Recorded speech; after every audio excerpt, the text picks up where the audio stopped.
When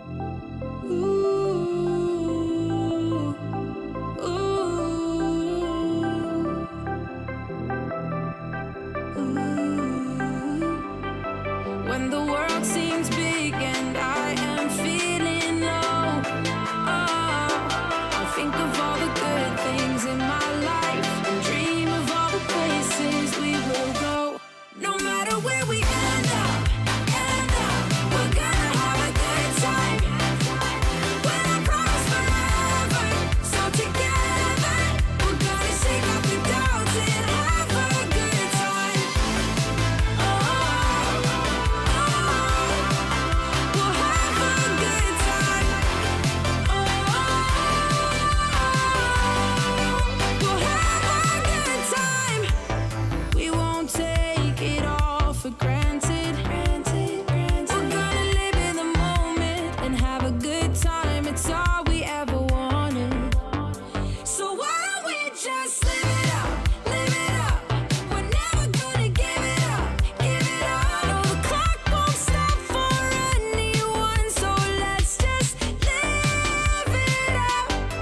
When the world seems big and I am feeling low,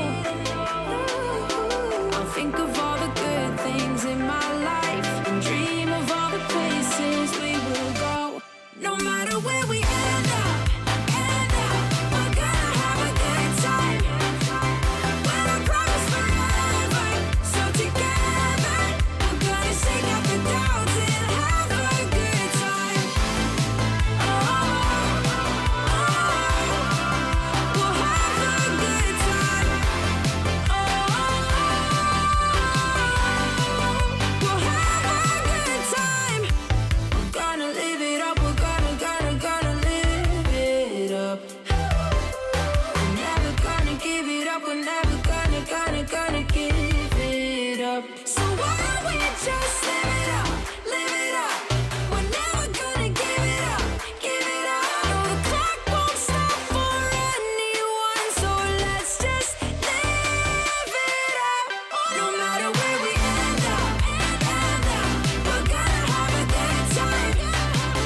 When I promise forever, so together we're gonna shake off the doubts and have a good time. We'll have a good time. We'll have a good time.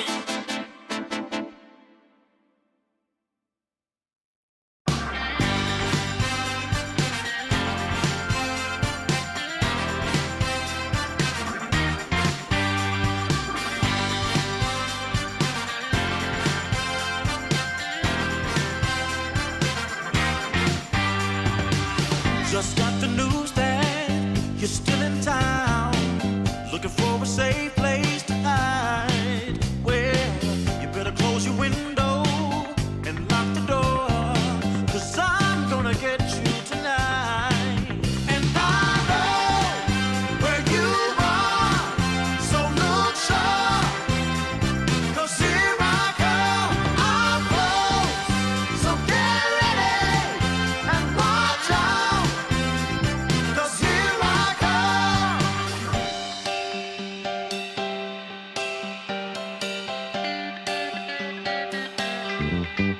Love has a way of seeing through all of your wants and the shadow of doubt. So just get dressed and know for sure I'm on my way to take you out. And I know where you are, so look sharp, 'cause here I come, I'm close. So get ready and watch out, 'cause here I come.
The morning light, it hits my eye. Last night we partied like it's 99. You took my hand, we danced all night. That's all I remember, we can blame nobody. Look where we are, so beautiful. This world is ours for the taking now. Not holding back, not giving in. Stay a little longer in the moment now. No regrets now. I'm not feeling sorry for anything I've done. We light it up just to watch them burn it down. And we don't need them anyway. Just take the chance, make dreams come true. Will I ever see your pretty face again? Rendezvous is all I'm hoping for. Maybe we can meet up on a boulevard. Let's get away, yeah. Let's get away, yeah. Let's get away, yeah. Let's get away, yeah. 'Cause if we got one life to live, maybe we should just let go. Don't worry about tomorrow. Start counting your Insta follows. 'Cause the sun comes up again. New days they begin. So hold on to me, 'cause I wanna go with you. No regrets now. I'm not feeling sorry for anything I've done. We light it up just to watch them burn it down. And we don't need them anyway. Just take the chance, make dreams come true. Will I ever see your pretty face again? Rendezvous is all I'm hoping for. Maybe we can meet up on a boulevard. Let's get away, yeah. Let's get away, yeah. Let's get away, yeah. Let's get away, yeah. Let's show the world what we're made of. The fire in our bones never faded. We cannot hold it any longer. 'Cause every day the feeling's getting stronger. Just take the chance, make dreams come true. Will I ever see your pretty face again? Rendezvous is all I'm hoping for. Maybe we can meet up on a boulevard. Let's get away, yeah. Let's get away, yeah. Let's get away, yeah. Let's get away, yeah.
Boy, you made me lose control, Susanna. Oh, you got me on my knees, Susanna. Won't you please come back to me? We gotta give it one more try. We gotta give it one more try. We gotta give it one more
Welcome, welcome, welcome, one and all. We are here for some more Dream League 25 qualifier action. This time around, it's going to be the Middle East region taking a swing of things and trying to secure that single spot at Dream League Season 25. My name is Snare. First of all, Happy New Year to everybody as we go on the road to our first big event of the year. And I can guarantee you, I can promise you, no matter how good your New Year is going, it's not going as good as mine because I get to be back on the mic with my boy Admir Lizard. Long time no see, fam. How you been, my friend? Oh, I've been great, chilling a little bit. The new year started off well here in Bosnia. A lot of snow, which meant I spent a lot of time on the mountains. Just came back and instantly into casting with you. By the way, my friend, we haven't done this in a bit. Like I don't think we've casted in a while, right? The universe has been keeping us apart. I think it's been like, 4 or 5 months, maybe even longer since we've been on the mic together. But I'm glad that our first foray into Dota 2 of the year is going to be us together. It feels like old times. I'm very happy to see this. I'm also happy about the fact that we get to see Enigma Galaxy in our first game. Unfortunately, I'm not happy about the fact that they might probably make it a 2-0. So Lizard, earn your paycheck, my friend. Tell me why the winner's side will be able to make an upset happen here against Enigma. It's not gonna happen, my friend. This region, of course, is the most stacked region, the most competitive region, and we're 100% gonna see so many upsets. It's not gonna happen. Winners, maybe there is a chance that Enigma Galaxy play on, one of those gamer poses like this, lenient, Cartman from South Park episode, like that.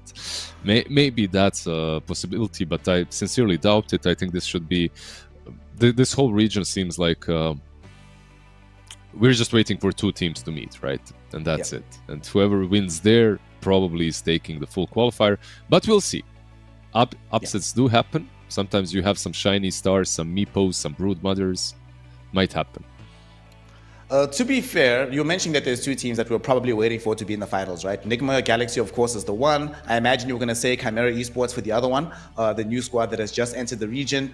I will say the interesting thing about this is that Enigma Galaxy, they tend to qualify for tournaments where they're the only big dog in the qualifier in the MENA region.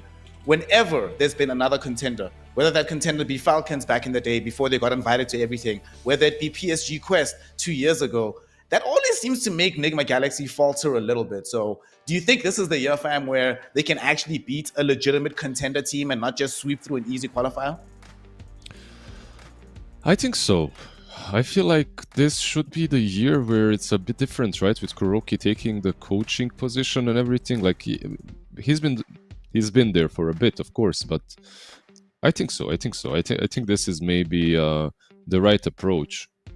For him to just, it's not even only about Kuroki not playing, where most Reddit and most chat is satisfied with, right? Like just seeing that he's not actively playing anymore. There's a lot of hate that this guy got for no reason. In my opinion, I feel like, yeah, sure, you can get a much better 5, but what I really think is that it's much better to get a really good coach, which is something that they got in him. So, yeah, we'll see how that how that overall turns out to be. Because, of course, it's not only about this qualifier, right? Like, if you're Enigma, you're not... Well, at the moment, you're hoping that you qualify at least. But back in the day, this squad, this team, was usually about winning some big tournaments and not only qualifying. When I say back in the day, I mean like 6 years ago. For context, GH has been playing with this Kuroki Miracle stack since 2017, bro. Since then, these guys have just been sticking together. It's been the same squad for such a long time. So at this point, it's like, okay, we need to get back to winning ways, guys. We've been spending too much time in the sidelines. And we've seen, of course, like with many players right now, that it is possible to make that comeback, right? No one just won a LAN a couple of months ago, and he hadn't won a LAN in about 5 or 6 years at that point as well. So it's not completely out of the question to be able to make that kind of comeback, especially when you are this skilled.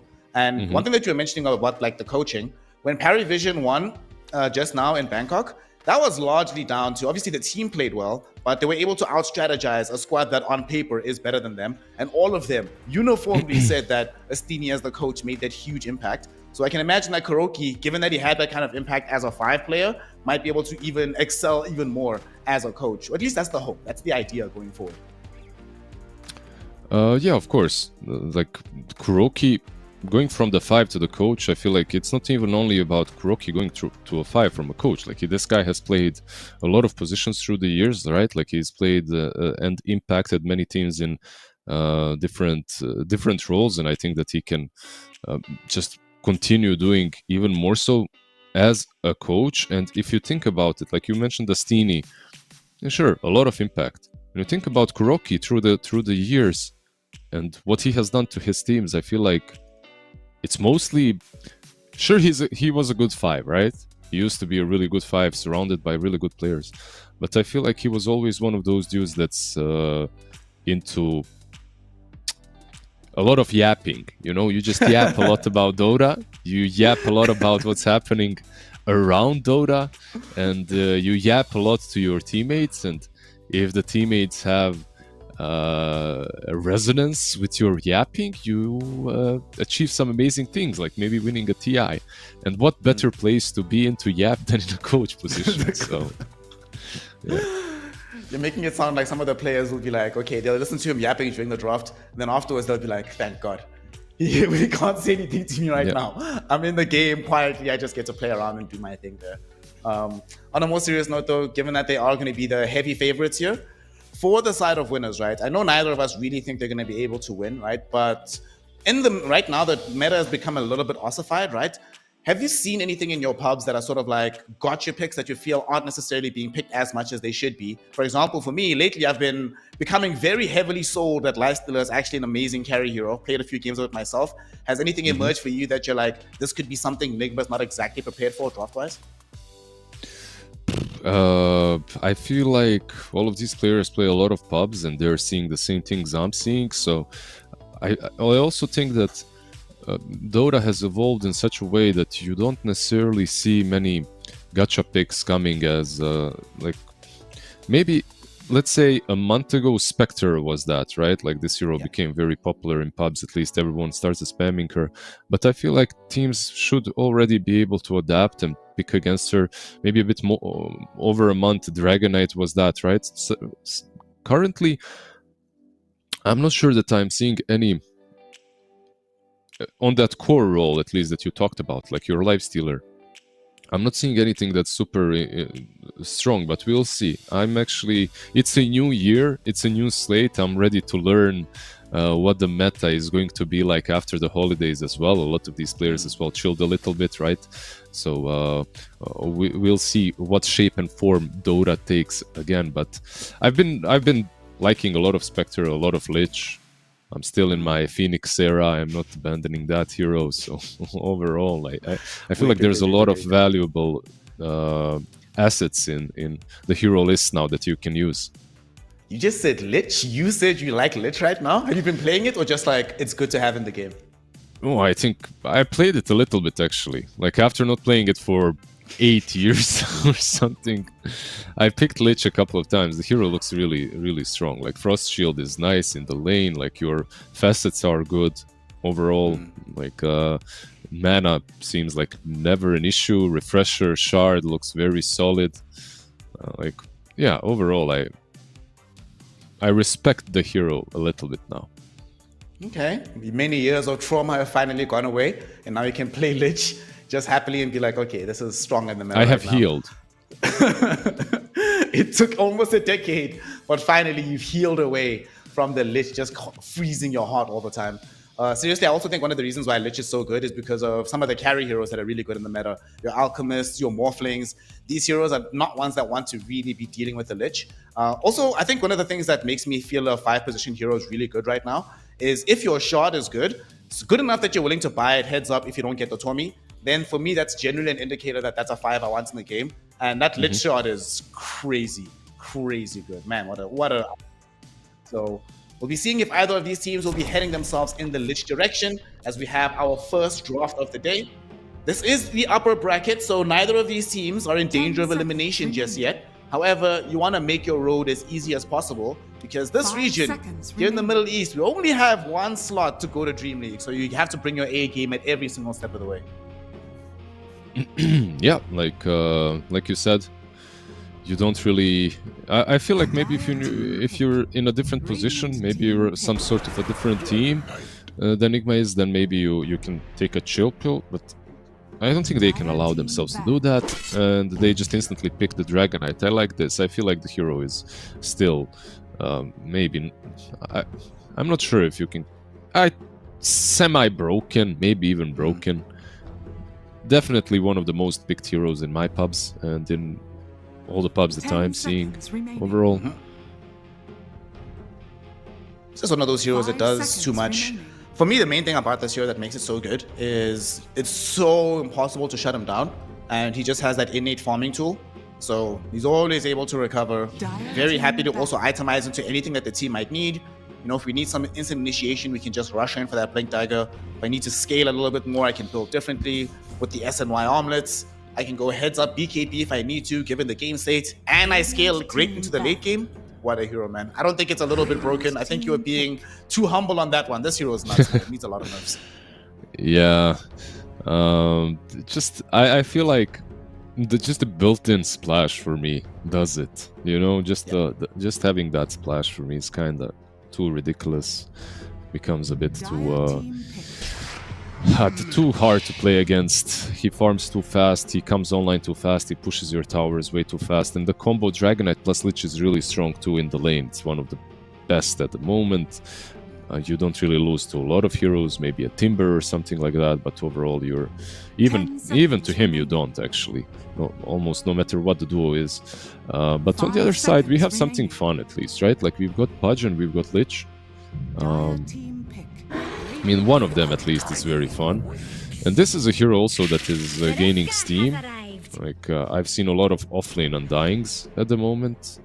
And considering there's a Pudge in the game, and this is maybe Pudge Lich safe lane, probably even I would say. I really like undying into them.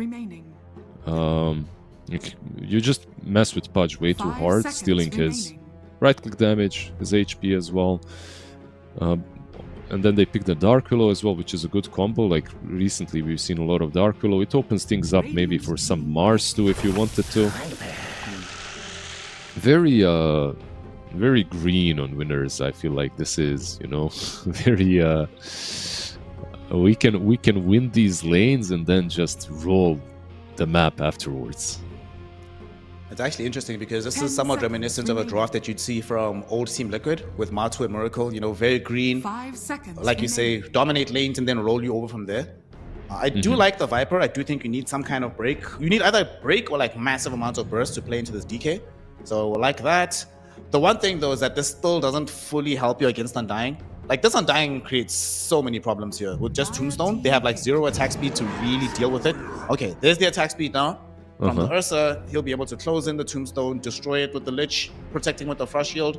I feel like without this Ursa, it would have felt a lot weaker their draft for winners, but now that they do, not only do you deal with Undying, but Ursa is one of these heroes that can scale into fighting DK heads up. 10 seconds. Yeah, I feel like what you said is all right, but if you're Enigma right now, you just put Undying on 5, Dark Willow on 4, and you get a hero that's decent versus Ursa Lich lane. You know, I feel like really that's the easiest approach to what's thrown at them, because Lich most likely is the 5, right? It should be at least. Yeah. There's some flex potential by winners with Viper and Ursa, but really not a lot. And even though I like Pudge, I like Pudge on 5 actually, like at the moment.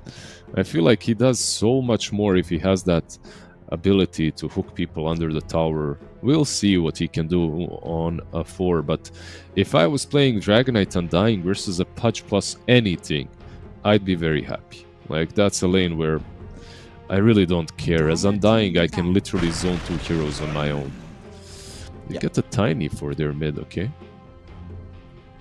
Okay, some repositioning, some burst. I guess you also wanted a hero that can move around, like, as soon as Dark Willow hits 6. You have the Tiny, the two of them are just a constant kill duo around the map. 10 I like this. seconds remaining. Yeah, maybe a little. The way I'm seeing it, maybe I'd be a bit worried about the Viper versus Tiny lane. Like, that doesn't sound like a lot of fun for the Stone Man, but I might be wrong. maybe some toss under the tower with the avalanche if you get on top of him, and of course that shouldn't happen if you're Viper, but it might, so yeah, we'll see. For the last two picks, what are we expecting here, Snare? Like 2 offlaners, right? Most likely. 2 offlaners, it feels like. And it feels like winners, they need someone that can initiate fights for them. They do seem a little bit lackluster in that regard. It's a very like, if they don't hook somebody back, this draft does feel a little bit slow. And for Nigma, I guess that they don't need some initiation. They have some of it in the Tiny, but if they had some additional initiation, they could just own these team fights. Like you were mentioning Mars earlier as a potential option. I feel like Mars in tandem with Dark Willow, moving around the map, creating chaos, making Ursa's life a living hell. Yep. I feel like that could be really good. So I want Mars for Nigma, and then for winners, I'm not sure actually. Centaur maybe? I mean, you're playing into Undying. That's the way I see. That's the problem that I see. Maybe there is a chance they put Pudge plus Viper on the offlane, and they put something else versus Tiny as well. If you wanted to play that way, I feel like maybe that's an option. If you, it might alleviate the pain from the Undying, basically, because Viper is one of those heroes that's much better against him. Maybe. Let's see what they go for. Invoker. Okay, so they stick with the Undying offlane, right? That's what I'm seeing here. It should be, unless they're gonna put DK offlane. That's usually something that people did all the time. I don't think so. Do you really think that's the option? Because DK is just such a strong one. 5 seconds remaining. Yeah. But maybe you're right. Maybe you're right. I saw it like last night or the night before. Offlane DK in South America. It ended up losing the game, but that's one of the reasons that I'm thinking it might be possible. And I saw in Eastern Europe they were playing a lot of Tiny safe lane, but I'm not entirely sure like what the rationale is here, because I'm just thinking that like between these 3 heroes, or between the 2 heroes of Undying and the Tiny, who do I want to have more farm? I'd rather my Tiny have a bit more farm than my Undying. Yeah, for sure. I mean, I don't know, it's just like the meta. The way I'm seeing the meta is I'm seeing a lot of players practicing and playing Undying on the offlane. The hero does look pretty damn solid. You're playing into an Ursa, no matter what you put, you know, like DK, Undying or Tiny, no matter what hero you put there, they will have to play against Ursa from like level 2 3 where he's scary. But like you're still, I feel like, able to outplay a little bit if you have Tiny there as a 4. Some toss back on Ursa when he jumps you with that Lich's armor. And when it comes to winners, they have to decide whether they play the mid Viper or they put Viper on offlane now. They put it on offlane, yeah. So offlane Viper, co-op mid. I'm really concerned about their lack of disables on the side of winners. Because they have what? They have Hook, Sinister Gaze. That's literally it in terms of the disabled department. So I don't know. This Queen of Pain is going to have to really, really like play super hard. And it's not like, to be fair, it's not the most amount of disables on the side of Nigma, but there are disables that can catch you. So it's either she has to be skirting the edges every single time, peppering in damage, you know, poke in and out, or this Pudge has to be a god with his saving hooks throughout this game. Otherwise, this feels a little bit tough for this co-op in this game. It definitely does. When I look at the positives here for winners, I mean, they have some funky lineup, maybe some good flares, hooks in there, you know, and then you can play around the co-op very aggressively. I'm just trying to look at the silver lining here, right? I don't think it's an easy game for them, but if the lanes go really, really damn well, this game can be won. And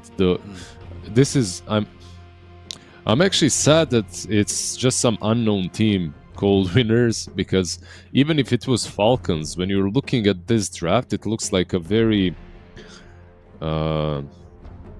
how to put it, like a very 1K draft, like a Herald draft, you know, like it's you have your Pudge, you have your Lich, you have your Viper and Ursa to win the lanes, and then you have your staple Queen of Pain on the mid lane, you know, just everything is very nice. It's like very stable, one-dimensional, and then your Pudge starts missing hooks and you lose.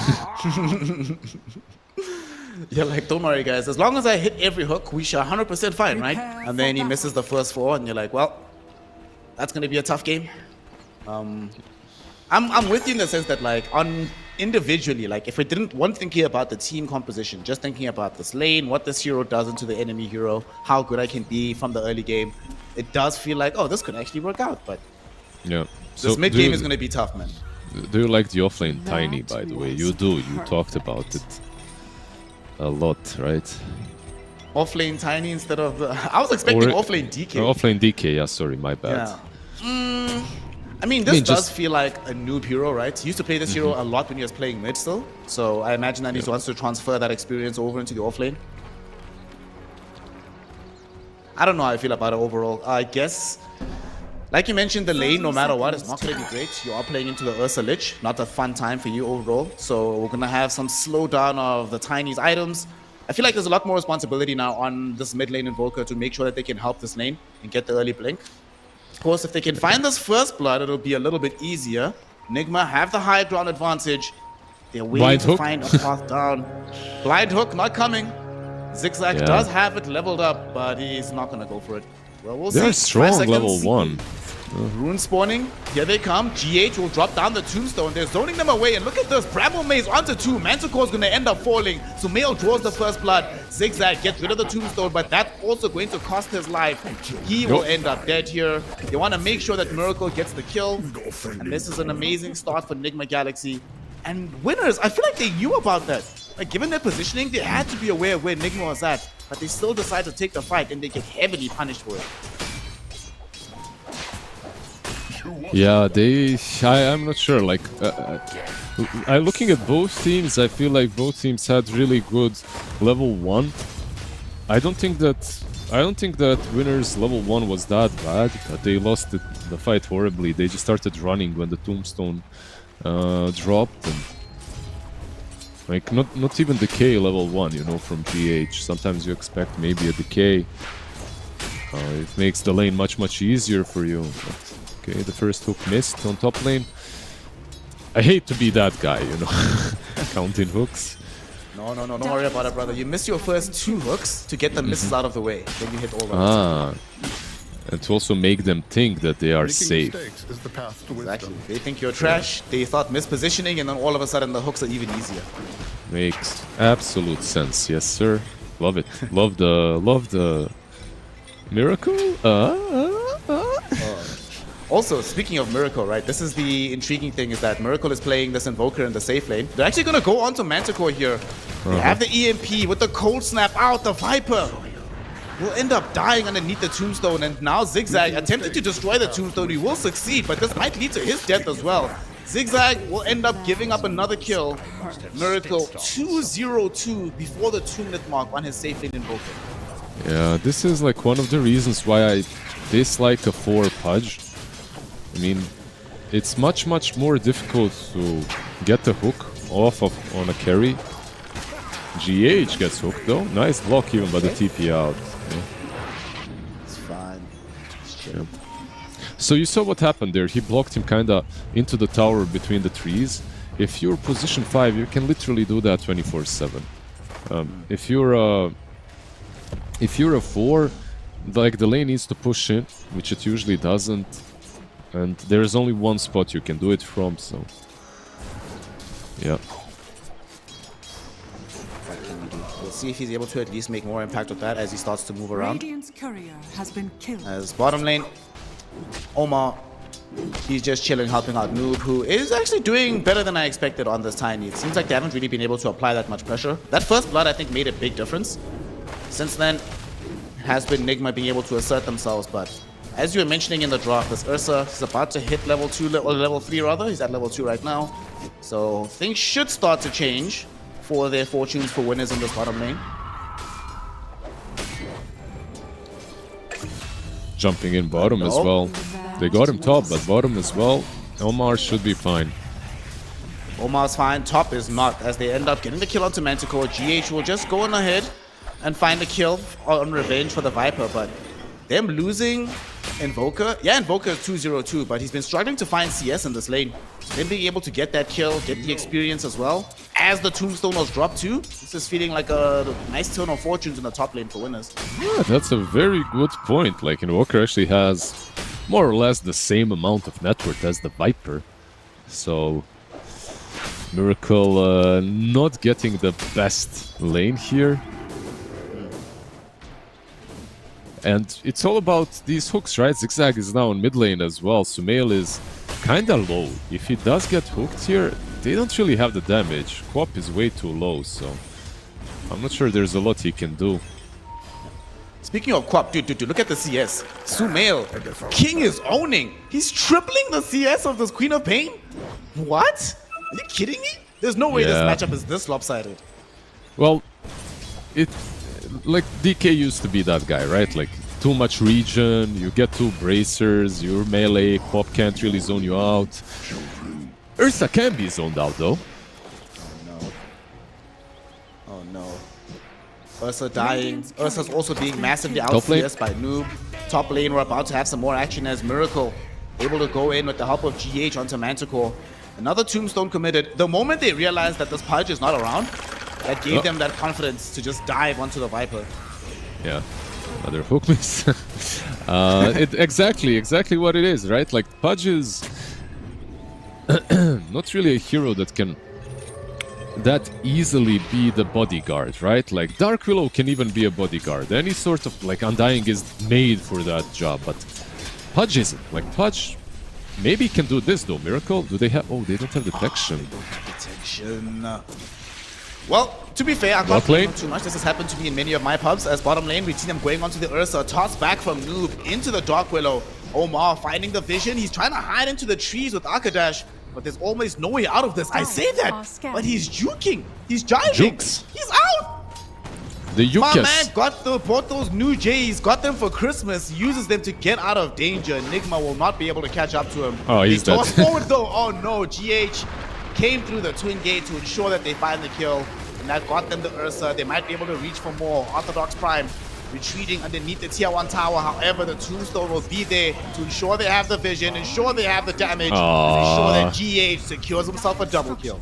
Man, they managed to hook Miracle on top lane while this all was happening, but he just uses Ghost Walk and that's it. This is very sad, like not having detection versus Invoker. If you wanna gank him, like need to bring a Dust or a Sentry or something. Because they read the move on winners, like they read that their safe lane is getting crushed, so maybe they should do something on the other side, but yeah, they didn't succeed once again. I mean, you know, nowadays when you play up against these safe lane invokers, this happens all the time, right? People forget that this he's playing right click, but he still has all the invoker spells, and then he just gets away. You're like, oh, Yep. how bad, guys. Pretty much exactly what happened there.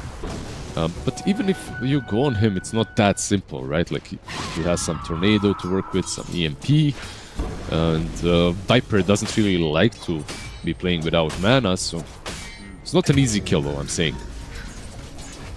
Well, what is an easy kill is the Slitch as they bring him down with barely any effort. To make matters worse, the Bramble Maze actually caught the Pudge. They might still be able to dive forward though. Noob in some trouble, but Arkadash doesn't have his phase boots. They're only coming now off the courier, fam. If he had those, maybe things could have been different. Top lane, Manticore does have power trays, but it doesn't help. Miracle solo kills the Viper, and the Queen of Pain arriving just too late to be able to find revenge. Yeah, but there's a sentry here. Never mind, that's Dire Sentry. Yeah, because Pudge did have a sentry earlier, but he didn't plant it. Oh, hook bottom lane. Okay, the hook itself does actually not connect properly, and it's Arkadash who's falling low. He's gonna die! The Shadow Realm hit from Omar, dealing enough damage to bring the bear down. Will they at least be able to get GH out of this? There's a tombstone on the high ground. Manticore wants to destroy it. This is very Being able dangerous. to, though. He's already lost half of his HP, and now Noob can close the gap, toss him into the air, and that's a kill. And to make matters worse, the hook brings back the Viper instead of bringing the Tiny underneath the tier 1 tower. So it's just a free and easy kill, and they're not done chasing just yet. Lich underneath the twin gate, trying his best to survive here. Omar can't get the kill just yet though. They are bringing in reinforcements, but simultaneously so is Nigma. Sumail makes his first big rotation. They get the kill out onto Orthodox Prime. Hook back onto Zigzag, but it's not going to save GH. Arkadash Can't kill him though. Not enough damage available from this Ursa. The Sonic Wave will do the trick, but that will cost the life of this Queen of Pain. Sumail with the double. All the rotations coming bottom, and Nigma Galaxy, they lost an Undying, but he's right back immediately with the Ceaseless Dirge. Yeah, they're doing way too much. They're just taking all these fights when they're kind of behind, and they're just losing one after another hero. Now they're 10k ahead, 9k ahead, 9 minutes in. 1k per minute, basically, of advantage for Enigma Galaxy. So, yeah, they made one of those mistakes where they just started fighting even though they're losing, and they're just bleeding one kill after another. Even the hook, like, that started all of this mess, wasn't that terrible. Viper top lane, though, He's dead. Bye-bye, my friend. And I'm not sure if they can fight in revenge. Zigzag is here, though. Miracle very, very low. They don't have a Sonic Wave. It was committed bottom. So Miracle might not die. He does eventually, but it probably is going to cost this Queen of Pain's life, and indeed it does. A 4-for-1 exchange.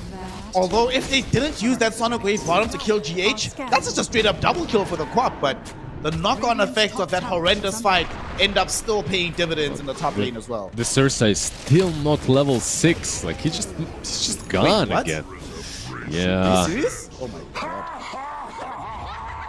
that's kind of sad. Like, usually you want to have your safe laner have that ulti at this point, but, you know, there is just no space for him at the moment.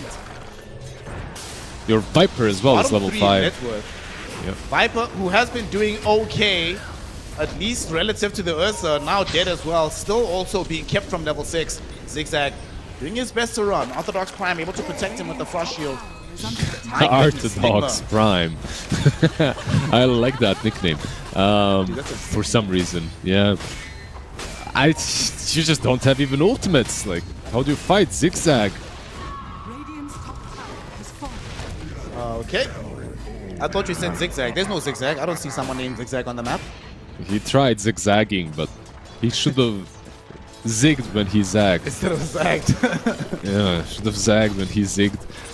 Tiny has a blink. This is like, you know, when I talked about this lineup of theirs and how heraldy it looked like, it's because, like, when you play these heroes such as Lich and Pudge and Viper and Quap, like, if you don't really kill the lanes, your game is so difficult. Like, you have to do a smoke every time you move. Lich is dead. Yeah. Radiant's middle tower is under attack. Bro, Sumail is level 10. Radiant are scanning. Level 10, while Ursa is level 6. Are you kidding me? Alright, 7.3k net worth on this DK. He's about to have the full Yasha Sanj with the power treads. Radiant Tier You're 1, always- tier 2 towers being damaged. It's tough, man. Yeah, we are always supposed to be, you know, hyping up the game and making it sound like there is a chance. I don't think there's a chance anymore. What's the win probability? Do you see it? It's actually 82%, so 18% is what Gaben is giving them. Merciful Gaben. Gracious. Okay, now it has gone to 17%, which means there's a guaranteed chance that Radiant win. Also a guaranteed chance that we lose the Lich again. Unfortunately, if they do win this game, I think he's probably going to win a Malk Award. But somebody has to down the map, somebody has to show. Space has to be created somehow, especially because this Ursa is going for diffusal blades, so we're not going to have any farming tools either for quite some time for any of this lineup. Yeah, with this diffusal, maybe this is even the best approach, honestly, because you are not farming this game back into any possible win condition. What you can do is punish their over-aggression. Like, if they go on you and suddenly you have some hook under the tier 2 tower, that's the way you come back into this. There is nothing else you can do. Radiant's bottom tower is under attack. They're going to smoke up now with the diffusal blade, not even fully complete just yet. I think they're going to try steal a Roche. They know, they scanned them. Arkadash is even scouted. Arkadash, no, the Ursa can't be the first one caught. Does eat a Shadow Realm head, but he's already forced to pop the Enrage. They need to get the hell out of here. Here comes Noob, jumping in. The Avalanche almost kills Arkadash. He's still alive. Sunstrike doesn't connect. At the same time, though, the Terrorize will be hitting on the backlines. But The Sonic Wave from Queen of Pain jumping in and killing off Omar in tandem with the Sledge with the ultimate. Toss forward now, GH in the middle of the fray. Noob, amazing avalanche, connects on the two. Both of them die. They buy back on the Pudge though. They want to maybe take this fight. Manticore already down to almost dead. Toss forward from Noob will make sure that they find the kill. Zigzag sadly cannot even find the hook. Instead, he's been caught by the tornado, the ice wall, the EMP. The full Rafter spells is there. Noob gets himself a triple kill. Enigma Galaxy. They will secure the W because winners, they just throw in the towel. GG, well played is called. 14 minutes with a 16,000 gold lead. This is what they call a Gaben level shellac. Yeah, it was a hard one. I think they got caught in the unlucky. Yeah, it is what it is. Some of these teams are just no match for Enigma, unfortunately. But they did pick some fun heroes for us to watch, you know, and I appreciate them for them. I have to send them my appreciations. I always like seeing, you know, like teams not bunkering up and just duking it out, which was probably the worst thing that they could have done in this game, but it made the game more enjoyable for all of us. Kind of quick, but you just want to see some constant brawling, not people just turtling in, even though they know that the game is impossible to win at that point. Yep. I mean, we did have 34 kills in 14 minutes, so action is certainly not what you're going to be complaining about when it comes to a series like this. But man, Enigma, this was just a pure skill diff. What can you do? Some of their lanes on paper looked okay, looked decent enough, but you're just getting outplayed this heavily. I don't know what are you supposed to do, right? Because you can't draft yourself out of this situation. The only thing is like, maybe we decide, right, we're going to draft lanes, but we're just going to go like, we start the game 3 heroes mid to find the first blood. And we have 3 heroes top, 3 heroes bottom. I don't know. I just know that playing standard Dota for winners is just not going to work for you up against Enigma Galaxy. Yeah, they gave it a shot. It was a nice one, nice attempt. That first move as well did not work for them. They lost 2 heroes. Then some hooks on top lane also did not connect. And like when you're playing with a hero like Viper, one of the ultimate things that you need to do is win the lane. If you don't, you're just way too slow to answer to any of these movements. And if you're not tanky enough, an Undying runs you down. I mean, one tornado and Undying with toss on top of you, you just have to run from the tombstone. You can't stand and fight. So we'll see what they can accomplish in game number 2, but I hope they do pick Pudge again. I feel like there's potential. I would like to see Pudge again. I think that could be pretty fun. Specifically, though, I really want to see them do something about the mid lane. Yes, the other lanes were all lost, but the mid lane was absolutely crushed, and they needed the Queen of Pain to be able to make moves across the map because no one else was really going to do that for them. So going into game 2, do what you have to do, guys. Pick heroes that can rotate mid early. Just remember that Sumail once literally quit playing mid because he got tired of being triple teamed in the mid lane. So do that to him, frustrate him, try to tilt him, and maybe you might have a better shot in game 2. But as it stands, Enigma Galaxy in pole position, ready to make this a 2-0 sweep, but hopefully also making game 2 an exciting game. So we're going to be finding out exactly what they have in order to make that happen after a very small break. So go get some water and join us for game 2 of Enigma Galaxy versus the winners here in DreamLeague 25 qualifiers. Give it up, we're never gonna give it up. So why we just live it up, live it up. We're never gonna give it up, give it up. No, the clock won't stop for anyone, so let's just live it up. No matter where we end up, we're gonna have a good time. We'll promise forever, so together we're gonna shake off the doubts and have a good time.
Love has a way of seeing through all of your wants and the shadow of doubt.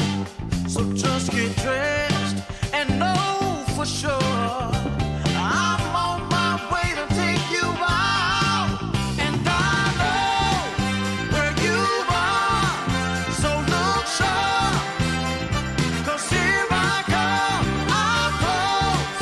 So get ready and watch out, 'cause here I come.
The morning light, it hits my eye.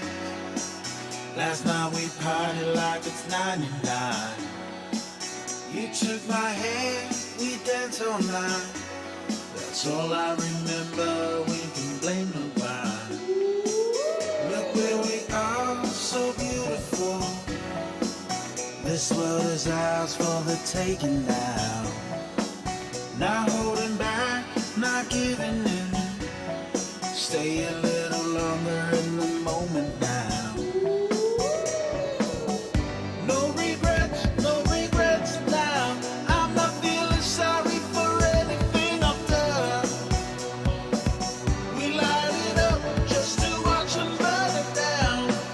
And we don't need them anyway. Just take the chance, make dreams come true. Will I ever see your pretty face again? Rendezvous is all I'm hoping for. Maybe we can meet up on a boulevard. Let's get away, yeah. Let's get away, yeah. Let's get away, yeah. Let's get away, yeah. 'Cause if we got one life to live, maybe we should just let go. Don't worry about tomorrow. Welcome back, one and all, here to some qualifier action for DreamLeague Season 25. And of course, right now we have the MESWA region taking place, Nigma Galaxy versus the winners. And game one was, I don't think there's enough adjectives in the world, Lizard, to describe just how badly winners got demolished, eviscerated, desecrated. I don't know, pick a word, pick an adjective. It was tough. Going into game two, honestly, for me, winning for the winners will just be taking the game past 25 minutes. If they can do that, the future might look bright for them, given how good Nigma looked in that one. Yeah, I feel like for them, all they have to do is, if the lanes go poorly, just stop fighting and start dodging fights. I mean, all you have to do to get to minute 25, I mean. Because last game, these micro moves where Nigma is going through portals and stuff, rotating in after already winning the lanes, like, you're not going to take a favorable engagement against them. You're always going to bleed out 2-3 more kills, so 2-3 extra kills against maybe killing one position 5 or 4 from Nigma. So gotta adjust to that somehow. We'll see what they do. This is still most likely just a clean 2-0. But another thing that you could do if you are winners is you could, honestly, every time I have cast a team that's much lower than, you know, when there's a clear favorite and a clear underdog, 10 seconds remaining. I think I'd always say the same thing. If you're the underdog, secure your late game. Don't secure your early game. Just get a hero that outscales everything, you know, and play around some Medusa or Anti-Mage or something. It's hard, but it will give you that 1% chance, you know, that maybe later on you're gonna get carried. But if you go for some early game aggression, you're probably losing the lanes on skill. You can even have better lanes, but you'll lose them on skill. And if you lose the lanes on skill, it's really hard to come back into the game. Yeah, making those climb backs when you've just been outskilled in the lane, super difficult. I am glad about one thing, that they do have more reliable disable on their side right now for winners. One of the few fights that went somewhat well, where they got a couple of kills, is when they were able to layer their only 2 stuns in a row. Now you have 3 stuns. Okay, this is good stuff. Now we actually have a way to catch and kill Void Spirit. The lane, there's no way. There is just no way. You're lying to me if you say that the Void Spirit should lose mid as hard as the Queen of Pain lost mid, if this is indeed a mid Sand King. So, okay, you're not going to win the lanes, but you're probably going to come out of it in slightly better shape. Hopefully you get your level 6s more early, and that actually allows you to make some degree of plays. However, Lizard, I am worried about one thing. Nigma have Chen Shadow Shaman. If their lanes go very well, this entire map could just be destroyed before winners is even ready to fight. Dire team pick. Yeah, that's what they're aiming for. That's how it looks like, at least, right? Like, they have all these heroes that are able to just steamroll the map even faster. I saw winners right in the lobby that I saw the winners right in the lobby that they already 10 are asking for seconds mercy remaining. from Galaxy in game number 2. Right now, the draft 5 that Nigma seconds has got remaining. does not sound, or does not look, I should say, very merciful. It looks like a draft that's, you get these Serpent Wards, you get Chen Beasts, and you just end the game even faster. What do you think? Possible? Yeah, I think that you just go Beastmaster. I mean, Beastmaster would just on its face be a good hero here. So yeah, get the Beasts. Beast Shadow Shaman lane, that doesn't sound fun to play into. And then once you hit level, not even levels, once you hit minute 11, you should have like a tier 2 tower being pushed down already, and there's not much they can do about it. Let's see now. Enigma Galaxy. They could go for that Beastmaster. They could go back for the Tiny that they just ran in game number 1. There's a lot of options here. They could go for Enigma. Oh no, that got banned. Yeah, a lot of heroes from the last game, right? Like the Dragonite, the most important one. But yeah, they're just doing something very similar. It's not the Dragonite, but it's a Bristleback.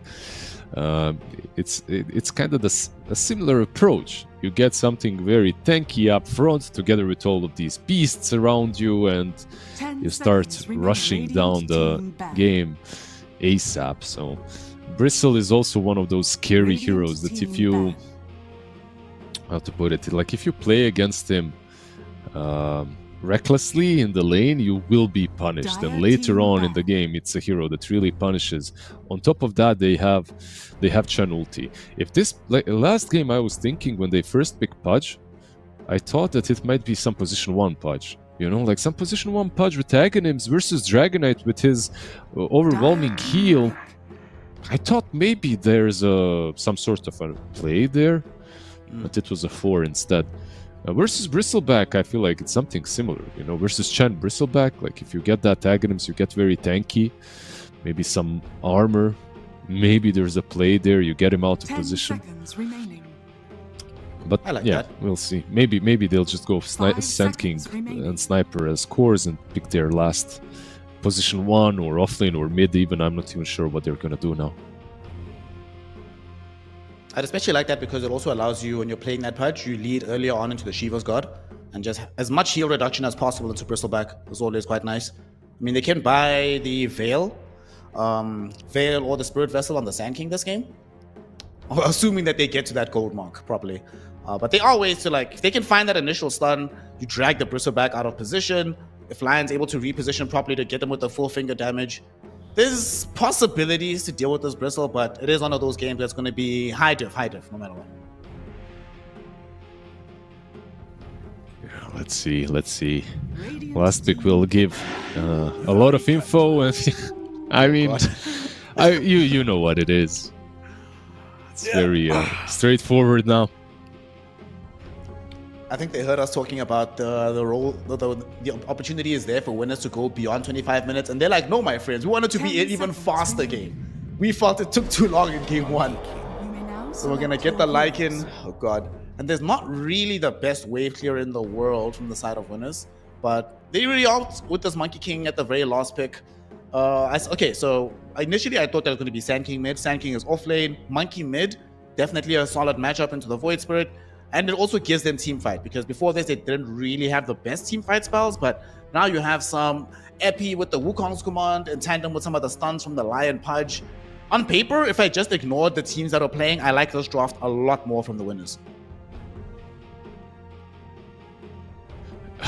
Than the previous game, from the previous game. Yeah, not more than the previous game for sure. It's kind of hard to talk about these two drafts like you normally or usually would, but I'll try. Like right now, if you look at winners, they do have some potential for the ultimate late game if this sniper somehow becomes a problem, like later on. It is maybe possible. Monkey King as well is a strong laner. So overall, Manticore, that's the problem for me, the biggest issue. I feel like you're playing Sand King Pudge into anything on the other side. It's not going to be that simple. There is this play with the hook against the creeps on Chen. which is nice. But he's gonna make a satire convert instantly and go to the lane with mana burn. And you're not gonna have too many hooks. Like one thing that I didn't like about last game is the Windlace on Pudge early on. Like not enough mana regen. This time around he went for a stick. I actually like that. He's preparing for the bristle, right? So he gets the stick immediately. It's kind of nice. Stick, double clarity. My man is like, I am not gonna run out of mana in these lanes. It's gonna go as well as humanly possible. I'm fine with this. At the same time, it's like, you know, it's a sniper. As long as he just flicks and farms away, that should be the ideal thing.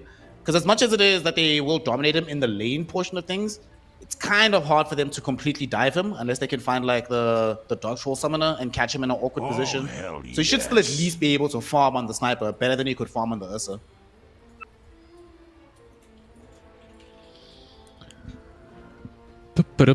Much better than Ursa in any case. At least we're gonna get level 6, 3 minutes 12, right? Like hopefully, Mr. Snare. Hopefully. Much stronger laner. If Shaman is disconnected though, 4v5 as well, even better. There we go. That's how you win this game. That's how you win this game. Dude, I won a game. Like 2 days ago, I won a game because my Shaker gave up. Like, the enemy team was winning so hard, they were hitting our throne, but they killed the Shaker like 20 seconds earlier, right? So he DCs, and they kind of, I guess, lift their hands off their keyboard. So I controlled the Shaker, Echo slammed them, we turn and we kill their throne. The saddest game for them, I swear. But yeah. Oh, that sounds amazing, bro. You have to find that replay. I want to watch that game. That sounds hilarious. It's one of the last games I played. Even I think the Visage game, I think, or Phoenix game. Yeah, I'm not sure. In any case, that's not gonna beat this. By the way, what do you think about Visage right now? Like the hero is still playable, right? Still okay. I think it's still playable. Yeah. I don't think it's like I don't get scared if I see a Visage. I'm just like, alright, whatever. But it's still the only thing that Visage does to me nowadays when I play against a Visage, I just play a lot more carefully up until like the first 3 levels. I don't want to give away some death sums or death tolls. But then other than that, it's okay. Not broken like it was. It's just fine now.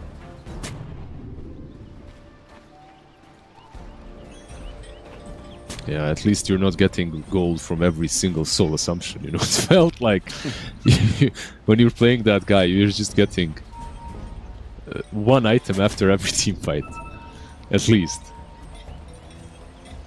Was a little bit silly when we first started playing with that new soul assumption, but now it's whatever. You know what hero is broken though from the off lane? And they should be very grateful on the side of winners that this hero is going safe lane here. Dude, this Lycan hero is silly right now. This hero is obscene. It's so strong. Yeah? What do you like about it the most? It's this Alpha Wolves, man. That hamstring pierces BKB. There's literally nothing you can do about it. They have that max evasion on the Wolves, so you can just constantly split out these lanes. Hero is like naturally tanky, hard to kill, and easy to get turnarounds on. Itemizes very well for the current meta. There's a lot to like about Lycan. The battle begins. But I do think it requires this Alpha Wolves facet to be as good as it can be. Yeah, I'm not sure. We'll see. Like when I saw Lycan, I do think the hero is really good at the moment. I'm just wondering like what took it so long. You know, like basically this is like the old Lycan. If you remember, even from Dota 1, when the Wolves would. All they need is a good old bash for 1 second, you know? And then we have the real deal. Now all we need is armor, bro. Wolves need armor. Top lane, speaking of the Wolves, they're running down Orthodox Prime on the Lion, and they should be able to find the first blood. GH draws it on his chin. Came with the Satyr Mindstealer, as you expected. And they're able to convert that into a nice first blood in the top lane. Yeah, where was the... I mean, yeah, it's difficult one to run away from. Penitence, a lot of damage together with Mindstealer. And your Sand King has Sandstorm, so he cannot really help way too much. All you've got is Impale to work with. Yeah, we'll see how it works out for them on top lane. But right now it's not looking good. What I do like is that Pudge is bot. I feel like Pudge being bot lane is a nice adjustment for them, something that we discussed earlier, like having him as a 5. He's showing himself a bit too much in the lane for my taste, but it's still better than having him on offlane versus Lycan and Chen. Like, you're not gonna do anything versus all the summons. I mean, thinking about what happened in the previous game as well. If they have the Pudge was mostly hitting hooks on his own allies. So now we have a save in the lane, bro. They can't run me down.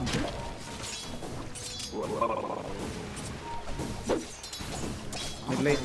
Sumail not necessarily able to dominate like he did in game 1. So this should lead to much better outcomes for Overreact. As Monkey will actually have some degree of farm. Oh, bottom lane. Arkadash, my bad, bro. I think I just cast this curse at him. That one is on me, my G. He will end up dead. Zigzag, though, finds immediate revenge by bringing down Luke.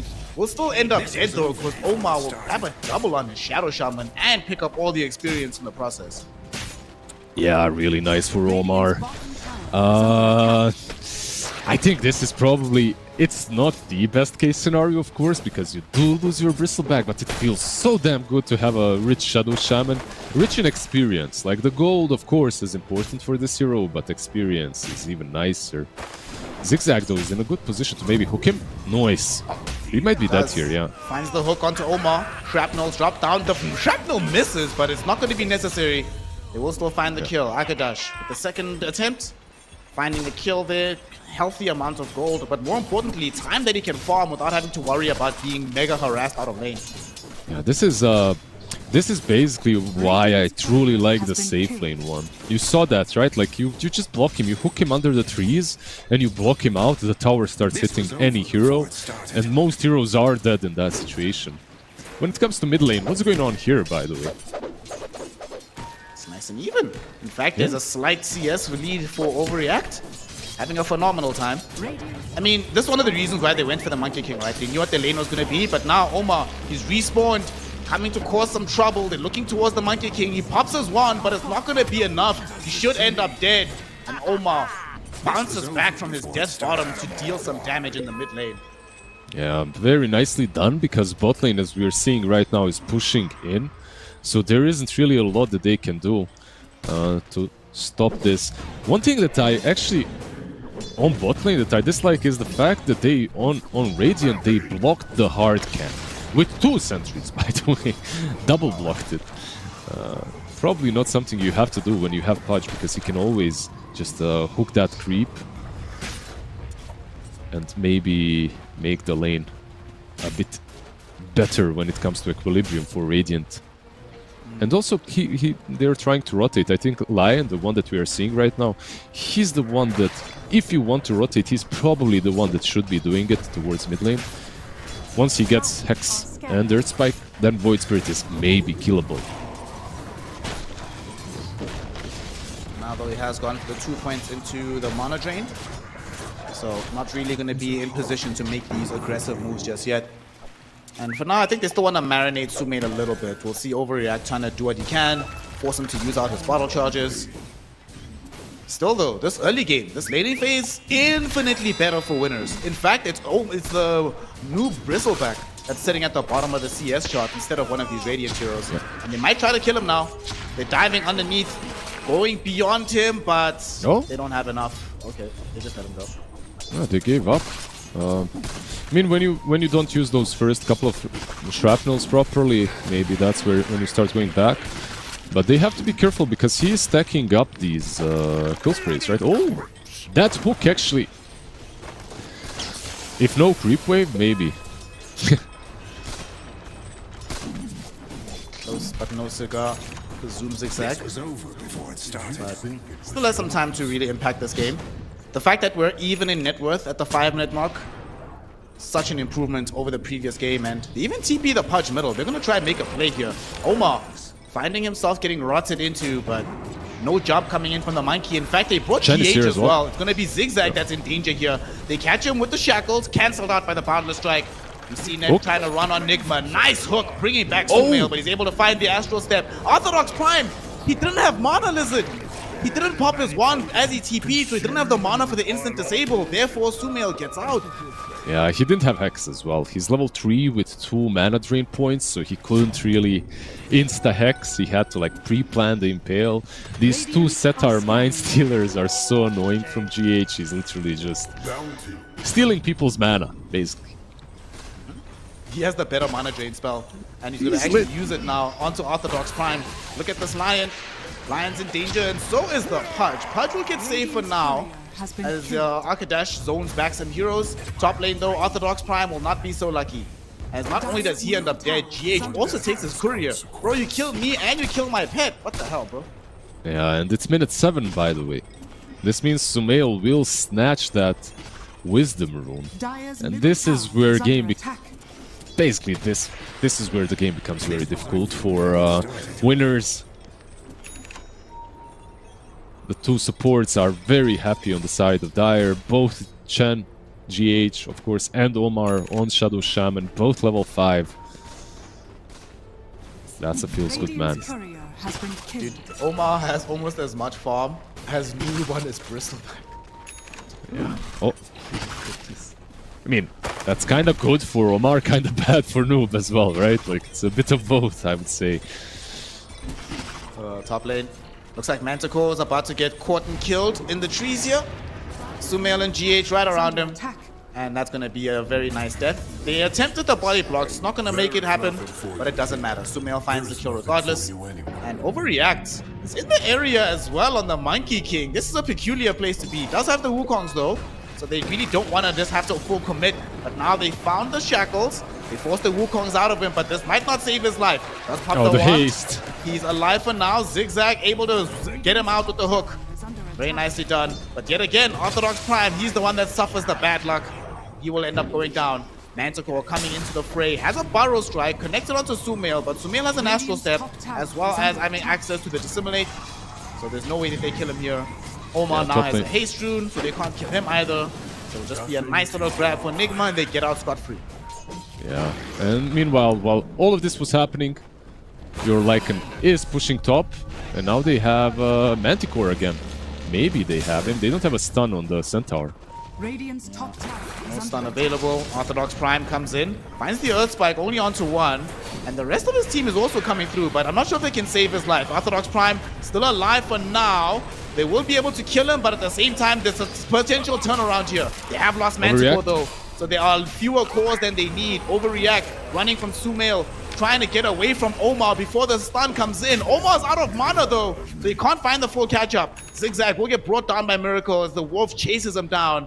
At the very least, Overreact survives, but Nigma are able to assert themselves on the map. And what was a few minutes ago only a 1k lead is now ballooned into 4 in the blink of an eye. Yeah, something very similar to what was happening in that last game is happening here again. They're trying to take these fights without the levels, without the proper setup, and they're just reacting a little bit too much, I would say. There's some combo potential, like you get the Boundless Strike into a hook. I feel like maybe that's a play, mid lane. Oh, mid lane. They get the Hex out onto the Prime Orthodox Lion, who ends up dead. Omar will get hooked back, should die from the assassinate. Oh, the no, GH with the heal. Overreact goes in, pops in the Wukong's command, but realizes now that all of a sudden he's very far from the rest of his team. Still though, doing enough damage that the rest of Nigma don't really want this smoke. Hook will miss from Zigzag. But now that the Wukong's is over, perhaps Nigma want to re-engage. See what they decide to do, as in the meantime, they've been making some pushes happen. Bottom tower has now been taken by those Bristleback. And winners, they can't really respond. They have 4 heroes middle and they're not finding anything, healers. How does it happen that every time he plants Wukong's command, it's around the rune mark, and the rune spawns, and it's just perfect for the enemy team? Kinda unfortunate for Overreact. They need to get levels. I feel like if you're these two supports, playing as 3 on mid lane is not doing you any good. You need to move out of the lanes. You need to hit some creeps. As Lion, maybe get a lane for yourself. As Pudge, go hook some level 5, level 7, level 6 creeps, whatever. Wait, is there? Level 4. There is only level 6, right? Satire is the highest one. I'm making new tech in Dota. I believe it's only level 6. I don't know, dude. I don't click on creeps long enough to learn about them. I don't play micro heroes. I just have to kill them and move on with Oh my my life. god, look at that. Look That's at the lion. orthodox. Oh my god. Well, there used to be a lion there. He's been eaten alive by a wolf. Now they're trying to chase for a monkey. I think they've developed a taste for primate meat. Sadly, they cannot catch up to him. They soloed him. Are fortified. The wolves literally killed him alone. I feel I'm like telling there's you, these alpha wolves, dude. Is under attack. maybe there was a drum charge popped as well from GH, but that was very ugly. Monkey. Well, Monkey King underneath Wukongs, and this time around they have no fear as to just diving headlong within the Wukongs, killing him off. Is under attack. And all of a sudden, the game that was looking much more even a few minutes ago is looking just as stompy as game 1. Miracle now going to go into the wolf form, trying to chase down Manticore. Will be held in place for a while, but Orthodox Prime, maybe you don't want this smoke, my friend. You should have just left when you had the chance. Miracle eats him alive, feeds him to the wolves. That'll be another kill for the big dog.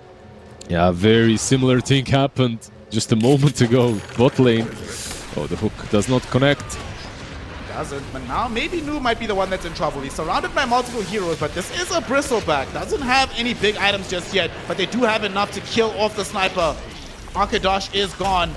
Can they get nothing out of this? Manticore jumps in with that's the a blink. epicenter, but Noob will get the heal from the chin. He's still alive, will finally die though. Overreact gets him, but now here's Sumail on cleanup duty. Already gotten the kill onto this Pudge. He wants Manticore, should be able to find him.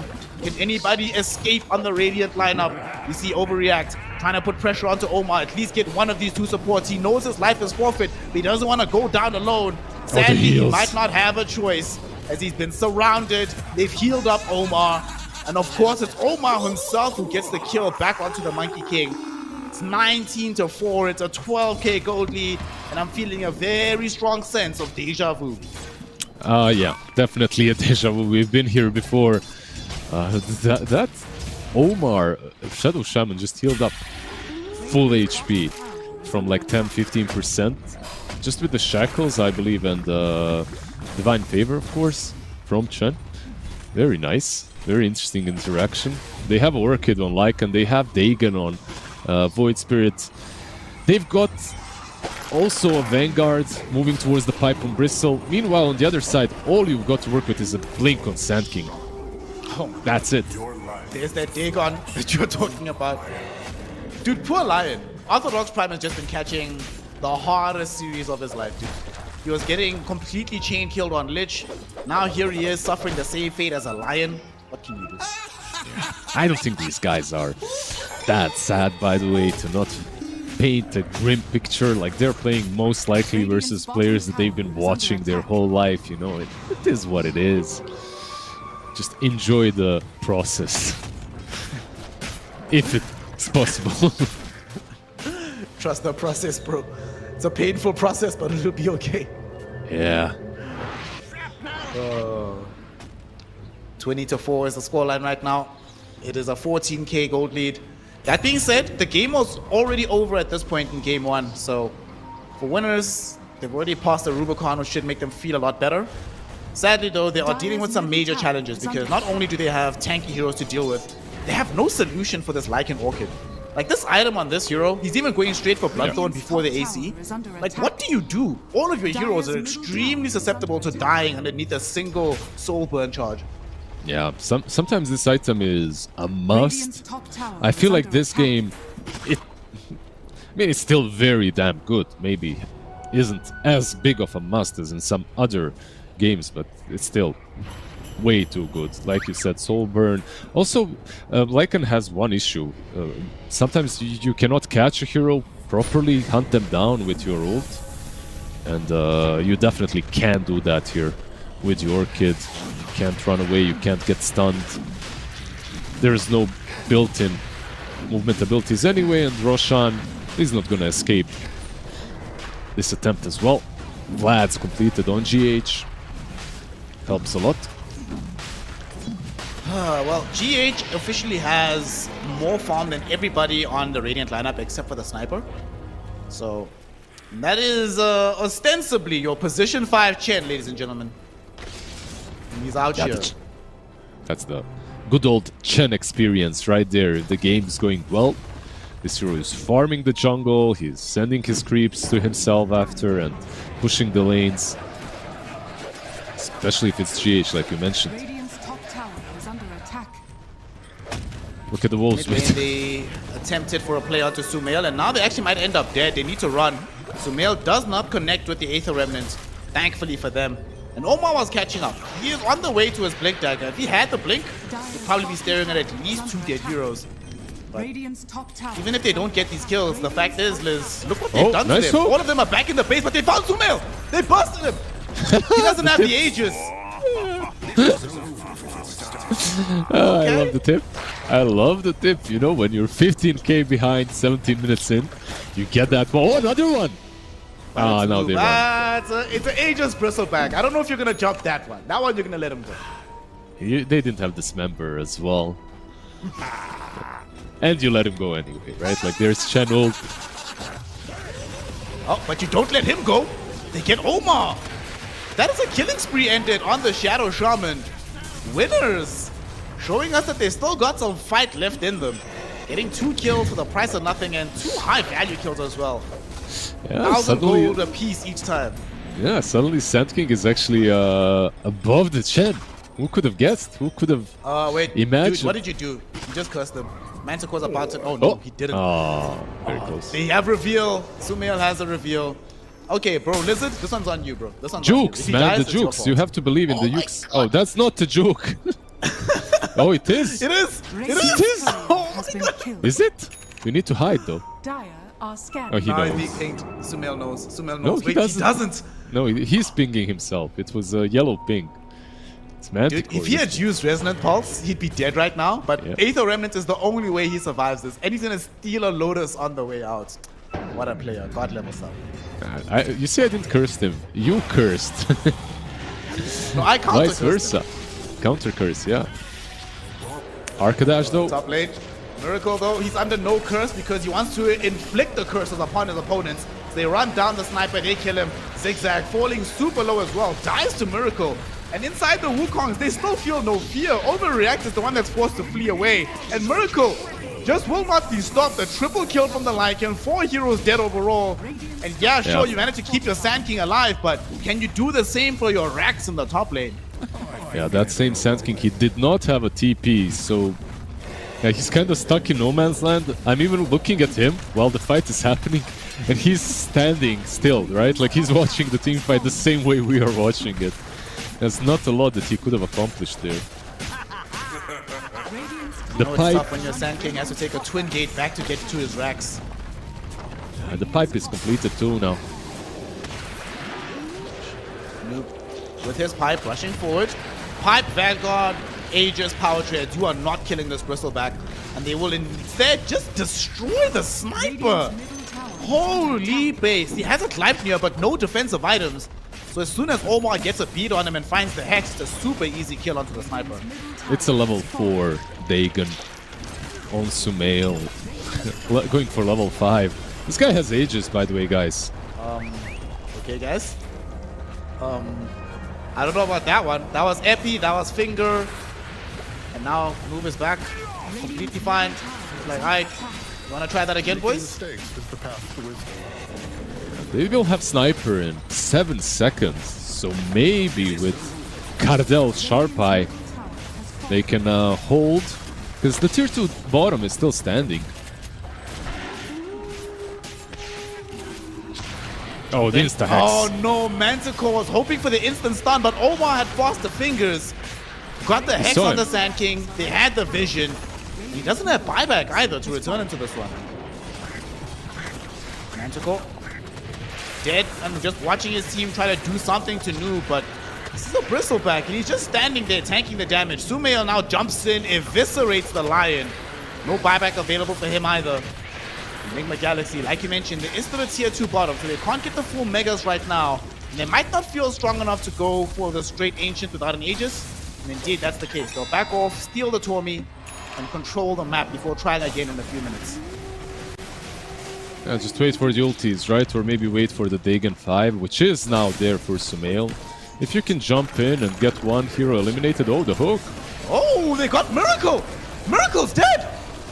Gone in the blink of an eye. Arkadash, is he gonna die? No. Gleipnir back onto the Sumail Void Spirit. It catches him inside the Wukongs. So now two of the big cores are dead. And Arkadash, Cardal Sharpeye, like you mentioned, the old man references, comes through with the old man plays and keeps his team in the game somehow. What a hook, but even better, what a Wukongs from Overreact. New achievement. Our achievement.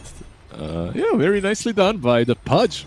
Mr. Zigzag himself gets a very good hook. Probably the best hook he could get.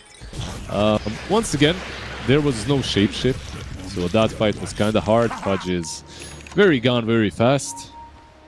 Mr. Zigzag, just as I praised him. You see what happens if I don't counter curse, bro? Yeah, you're right. You need to continue doing that.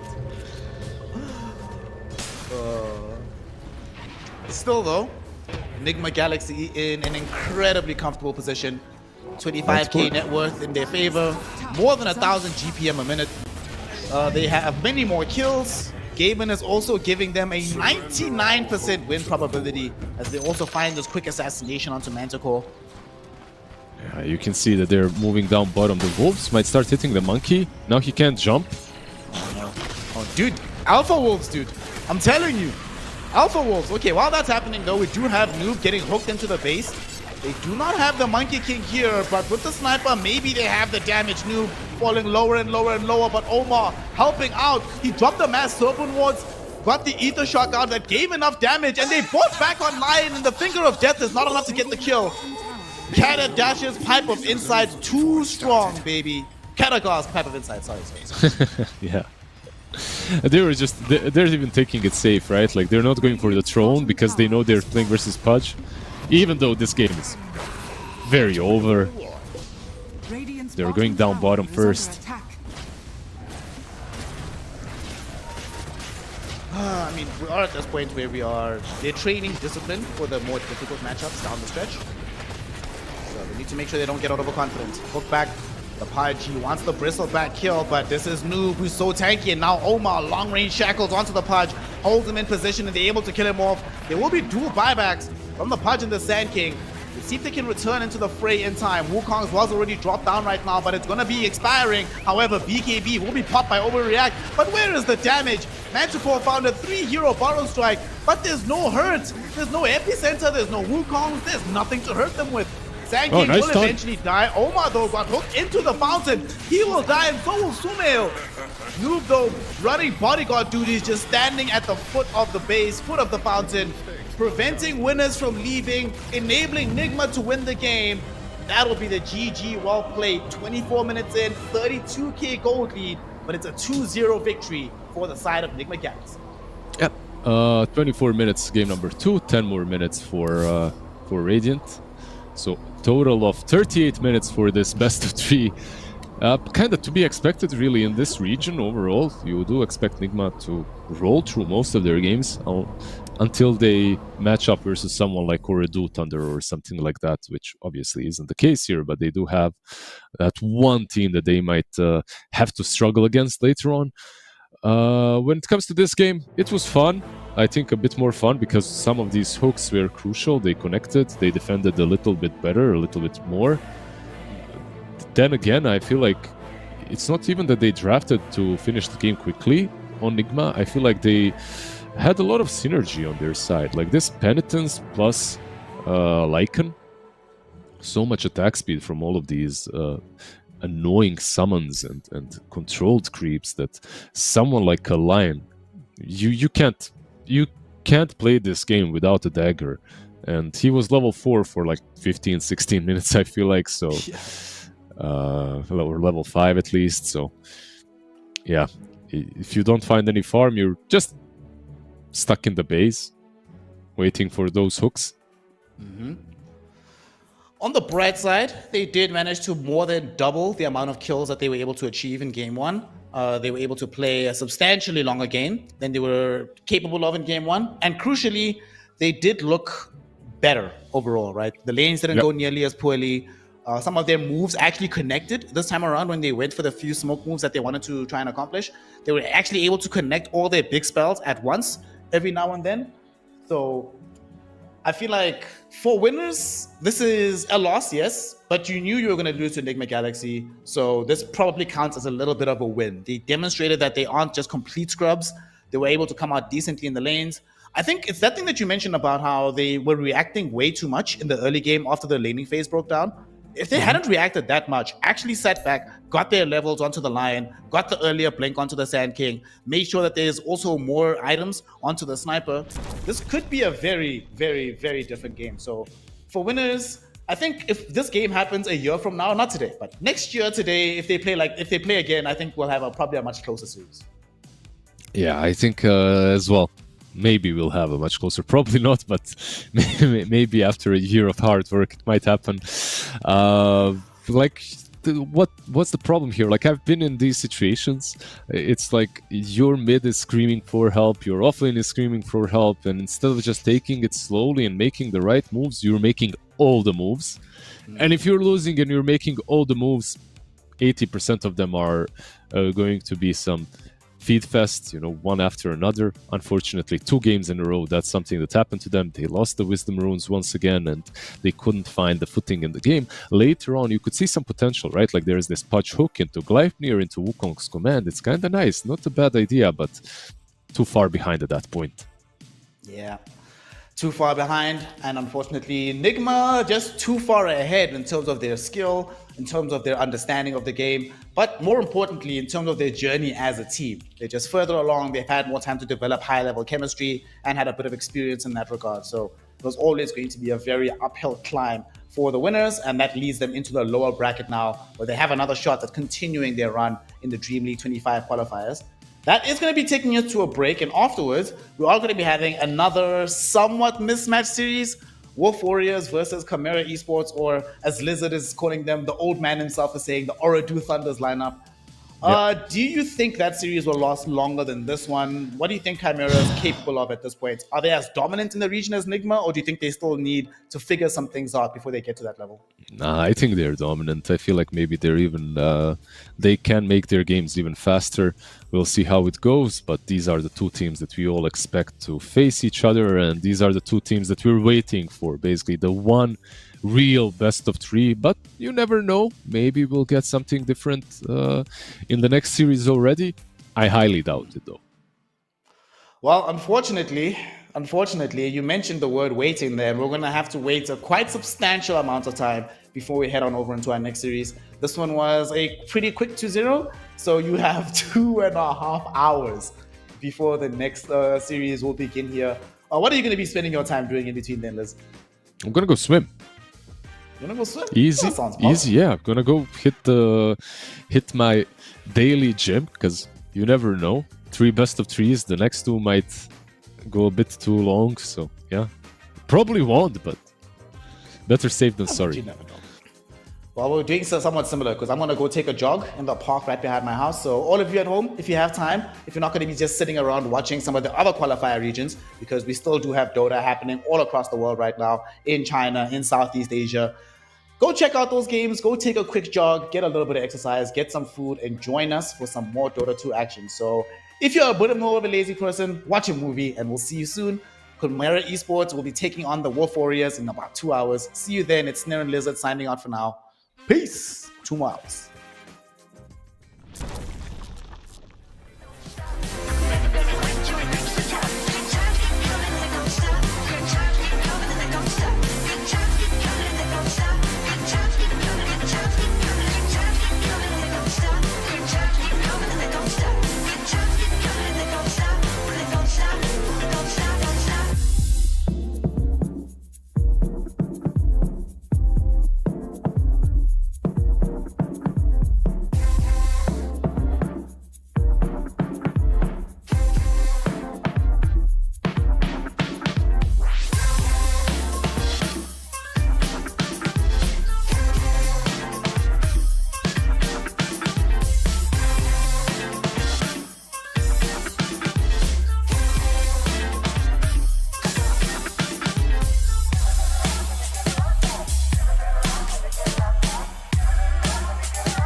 when the world seems big and I am feeling low. Oh, I think of all the good things in my life and dream of all the places we will go. No matter where we end up, we're gonna have a good time. When I promise forever, so together we're gonna shake off the doubts and have a good time. Oh, we'll have a good time. Oh, we'll have a good time. We won't take it all for granted. We're gonna live in the moment and have a good time. It's all we ever wanted. So why don't we just live it up, live it up? We're never gonna give it up, give it up. No, the clock won't stop for anyone, so let's just live it up. When the world seems big and I am feeling low, I'll think of all the good things in my life and dream of all the places we will go. No matter where we end up, we're gonna have a good time. When I promise forever, so together we're gonna shake off the doubts and have a good time. Oh, we'll have a good time. Oh, we'll have a good time. We're gonna live it up. We're gonna live it up. We're never gonna give it up. We're never gonna give it up. So why don't we just live it up, live it up? We're never gonna give it up, give it up. No, the clock won't stop for anyone, so let's just live it up. No matter where we end up, we're gonna have a good time. When I promise forever, so together we're gonna shake off the doubts and have a good time. We'll have a good time.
The morning light, it hits my eye. Last night we partied like it's 99. You took my hand, we danced all night. That's all I remember, we can blame nobody. Look where we are, so beautiful. This world is ours for the taking now. Not holding back, not giving in. Stay a little longer in the moment now. No regrets now. I'm not feeling sorry for anything I've done. We light it up just to watch them burn it down. And we don't need them anyway. Just take the chance, make dreams come true. Will I ever see your pretty face again? Rendezvous is all I'm hoping for. Maybe we can meet up on a boulevard. Let's get away, away, yeah. Let's get away, away, yeah. Let's get away, away, yeah. Let's get away, away, yeah. 'Cause if we got one life to live, maybe we should just let go. Don't worry about tomorrow. Start counting your Insta follows. 'Cause the sun comes up again. New days they began. So hold on to me, 'cause I won't let go of you. No regrets now. I'm not feeling sorry for anything I've done. We light it up just to watch them burn it down.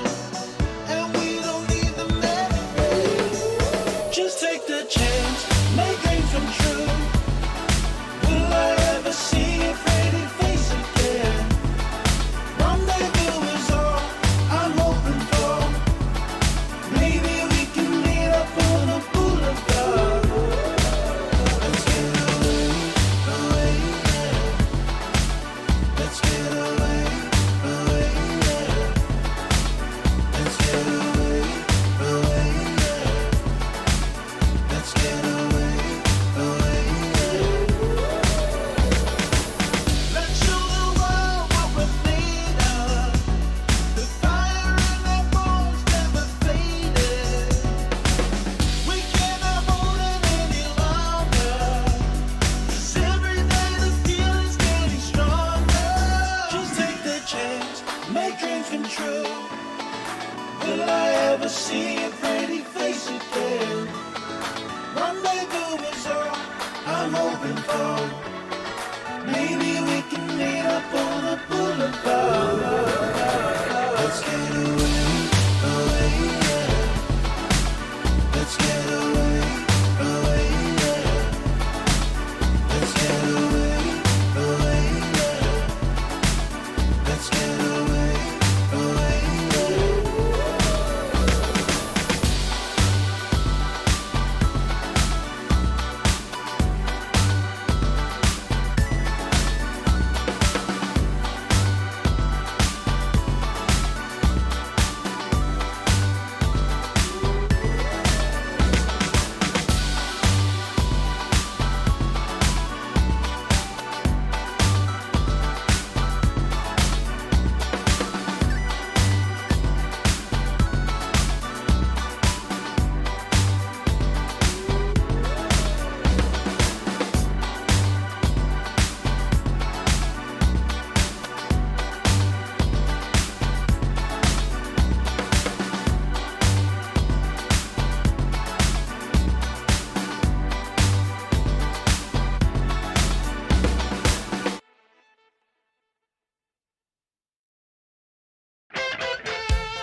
Susanna, I can't take this anymore.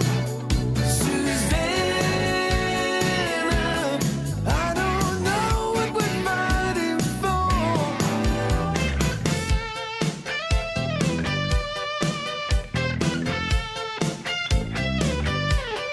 Upside down, I got to explain. Take it or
Hit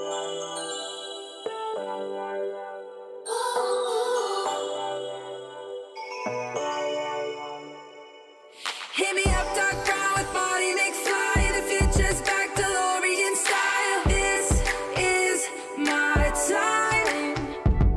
Got my Ray-Bans on, my acid wash jeans, pull pedal to the metal, flashback to the beat. Step into my time machine. On a rooftop in electric Times Square, with the wind in my face and a scrunchie in my hair. Fold out my rolling D50. Gonna bring back the vibe, moonwalk back to 85. Yeah, you know I got my A-team, Hennessy pop loop drum machine. This is my 80s fluorescent pink dream. Yeah, you know I got my A-team, Hennessy pop loop drum machine. Better believe, still want my MTV. Better believe. Oh, yeah. Hit me up, dark brown with body McFly. The future's back, DeLorean style. This is my time. Got my Ray-Bans on, my acid wash jeans, pull pedal to the metal, flashback to the beat. Step into my time machine. Through the vortex, crank up the reverb. Back from the future, haven't you heard? 85 is where it's at. Let's revive the whole world. Let's revive the whole world. Hey, yo, ready? You ain't seen nothing yet. Yeah, hop in my DeLorean, get ready, get set. Where I'm taking you now is on my own road. I pick my own path, bringing 80s recode. Put my hand on the throttle, best to buckle up. Rev up the gigawatts, hang on to your butts. I'm just a 90s kid. I just need a time machine to fly away. Hit me up, dark brown with body McFly. The future's back, DeLorean style. This is my time. Got my Ray-Bans on, my acid wash jeans, pull metal to the pedal, flashback to the beat. Step into my time machine. Through the vortex, crank up the reverb. Back from the future, haven't you heard? 85 is where it's at. Let's revive the whole world. Let's revive the whole world.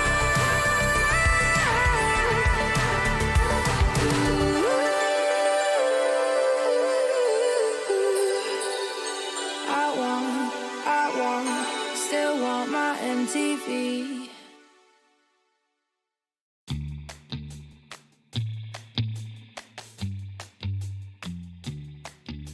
Shot, new kid on the block. Currents running strong like a solar wave. I feel electric. Locked, plugged into the socket. Watch me burning hot, yeah, I radiate. I feel electric. Coursing through my veins like a power surge. Call it misbehaving the way I burn. If you're gonna wait, then you miss your turn. Charged up and ready, I'm going steady with you. Looking like you're blacked out, got that future shot now. Everybody stop, get that future shot now. Future shot, future shot, future shot. Future shot, future shot, future shot. Breathe, feel that energy. You can change the lights from red to green. See, I got what you need. Sparking a connection, go VIP. You feel electric. You feel electric. Looking like you're blacked out, got that future shot now. Everybody stop, get that future shot now.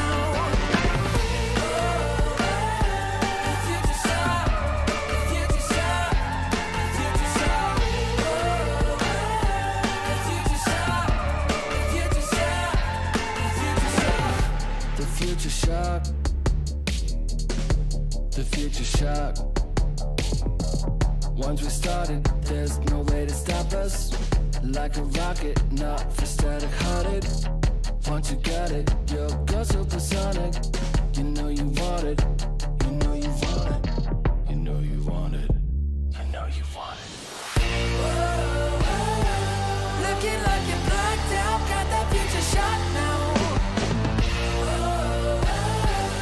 Everybody stop, got that future shot now.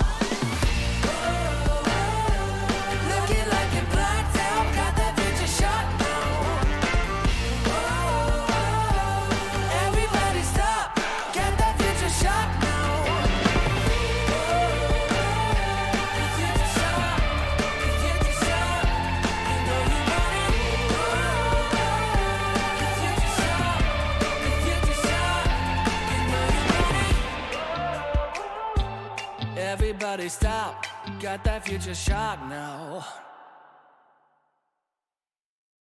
Oh, I'm feeling good. I'm feeling, oh, I'm feeling good. Oh, wake up with no alarm. Brand new kind of charm. And fresh hot coffee in a big old mug. Can't wait to get my face in the morning sun. Yeah. Make a list, check it off. Doing only what I want. Cause there's nothing better than making waves. I'm front and center in my own parade. On parade, on parade, on parade. Oh, I'm feeling good. I'm feeling, oh, I'm feeling good. Solid gold, I'm shining into foot. So come and take a look.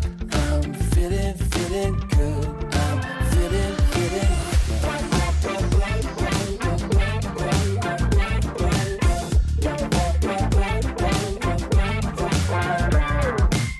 Hold up, windows down, rolling with the classic sound. Spent $5 on Walmart shades. Can't wait to stop traffic in my own parade. On parade, on parade, on parade. Oh, I'm feeling good. I'm feeling, oh, I'm feeling good.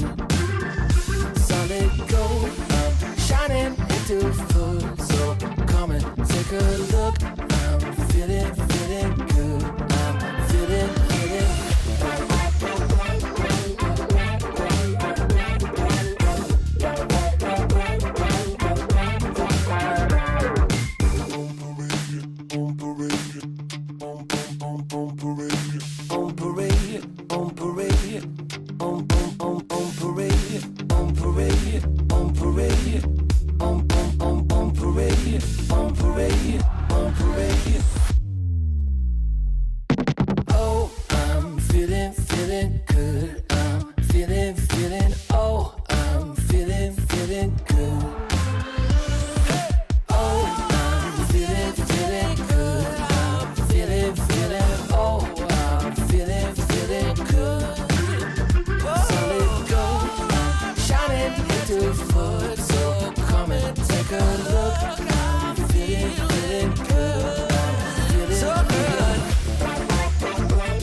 Welcome to my private garden. It's my own menagerie. If you're looking for a party, I own everything you see. Heavy is the head, where's the crown? They said it's my time, and I'm gonna run this scene. If you don't like the way I rule my empire,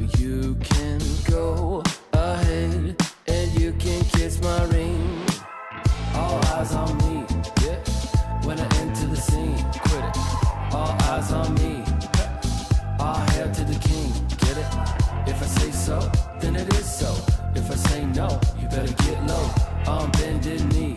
Yeah, all hail to the king. Get it? Make way for the king. Yeah. All hail to the king. Get it?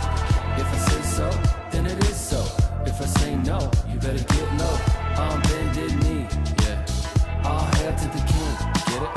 There's only room for one hustler, sitting way up on that throne. Guess I'm showing my true colors. 24 karat gold. I'm gonna wear that crown. Y'all better hit the ground. It's my time, and I can guarantee, if you don't like the way I rule my kingdom, you can go ahead and you can kiss my ring. All eyes on me, yeah. When I enter the scene, quit it. All eyes on me. All hail to the king, get it? If I say so, then it is so. If I say no, you better get low on bended knee, yeah. All hail to the king, get it? Make way for the king, yeah. All hail to the king, get it? If I say so, then it is so. If I say no, you better get low on bended knee, yeah. All hail to the king, get it?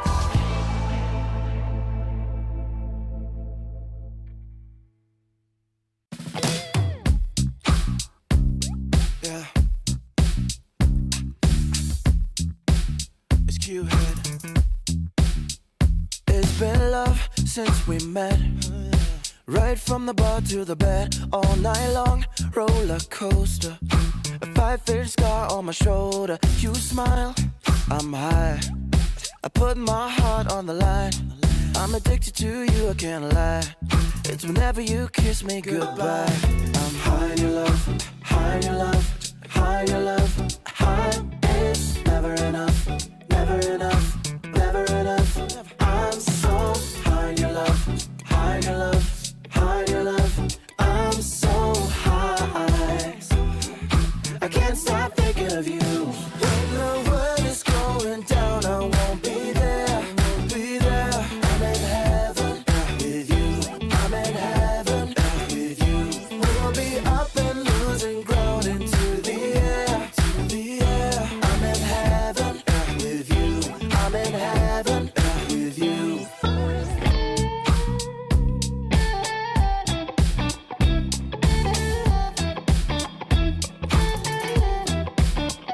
And we faced harder times when sweet words turned into lies. We got caught in our nest, yeah. I put our love on a rest. Hit the brake, I'll turn over. And never ever say that you know her. Got a flame to fuel every night. Keep her safe and hold her tight. High in your love, high in your love, high in your love, high. It's never enough, never enough, never enough. I'm so high in your love, high in your love, high in your love. I'm so high, I can't stop thinking of you. When the world is going down, I won't be there, won't be there. I'm in heaven with you, I'm in heaven with you. We'll be up and losing ground into the air, to the air. I'm in heaven with you, I'm in heaven with you.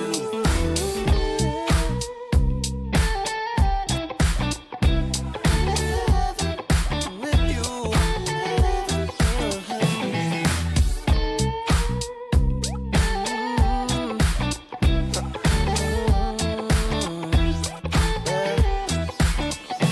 When the world is going down, I won't be there.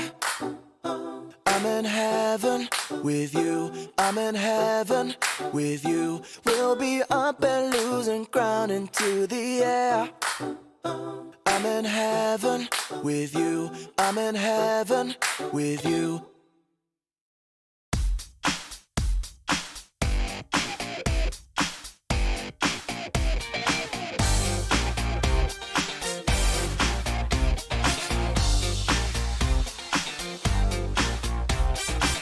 Who's there? Go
just live it up, live it up.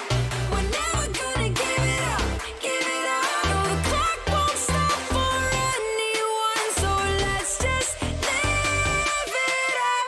No matter where we end up, we're gonna have a good time. We're a promise forever, so together we're gonna shake off the doubts and have a good time. We'll have a good time.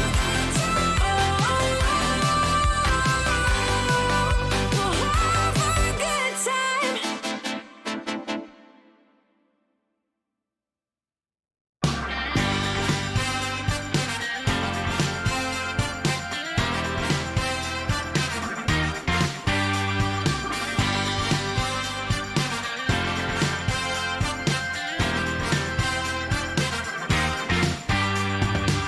Just got the news that you're still in town, looking for a safe place to hide. Well, you better close your window and lock the door, 'cause I'm gonna get you tonight. And I know where you are, so look sharp, 'cause here I come, I'm close, so get ready and watch out, 'cause here I come.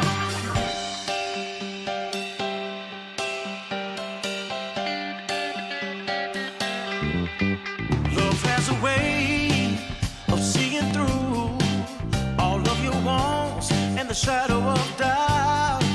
So just get dressed and know for sure I'm on my way to take you out. And I know where you are, so look sharp, 'cause here I come, I'm close, so get ready and watch out, 'cause here I come.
The morning light, it hits my eye. Last night we partied like it's 99. You took my hand, we danced all night. That's all I remember, we can blame nobody. Look where we are, so beautiful. This world is ours for the taking now. Not holding back, not giving in. Stay a little longer in the moment now. No regrets now. I'm not feeling sorry for anything I've done. We light it up just to watch them burn it down. And we don't need them anyway.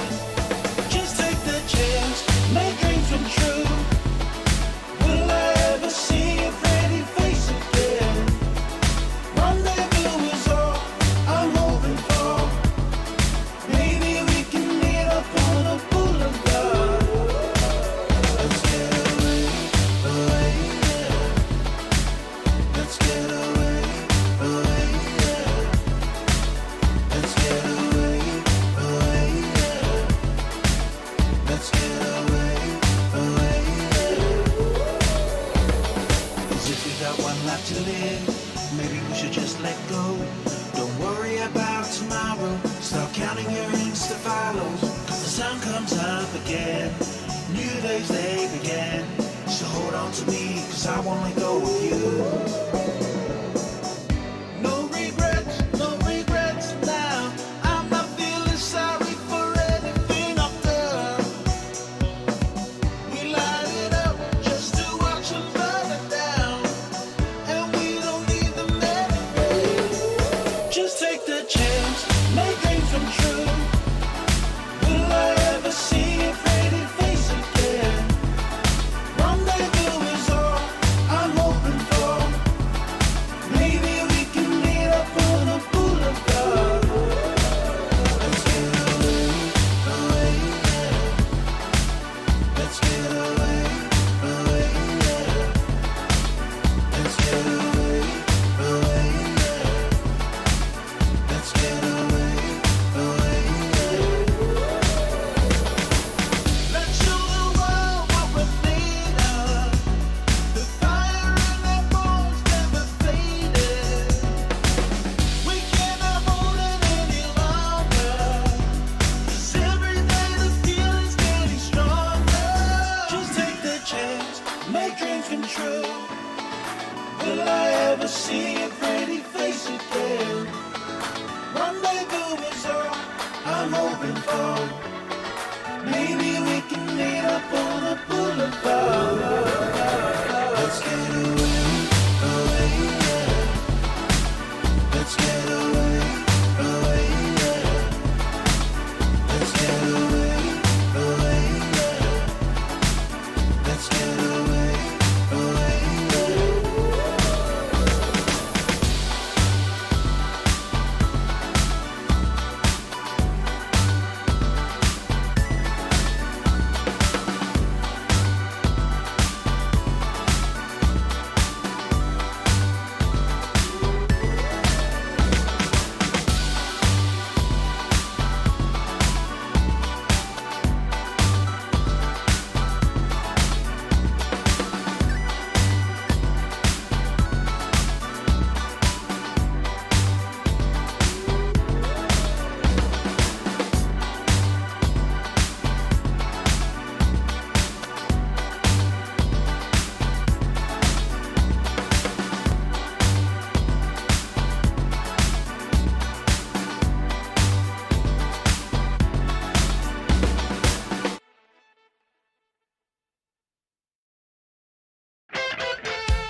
mind, only believe. Only believe. And the feeling's right to set the tone. Wanna light the spark and let it go. Late after midnight, light it up in the moonlight. Ain't no stopping us now. We just wanna be the fire. We just wanna be the fire. Burning desire. We go higher and higher, and we never come down. We just wanna be the fire. We just wanna be the fire. Taking down liquor and juice. Come alive, nothing to lose. Starting something, but comes rushing, rushing. And the feeling's right to set the tone. Oh, wanna light the spark and let it go. Yeah, just let it go. Gotta let it out. Wanna shake it out. Gotta let it out. Wanna shake it out. Late after midnight, light it up in the moonlight. Ain't no stopping us now, no stopping. We just wanna be the fire. We just wanna be the fire. Whoa, burning desire.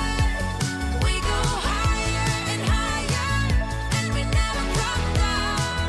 Ooh, we just wanna be the fire. We just wanna be the fire.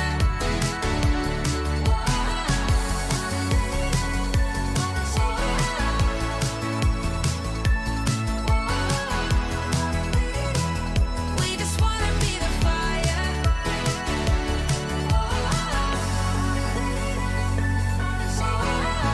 Wanna be the fire. We just wanna be the fire. We just wanna be the fire.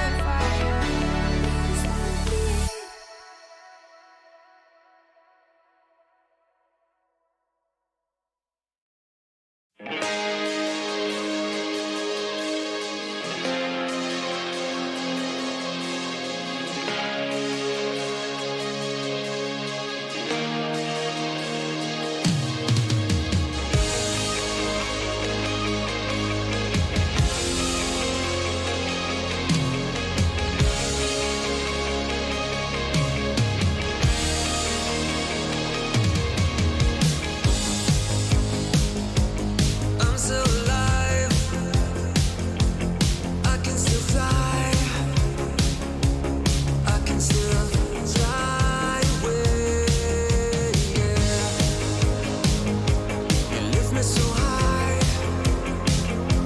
You got me so high. You got me so high today. And I'm higher. We can't set the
road, but we got a hold on it. Unsure what's ahead of us. We come from the gold that makes us a whole of it.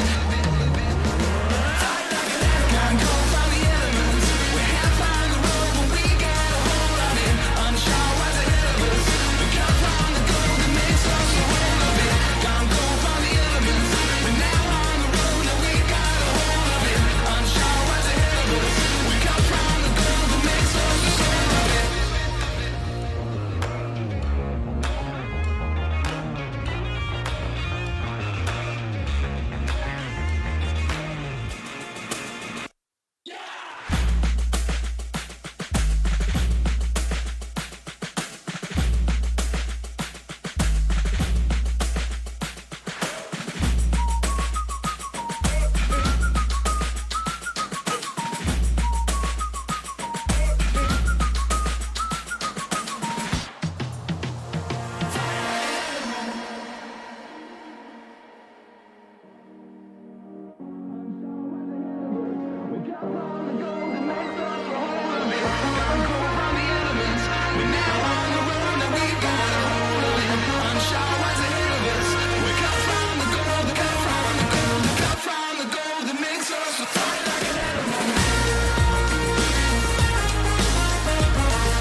Hit me up, dark brown with body McFly. The future's back, DeLorean style. This is my time.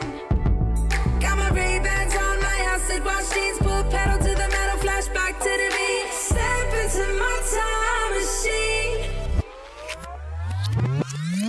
On a rooftop in electric Times Square, with the wind in my face and a scrunchie in my hair. Fold out my rolling D50. Gonna bring back the vibe, walk back to 85. Yeah, you know I got my A-team, Hennessy pop loop drum machine. This is my 80s fluorescent pink dream.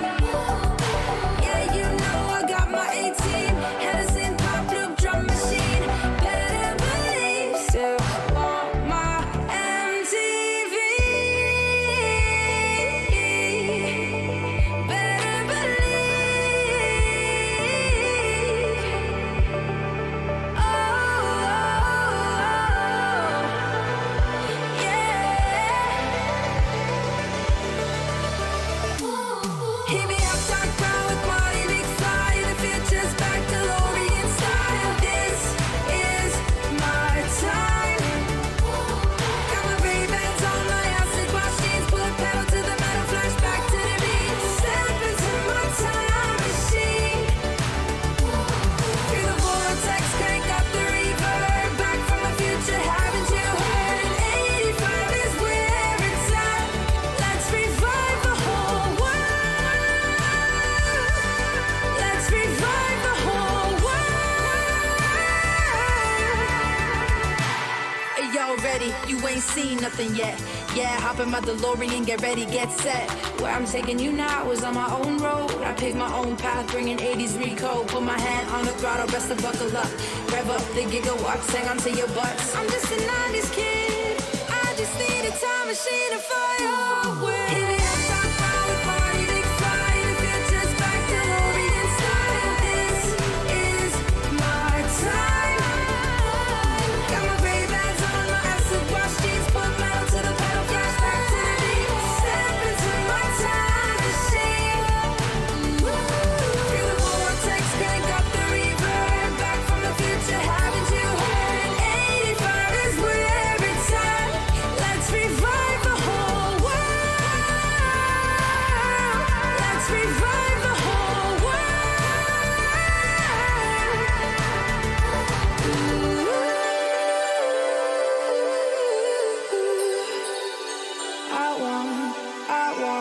Still want my MTV.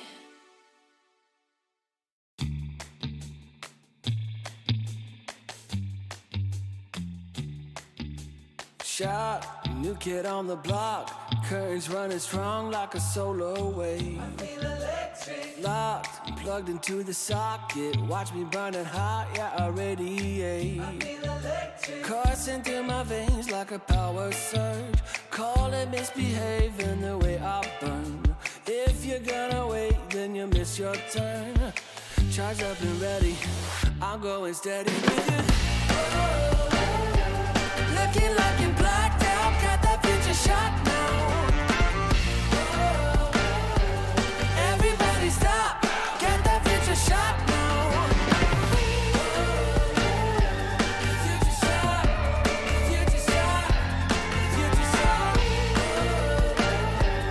Future shot, future shot, future shot. Breathe, feel that energy. You can change the lights from red to green. See, I got what you need. Sparking a connection, go VIP. You feel electric. You feel electric. Looking like you're blacked out, got that future shot now. Everybody stop, get that future shot now.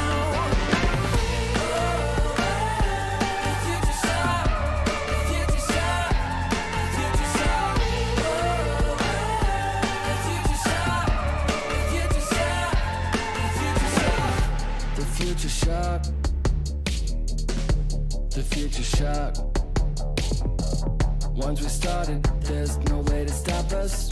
Like a rocket, not for static-hearted. Once you got it, you're girl supersonic. You know you want it, you know you want it, you know you want it, you know you want it. Looking like you're blacked out, got that future shot now. Everybody stop, got that future shot now. Looking like you're blacked out, got that future shot now. Everybody stop, got that future shot now. Future shot, future shot, you know you want it. Future shot, future shot, you know you want it. Everybody stop, got that future shock now. Oh, I'm feeling good. I'm feeling, oh, I'm feeling good. Wake up with no alarm, brand new kind of charm, and fresh hot coffee in a big old mug. Can't wait to get my face in the morning sun, yeah. Make a list, check it off, doing only what I want. Cause there's nothing better than making waves. I'm front and center in my own parade, on parade, on parade, on parade. Oh, I'm feeling good. I'm feeling, oh, I'm feeling good. Solid gold, I'm shining into full. So come and take a look. I'm feeling good. I'm feeling.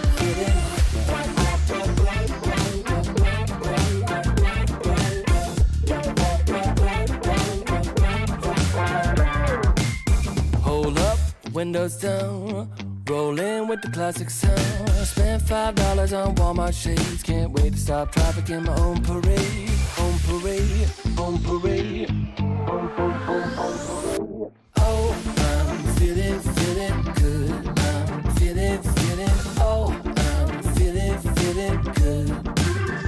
Solid gold, I'm shining into full. So come and take a look. I'm feeling good. I'm feeling.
Welcome to my private garden.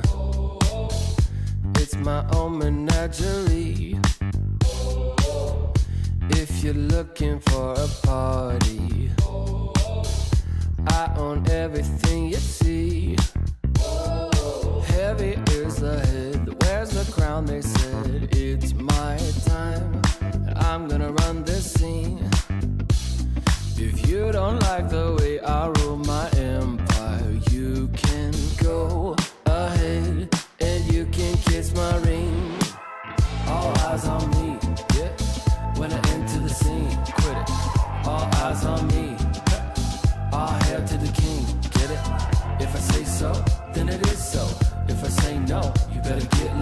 on bended knee, yeah.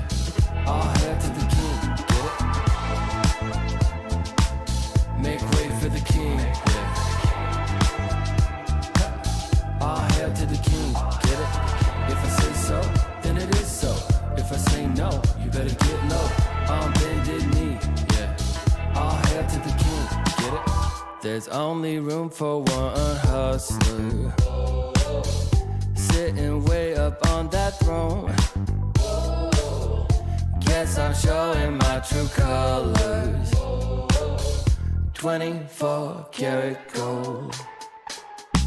I'm gonna wear that crown. Y'all better hit the ground. It's my time, and I can guarantee, if you don't like the way I rule my kingdom, you can go ahead and you can kiss my ring. All eyes on me, yeah. When I enter the scene, quit it. All eyes on me. All hail to the king, get it? If I say so, then it is so. If I say no, you better get low. On bended knee, yeah. All hail to the king, get it? Make way for the king, yeah. All hail to the king, get it? If I say so, then it is so. If I say no, you better get low. On bended knee, yeah. All hail to the king, get it?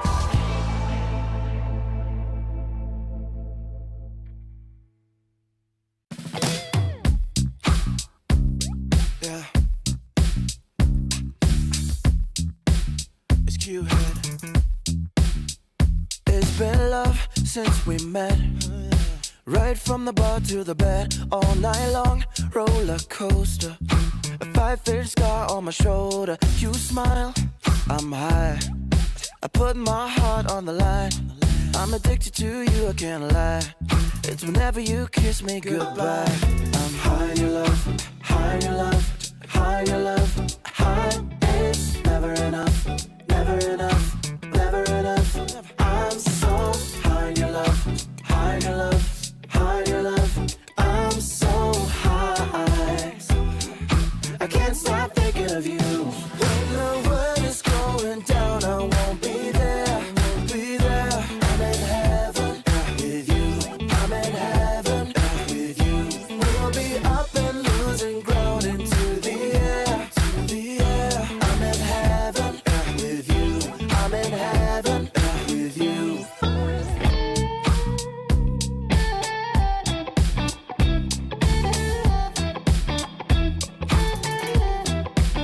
And we faced harder times when sweet words turned into lies. We got caught in our nest, yeah.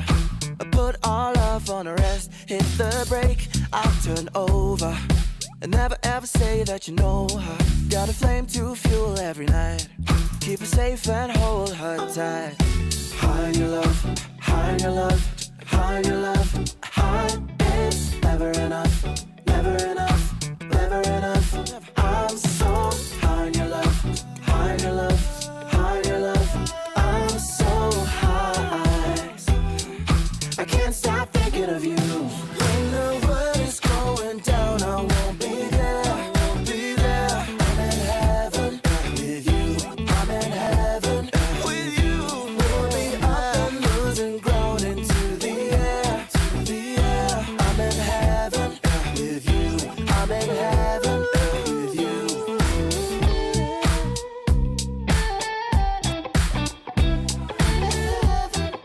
With you.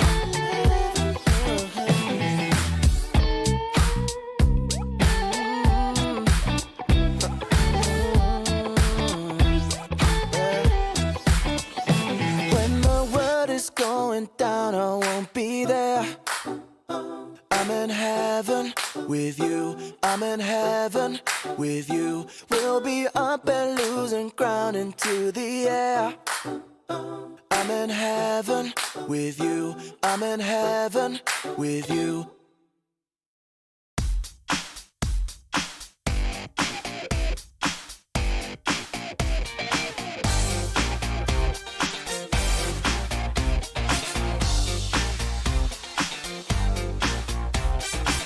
Who's that come walking by?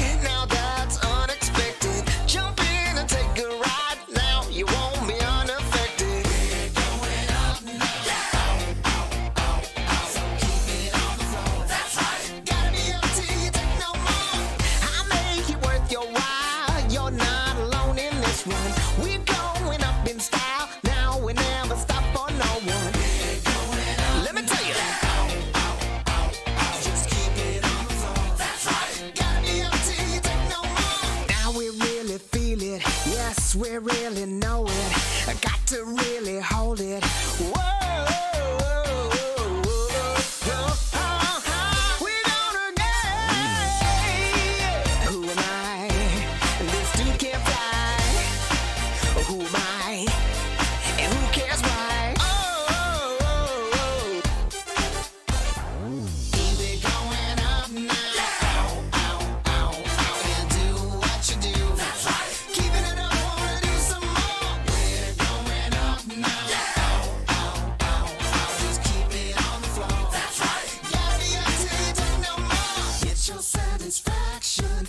Everybody just wants you there. Give them some attraction. Come on up and just pay the fare. We're gonna get down. We're gonna get down. Get your satisfaction. Everybody just wants you there. Give them some attraction. Come on up and just pay the fare. Get your satisfaction. Everybody just wants you there. Give them some attraction. Come on up and just pay the fare. We're gonna get down. We're gonna get down. We're moving up now. So keep it on the floor. That's right. Gotta be up till you take no more. Light up and shine the crowd. We'll burn the house right down, yeah. No thing you're not allowed. The party just begun, yeah. Keep it moving up now. So do it like before. That's right. You better believe you got something more.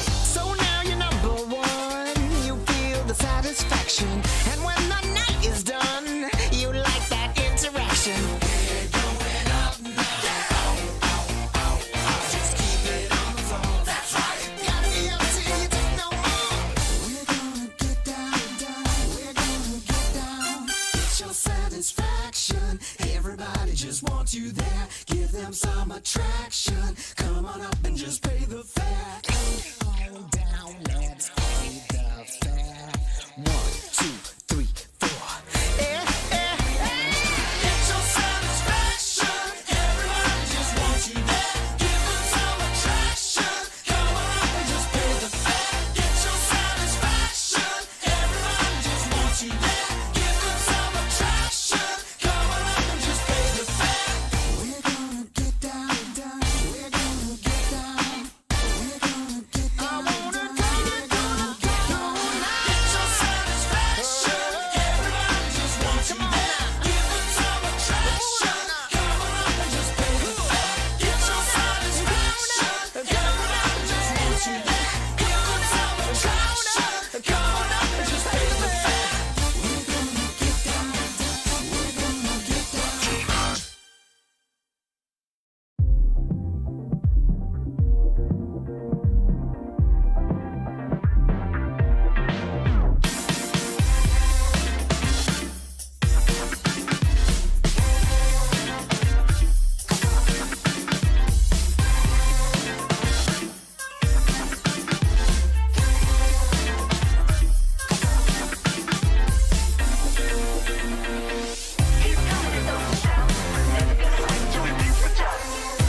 When the world seems big and I am feeling low, I think of all the good things in my life and dream of all the places we will go. No matter where we end up, we're gonna have a good time. When I promise forever, so together we're gonna shake off the doubts and have a good time. We'll have a good time. We'll have a good time. We won't take it all for granted. We're gonna live in the moment and have a good time. It's all we ever wanted. So why don't we just live it up, live it up? We're never gonna give it up, give it up. No, the clock won't stop for anyone, so let's just live it up. When the world seems big and I am feeling low, I'll think of all the good things in my life and dream of all the places we will go. No matter where we end up, we're gonna have a good time. When I promise forever, so together we're gonna shake off the doubts and have a good time. We'll have a good time. We'll have a good time. We're gonna live it up. We're gonna live it up. We're never gonna give it up. We're never gonna give it up. So why don't we just live it up, live it up? We're never gonna give it up, give it up. No, the clock won't stop for anyone, so let's just live it up. No matter where we end up, we're gonna have a good time. When I promise forever, so together we're gonna shake off the doubts and have a good time. We'll have a good time. We'll have a good time.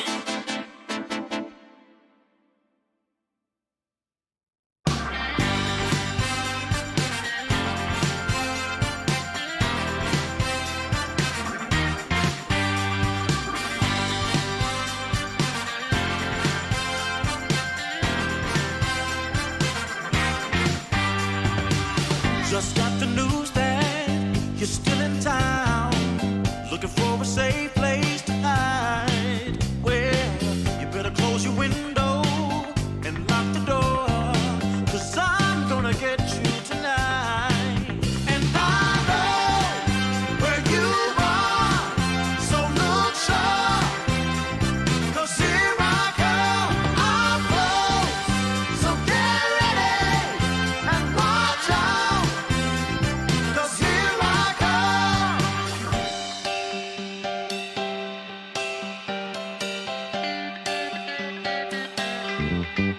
Love has a way of seeing through all of your wants and the shadow of doubt. So just get dressed and know for sure I'm on my way to take you out. And I know where you are, so look sharp, 'cause here I come, I'm close. So get ready and watch out, 'cause here I come.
The morning light, it hits my eye. Last night we partied like it's 99. You took my hand, we danced all night. That's all I remember, we can blame nobody. Look where we are, so beautiful. This world is ours for the taking now. Not holding back, not giving in. Stay a little longer in the moment now.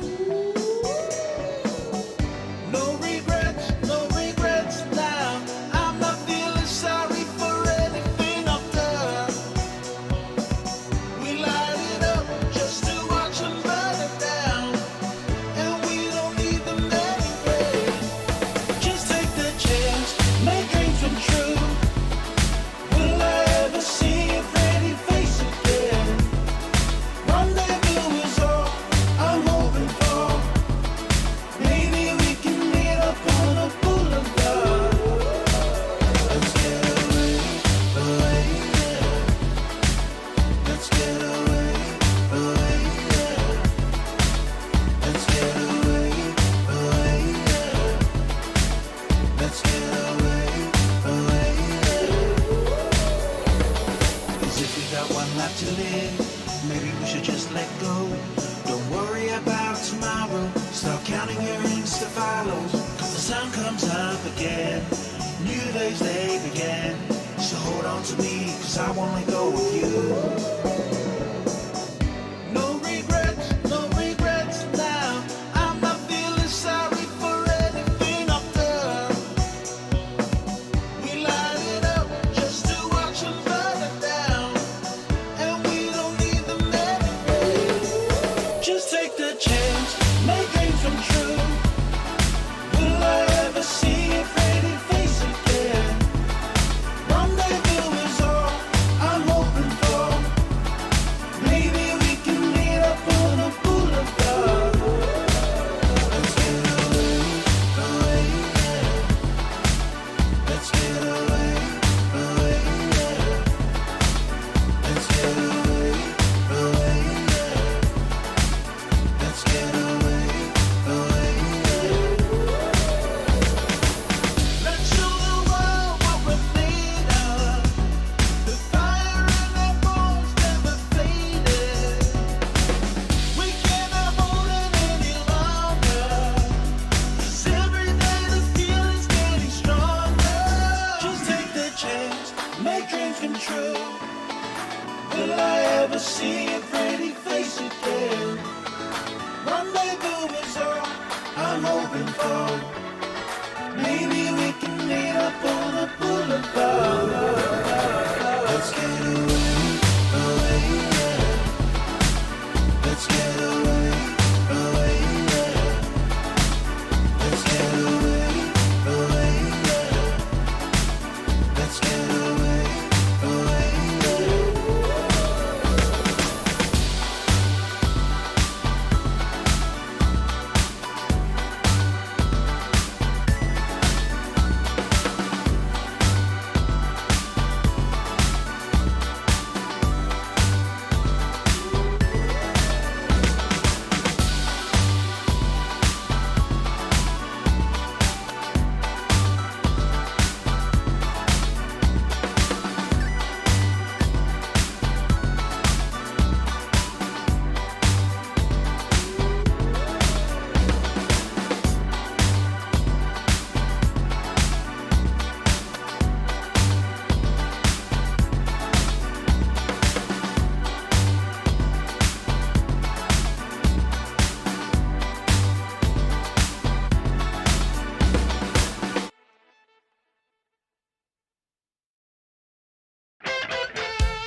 Oh, you made me lose control, Susanna. Oh, you got me on my knees, Susanna. Won't you please come back to me? We gotta give it one more try. We gotta give it one more try. We gotta give it one more try. Come back to me.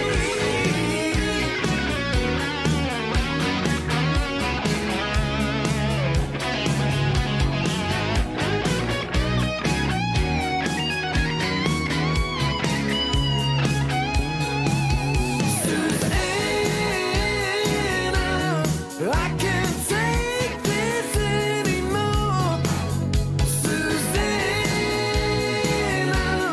I don't know what we're fighting for. Susanna, I can't take this anymore. Susanna, oh baby, you got me.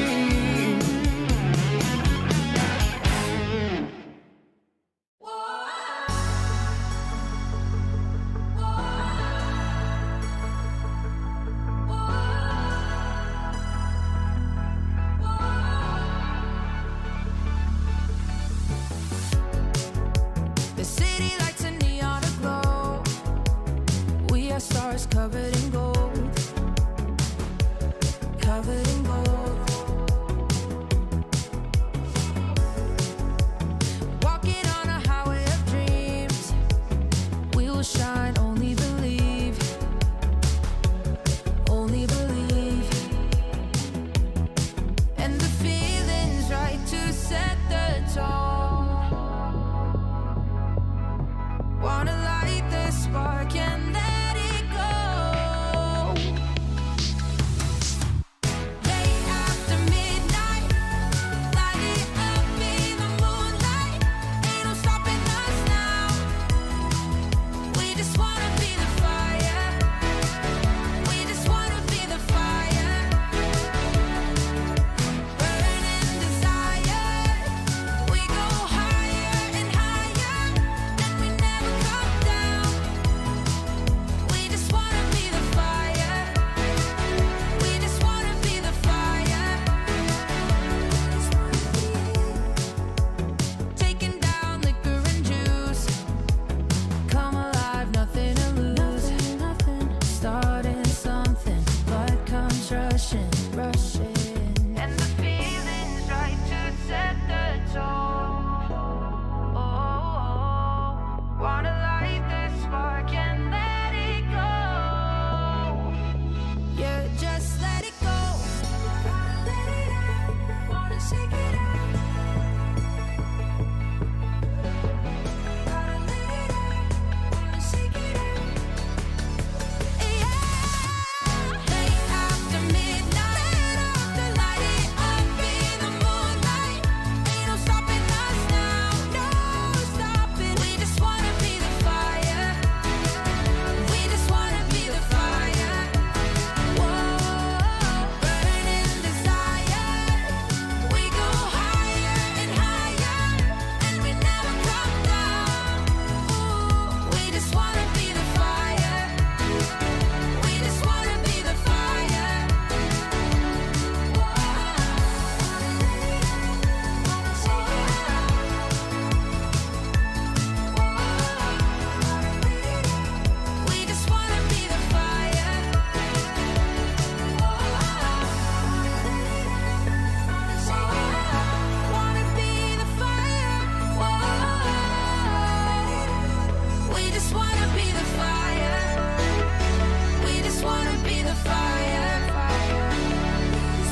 Welcome back, one and all, for some more Dream League qualifier action as we are continuing in the MESWA region with another upper bracket matchup, this time between the Wolf Warriors and the side of Chimera Esports.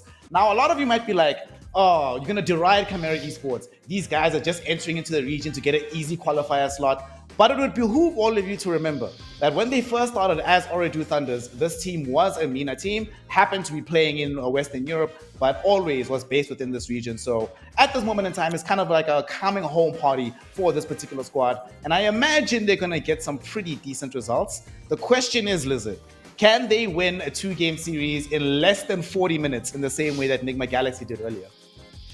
Yeah, we'll see. I feel like it's similar situation, but I actually recognize some of the nicknames on Wolf Warriors that they're up to play against. So if they show up in the lobby, that is. So we'll see. I think we might have a series that isn't as quick. I still expect a 2-0, but it might not be as one-sided and as quick as that Nigma series. Yeah, for those of you who were not here earlier, game 1 of that Nigma series was 14 minutes, 40 seconds, something like this.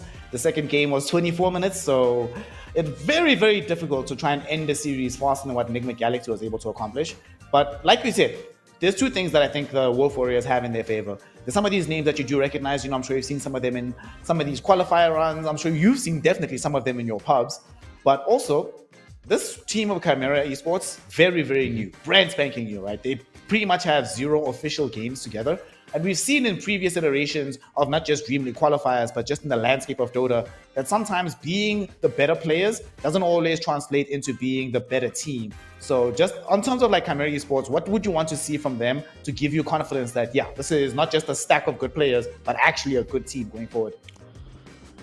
Well, first and foremost, right now they are still kind of, in my opinion at least, fitting that stack category, right? As you said, because it's kind of fresh, it's kind of new.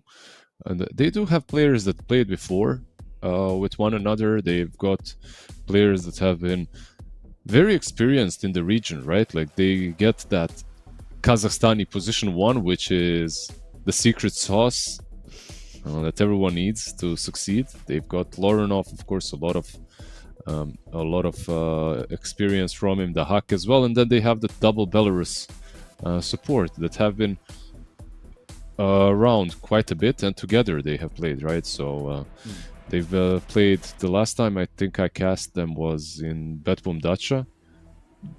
It wasn't perfect, but they had some good stuff. That is with Liga back in the day, and they just played together quite a lot anyway. So it's nice when you have that 4 and 5 that kind of know one another and play together a lot. And I just want to check, was TA2000 with them in no, TA2000 was in Aurora at that time. Yeah, but it was 1J and Pantomime that played from Belarus. So yeah, so the duo support still sticking together, but the rest of them kind of new. It's a bit unfortunate that we don't have like player cams on this particular qualifier run, because I wanted to see 1J's legs. It's been a while since I've seen him with his long laid back demeanor, chilling, legs up on the table, but probably not going to be able to see that today. I think for me, the big thing I really want to see is, the Hawk, obviously very experienced player, has been around for a very long time. I think he's the X factor for me, because Lorenov and TA2000, they played a little bit, they played for a while together. Some of their stints on Aurora was together as well. Like you mentioned, 1J and Pantomime have been playing together for a while. But the Hawk is the sort of odd man out for me here, because he's not up and coming, right? He's sort of in the prime crop of his career at this point in time. Like, he still needs to get back to some winning ways that we saw from like Hellraisers 2 years ago, but he's the one that I'm not entirely sure how this fits together. Because when I look at TA2000 and Lorenov, I'm like, okay, got a stable mid laner, a hard farming safe laner, 1J and Pantomime, the type of supports that like to move around the map quite a bit. But the Hawks off-lane playstyle has always been very particular and very peculiar. Not every team can work with this guy in the squad. So I'm curious to see what their playstyle is going to look like with him, given how strange of a playstyle he is. Like, he doesn't play these Marses, Underlords, Centaurs. He's the Visage guy, the Beastmaster guy, pretty much whenever he can get his hands on it. But thankfully, right now is a great patch for Beastmasters, a great patch for Lycan. So I think they're probably going to try to give him some of that more priority on these micro heroes. Yeah, there's always a chance for you to adapt to your offlane. I feel like he is someone that can play standard, like you said. He isn't known for them. He can play standard offlaners, but he's more known as this cheese guy that does it. That's kind of carrying from the offlane, if that makes sense. Kind of needs a bit more space, and that's something that you need to adjust to. Like if you look at Western Europe, Tundra, they just got Duratio on their roster, and we haven't really seen a lot of them, but I feel like that's the perfect fit for a team such as Tundra, because now you have BZM and you have 33 on offlane, right? So Duratio should, on paper at least, in my mind, be a perfect piece of a puzzle to complete that roster. Now, when it comes to this team, and when I think of Lorenov, when I think of TA2000, I'm not seeing it at the moment as the perfect combination of cores in the play style that they bring to the table from their ex-rosters. But if you adapt a little bit, I'm sure that they can make it work. Yep. That's always what makes a really good team, right? How many changes you can make in terms of your individual playstyle, not just like the heroes that you're drafting overall. So it'll be interesting to see. I think as well that both Lorenov and TA2000 kind of have something to prove right now. Dahak as well. For Phantom and 1J, it's like, well, we spent like a better part of a year doing really well on Liga, not necessarily making it to tournaments, but making deep runs in qualifiers. So they probably feel their trajectory is on the up and up. Whereas for TA2000 and Lorenov, both of them have experienced some kicks recently, haven't necessarily been performing at their maximum level. Dahak has been just pretty much out of the scene in general in Eastern Europe. So they have a lot to prove, and we've seen, of course, with a team like Parivision, at what's happened in Bangkok, that some of these Eastern European players, when they have something to prove, can really level up and show us exactly what's happening. So if they can channel some of that, I think they'll be okay. They'll be fine out here. But let's speak about their opponents for a second. You were saying that you recognize some of the names on the list. Who is it? And was it from a pub that you got stomped in? Please say it was. I'm not gonna say I got stomped, of course, but I think I've seen Virus. I'm not sure if it's the same Virus that I've seen before, but I think it is. I think it's the same dude. Like he's playing pubs. Played a couple of times, I think, with him. Nothing crazy. The rest of them, maybe the I'm not sure. The rest of them I don't really recognize. They are all Iranian players on Wolf Warriors, and unfortunately for us, these Iranian players are not in the lobby at the moment, at least, guys. So that's why we are yapping away, because one team is in the lobby and the other one is not. Yeah. I hope they got the time zones right. I know that Snare is really good with time zones, so he's here on time. Bro, are you ever gonna let that one go, man? That was one time, you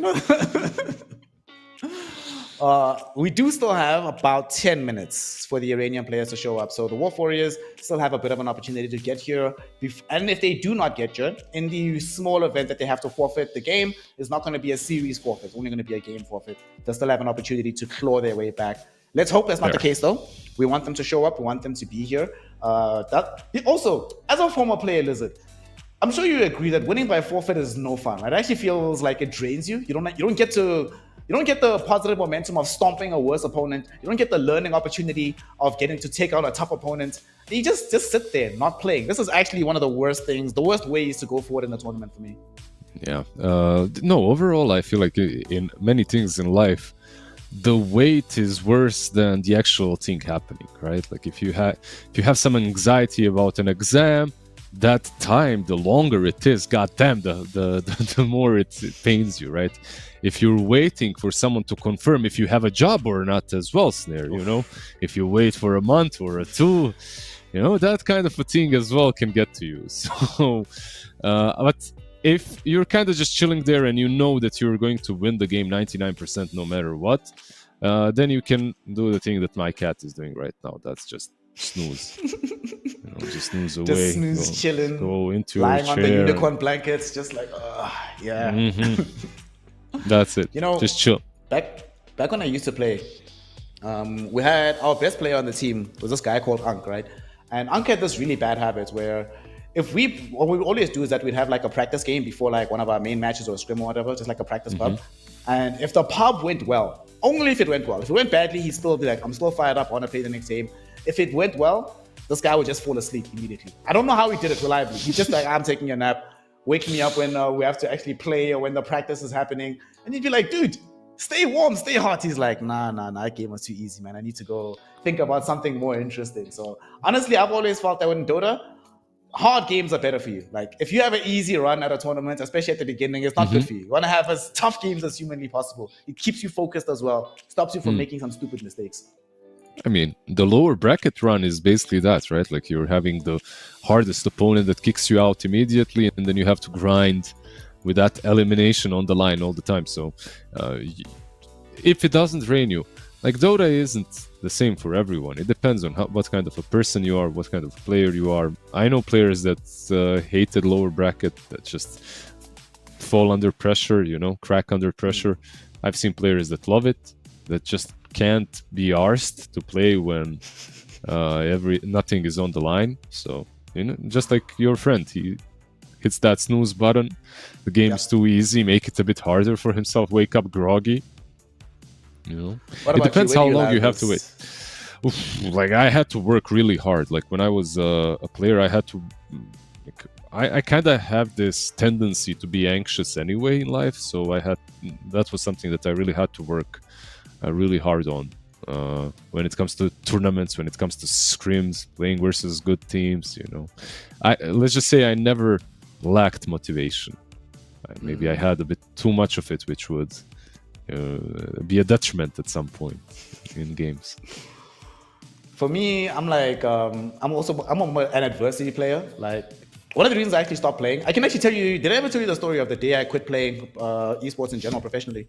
So you never quit. You're still playing. Nah. Now I don't play in an official capacity. You know, now I'm happy behind the camera, or I'm happy in front of the camera rather. I don't have to be behind it, pressing the buttons. So this is when I was still playing fighting games, and Pokken Go just released on the Nintendo Wii at the time, right? On the Wii U, sorry. So they asked me to come to the tournament, and there wasn't a caster there, and they were like, hey man, would you mind like also doing some of the casting? I was like, yeah, sure, whatever. So I'm casting the tournament, but I'm also playing, so you have to do in between, what can you do? I got top 3 at that tournament, and the reason I got top 3 is that I was stomping, dude. Like group stage, simple. Upper bracket, I'm stomping till I get to the upper bracket final. You know how it gets in the upper bracket final, even stomping the whole time. You get a bit clowny. Let me try something out that I haven't really done before. And remember, the game was brand new, literally released that day. All of us got like an hour to practice. So I didn't know enough about the game to really go deep into it. But I was like, what's the worst that could happen? Play. I lose the upper bracket final to this the guy who eventually won the tournament. He knocks me down in the lower bracket. I'm playing, and it was BO3. I won the first game, bro, easily. Super easy sweep. Game 2, a bit tough. It makes me serious again. Game 3, I won the first round easily. Dicked around in the second round, so I lost. And then I lost the third round because I tilted a little bit, right? And then I lose. Classic. This kid goes into the finals. He loses in the finals. The other guy beats him. Then the other guy comes to me and he's like, dude, something felt off about our game. Let's play a game. Like, let's just do like first to 10. All right. We play first to 10. And I beat him 10-2, if I remember correctly. And then he says the words to me that literally on that, I'm not even joking, on the spot ended my esports. He's like, bro, if you had better big match mentality, you would never lose a tournament. But with the way you think about games now, you can never win the way you are. And I was like, oh my God. Like that. Too real. Okay. Jude was too, I honestly think the guy cooked and you ate. Like he literally eliminated his competition for the upcoming years.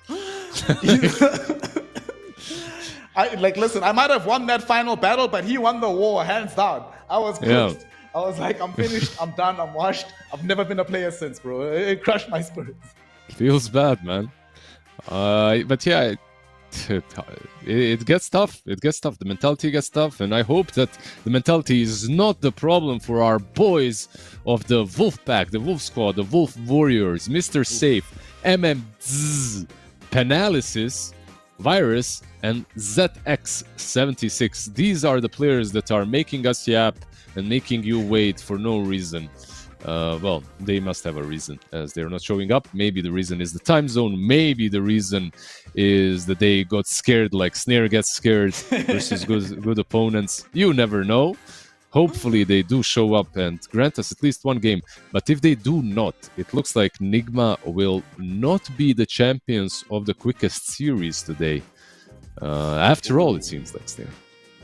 That's true. That's true. If they don't make it whatsoever, then it'll just be like a 0-minute game. So then it'll be the side of Chimera Esports that take that crown.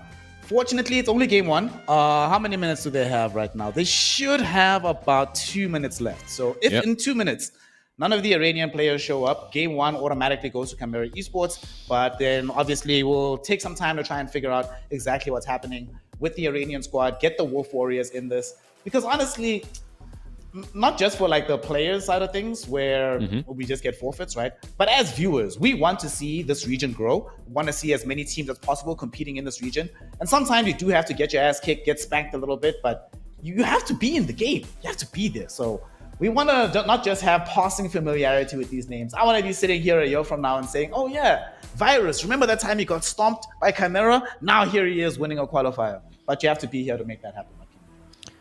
Yeah, you have to show up. You have to actually give it a go. Of course, sometimes it happens. You forget about the tournament, or you mess up the time that you're supposed to be there. Honestly, it does happen. So I hope it doesn't. Yes, they're here. They're here. Just in time. Just in time. Damn. Oh, that's clutch. That's clutch. And dude, they all joined at the same. Literally second. What the hell just happened? You know what that is, my friend? That's team coordination. They're showing us what they're about in the game. I'm ready now. Oh, these guys. What the? I was so ready for a death loss, dude. Like, I was like, yeah, this game's... I really didn't believe they were going to show up, but it seems like they did manage to. Maybe this is the strat, right? You come super late, so that frustrates your opponent. They're sitting there, hands up, being like, we're waiting, we don't know what's going on. Meantime, you're discussing the draft, you're looking through the final pieces of their replay, and you come in just in time. I see the strategy. Yes, I like this. I hope that the game is longer than the time we waited. They will receive, unfortunately for them, because they were this late, they will receive a 14-minute... well, they were late for 14 minutes, 1 minute away from being DQ'd. But they will receive, I believe, a level 3 penalty in the draft, right? So basically 0 reserve time, which will make it a little bit harder for them to get all the correct picks. But, you know, it's a new year, new meta, more or less. Not really, but maybe they have something in store for us already. I hope that they have used these 14 minutes well to prepare. Yeah, exactly 14 minutes. I actually can't believe it. That it was 14 minutes. Well, we are about to get our game. We did the coin toss. Looks like Chimera won the toss. And what have they selected here for themselves? Okay, Chimera wants Radiant and Wolf Warriors want the second pick. Seems to be something that we're seeing quite often recently. People are very much favoring Radiant. I'll be honest, when I play games, I'm still not fully sure why, but I definitely feel much more comfortable playing on the Radiant side. So makes sense to me that they would go for that angle. And makes sense that you wouldn't want to give, if you're a Chimera, you're not going to give the team that has, you're not going to give a Radiant team second pick as well, right? So you have to pick the opposite, which is fine. Yeah, interesting that you like the Radiant as well. I know that there's this, like, there's a little bit of advantage to it. But yeah, interesting, just interesting. Back in the day, everyone had this same mentality that Radiant is just better because it's more natural to play it. But in Dota, things have changed, and like the sides are quite different. Radiant, I don't know, like safe lane pull is easier to use. So you got those two medium camps that are really close. There's a lot of different reasons why it's nice to play on Radiant, but it's I feel like it's always you can always make a story up about anything, right? And find different reasons why one is good or better, why one is better or worse. Roshan as well is very important too. You kind of take the tier 1 tower on top, and during the nighttime it's a bit easier to sneak around, take it. Maybe that's also something to consider, but I'm not sure. We'll see what the second pick does for Wolf Warriors, because they don't really have a lot of reserve time, any real time, that is. So because of that, they kind of have to instantly respond to the first pick. If it was me and I had no time, I'd probably take first pick. That actually is a good point, yeah. So you can sort of dictate proceedings, make the enemy team be the ones to respond to you. That makes sense. Well, we are about to witness what Wolf Warriors has in store for us from the second pick position as we have our second draft of the day. Chimera Esports versus Wolf Warriors here in the upper bracket. Wolf Warriors, as Liz mentioned, do not have any reserve time, a mere 20 seconds on that mark. But as we discussed, they were using those 15 minutes to prep every permutation of this draft. So they don't need reserve time, Liz. They got this. Yeah, nice preparation. They ban out the Meepo immediately and the Dragonite. I mean, on Chimera Esports, there's definitely Meepo players, so gotta get it out. By the way, Snare, do you know, my friend, which hero in Dota is a Chimera? From Warcraft, at least. Ooh, a Warcraft Chimera in Dota. Ooh, who is the Chimera? God, my memory is failing me. No, remind me, bro. So it's a Night Elf unit. Night Elf Chimera. Oh, yes. Dude, today, from your references to Katagar Sharp Eye, or to this, reminding me of the old times, man. It's Jakiro. Jakiro. Yeah. And his model in Dota is almost the same. Like a very similar model to what it just used to be. The Chimera in Warcraft 3 had 2 heads too. Was it a flying unit back then, right? Or was it only the Griffins that were flying units? It was a flying unit, but you could put the model on the ground, I think. I can't remember how it worked. I think I might be even wrong. I might be BSing you, but I think I'm not. 5 seconds remaining. I'm pretty sure I'm not. Yeah. Well, they I'll get just treat themselves this as a you Mac. telling me about the time zone, so it's fine. Radiant team back. We're even now. Dawnbreaker as well. I honestly, like, from what I'm seeing from Wolf Warriors, this ain't so bad. Just looking at the bans and what they've picked, it makes a lot of sense. It makes a lot of sense to pick the Dawnbreaker into Magnus as well. I think we might, just from the first 2 picks, I think we might see a longer game than the Enigma one. I definitely agree. We have the big meta carries being banned out. Like you said, a specialty in the Meepo, Dawnbreaker, good response, and just a great hero overall right now in the meta. They banned Nyx Assassin, so without Gyrocopter being in the game, are we expecting perhaps them to go for a Bat Rider here? They're protecting the Dawnbreaker because it's kind of unplayable until you get BKB. You can't use your ult, he just carapaces you from across the screen, across the world, and you get stunned. It gets cancelled. So it's a really good ban. They get themselves a Tiny. Now with that next ban, of course, it's a bit easier to go for these Chens and Enchantresses. Chen bans, so maybe an edge. Grim. I'm looking forward to seeing what he can do with this. It's kind of a nice combo with Mag on offlane as well. And a lot of players right now are trying. And I think it's actually 1J or Panto, I can't remember, that did a lot of the painter, artist facet. I can't remember the name of the facet, where you can actually target your stroke of fate. You know, just use it the way you want to. It's kind of a funky, I should say, facet, but right now, what I'm seeing is basically Soulbind plus Literal Ult, right? Like, that's what we're getting. The classic RP, Inkswell onto Magnus, RP, Soulbind, Glitch Ult, and ideally everybody dies. The only thing I don't like about this though is now you have Grimstroke Glitch. Both of them are very sitting very far back, relatively static supports, at least in terms of their movement on the map. So it feels like this Magnus has to do a lot of the additional heavy lifting to sort of bridge the gap. We don't know where the Magnus is going, right? If it's mid, off lane, or even carry, but the way things stand right now, I do feel like it's much easier for Wolf Warriors to make plays on the map. Dawnbreaker, Tiny, and Rubik, all of them can do stuff. All of them just need like levels, in fact, to start being effective on the map. Yeah, it's a bit easier when you play versus Grim and Lich. If you manage to keep them low on levels early on. The Undying, okay. Once again, this hero is very popular. This should be our 5 with Rubik and Dawnbreaker on the offlane and Tiny most likely mid, we'll see. We have seen some Tiny safe lane as well today. Actually, Tiny offlane, right?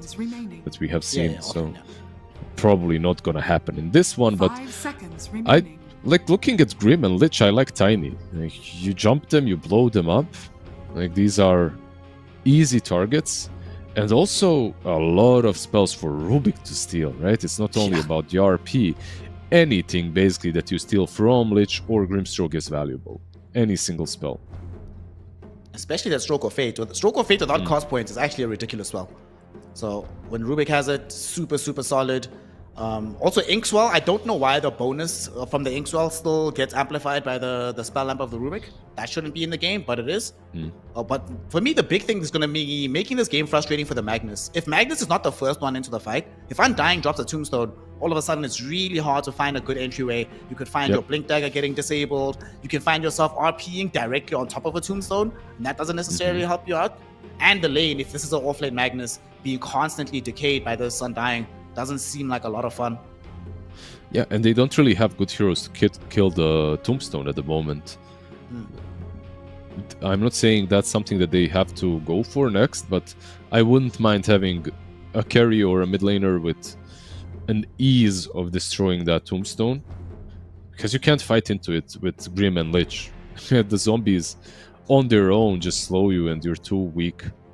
By the way, when you talked about Inkswell, why is that so? Why shouldn't it be amplified? Because it's too strong off the amplification. Ah, that's all. Okay. I was, I was like, okay, is there some reason? I thought that I'm.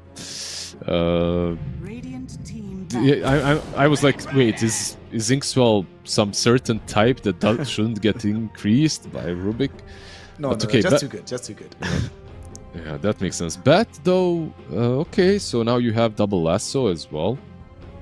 But this means it's a core bat.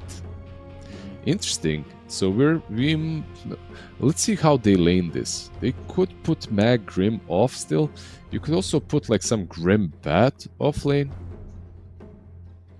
If you wanted to maybe have an easier time into Undying. 10 seconds remaining. They might try to put Bat.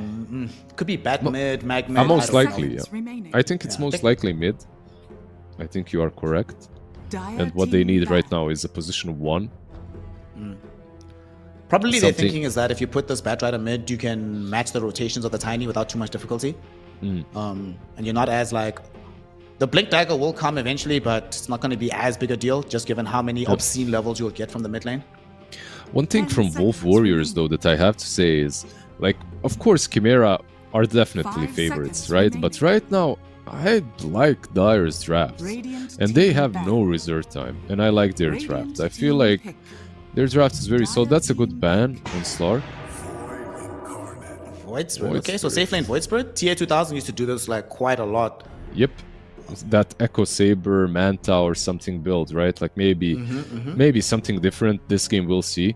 But Void Spirit, basically what I was about to say 10 before they picked seconds Void remaining. is kind of negated by the Void. What I wanted to say is Wolf Warriors can play this game 5 fast. seconds Like they have remaining. heroes that can off cooldown, constantly move on the map. They don't have any big spells besides Dawnbreaker and Tombstone, but they can play the map without those. On Chimera, you had RP, you had Lasso, and you had to use these spells to actually get some good kills. And then you were left with a position 1 to pick, and usually those are greedy and not very active. But with the Void Spirit, I feel like they've Choose your solved hero. that issue out. Oh, Ursa, okay. Mr. Safe is playing safely in Ursa. I like this Ursa a lot. Like, you can eat alive this Grimstroke and this Lich if you ever got on top of them. If Bat Rider jumps in, if you can get off the Enrage, or eventually just get the Agnum Scepter, Bat Rider doesn't necessarily have the best of times doing that. And the same is true of the Magnus, but crucially, if you can just keep this hero alive for so long in this game. Like, I'm imagining Undying being there with Grab Ally at some point, or in Tomb or whatever. Dawnbreaker coming in with the ultimate. You have Enrage as well to help you out. Rubik eventually can lift you back too. And looking at the Chimera lineup, unless they're dropping all of their ultimates at once, their burst damage potential isn't really that convincing. So Yep. if Mr. Safe is able to get to a safe point in this game, I see how they struggle to kill this Ursa later on. Yeah, for sure. It's overall, the Ursa looks like a really good pick, in my opinion as well. Like, you can get rid of Phantom's Embrace, your ulti is really good versus Bat Lich, like even versus Mag, of course. So overall, I think even without any reserve time, they have drafted better. But now they have to actually execute. And executing, we'll see if that is their stronger suit, because Chimera on paper are a stronger team, stronger players. And I think even though they might not have the best, like we talked about, mid-game, post-laning stage, you know, if a Void Spirit is fat enough, if he's thick, you can put some Inkswell on him, play around him with Lich and Grimstroke. I'm very intrigued to see how Dahak does on this Batrider as well in the offlane. Prepare for battle. That should be fun. The lane should be quite fun for him. That being said, like if I'm Ursa, I'm hating life right now. Just like, dude, I have to play against Batrider Grimstroke. Like with the double melee. Like the other hero in my lane is undying. Like how do we zone these guys away from me so they stop peppering me with the napalms? Yeah, that's true. That's true. The lane looks... Mr. Safe will scout them out, and first move, well done by him. What a surprise. Dude, I'm not even going to play with you. I'm not even joking. Just that one move gives me more confidence in the previous than the previous game. Yeah. Because in the previous game, we had a similar situation where they ended up dying despite having the vision and the awareness of where the enemy is at. No, 100%. I'm telling you, from seeing just the two the first phase bans and the first phase picks, 30 seconds to I think battle. this game should be more even. I'd also like to officially apologize to Wolf Warriors for giving them the biggest Costas curse ever as they now go in. TA 2000 underneath the tier 1 tower. Do they have the damage to kill him? They do not. Well, they do, but they don't want to die at the tier 1 tower for it and risk giving up deaths in the process. They'll be content with just whittling away his regen, securing 2 bounties and starting the game normally. Yeah, this should be 2 for 2 then, right? The battle Easy begins. clap on both sides.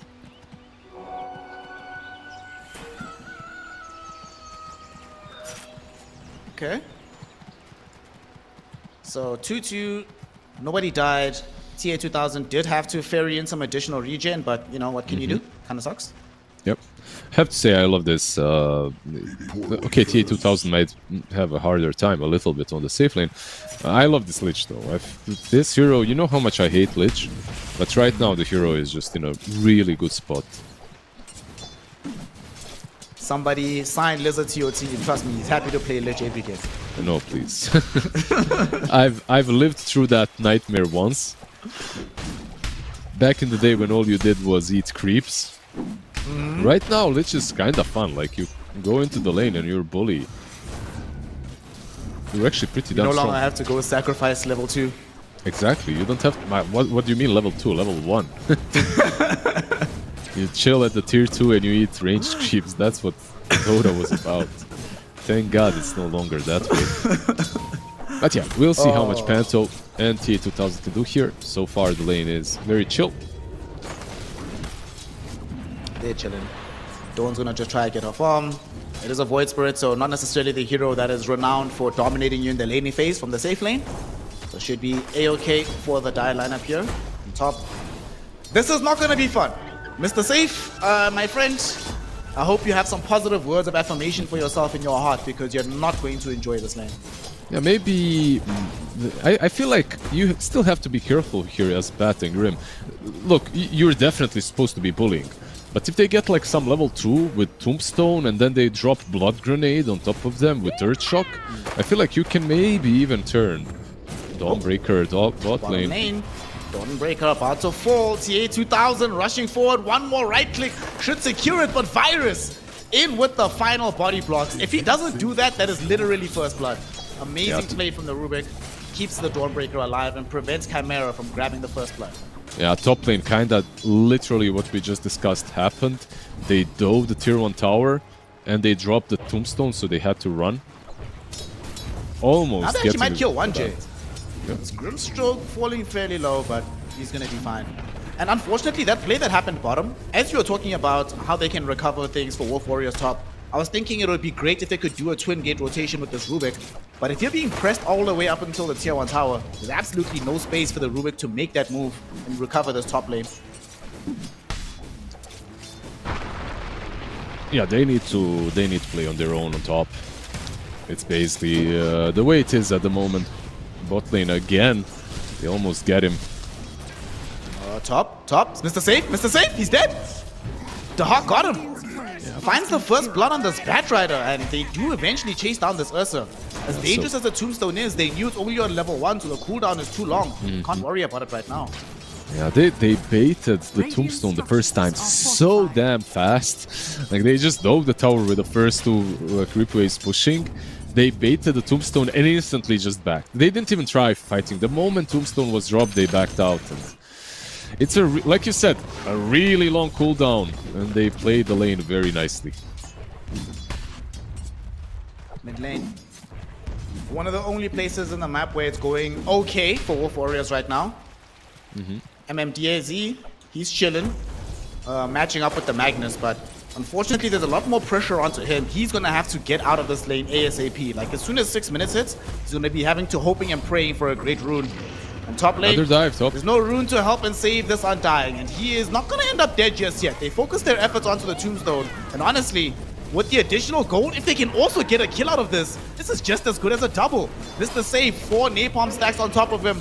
One more would make it 5, but it's unnecessary. The Hawk secures the kill, reaching for the double. He's also gonna kill the courier. They are taking absolutely everything from the Wolf Warriors. Chimera Esports with no mercy. 3-0 up right now with the Batrider dominating proceedings. Yeah, like maybe they had a chance to win this lane or even it out if they managed to punish the first aggression. Now they're gonna lose another courier, it seems like. Yeah, Oh, the boots. that's Boots. Yeah. Has been killed. In any other lane, boots are whatever, maybe. Not in any other, but in some lanes, boots are... Yeah, I lost boots, I'll wait. But in this lane, it's really rough. Radiant's courier has been killed. Bot lane. About Virus. to lose the Rubik perhaps. TA2000 putting pressure out on top of this. They were trying to make the aggressive play onto the Lich. They failed to do so. And they still end up losing Virus. Although TA2000 might die here. Shobuff though runs out of mana. Doesn't want to dive underneath the tier 1. Top lane. At the same time, Panto denies himself to a creep while the Undying gets brought down in the top lane. Mr. Safe also not feeling safe. He's only level 3 here, Liz. Fortunately for him, there's no mana on 1J, so he doesn't have the Stroke of Fate. Never mind, there is no fortune for the bear. He gets taken out by the Grimstroke regardless. That is 6 kills to nothing for Chimera Esports right now.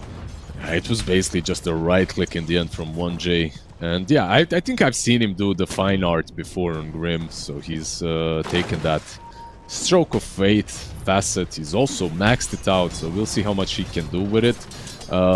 Usually I expect, especially with the Magnus on your team, I'd expect a Grimstroke to make stacks. But if you're dominating the lane so hard, you don't want to be moving and stacking, you just want to continue owning the lane. Okay. You have the first RP of the game. Is it going to be good enough? No! Yeah. Alright, MMDZ showing why he is so far the MVP of Wolf Warriors. Baiting in a rotation, drawing out the RP and escaping with his life. What a play. Well, it also shows why fine art is a garbage facet. I mean, it's not a garbage facet, it's just that you lose such a valuable asset on your side. Like, being able to pop that Inkswell at any given point is very important. And I know fine art is cool, and I take it, by the way, 90% of the time. It does tend to lead to these situations. Now a 3k gold lead for Chimera. The Hawk on the Batrider, net worth leader in the game, and this is about him to get another kill. Solo killing Ursa, bro. Solo kill on the bear by the Hawk, and he's not done just yet. Chasing in often this Undying. The tier 1 tower will not protect you, nor will the Tombstone, fam.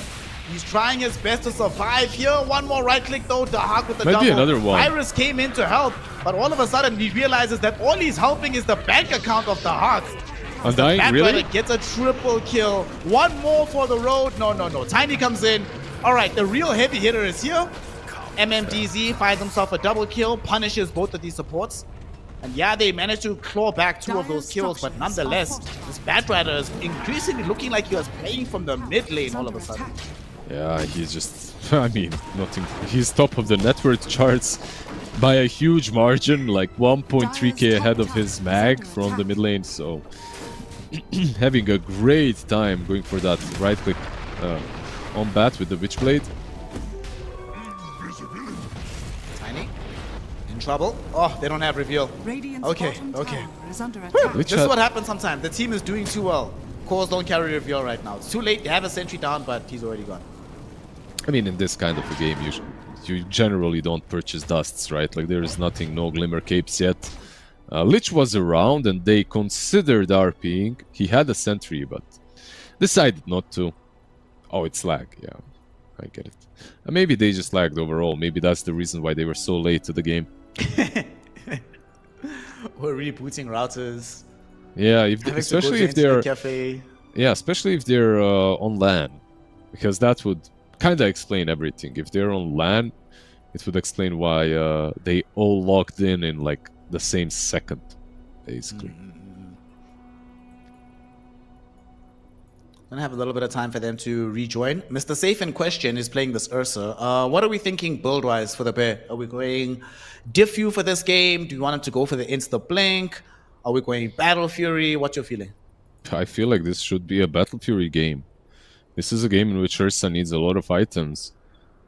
You get them and you kind of carry the game, but maybe he'll go for a different route because of the way the lane went. He's kind of the lowest on the net worth of all the cores.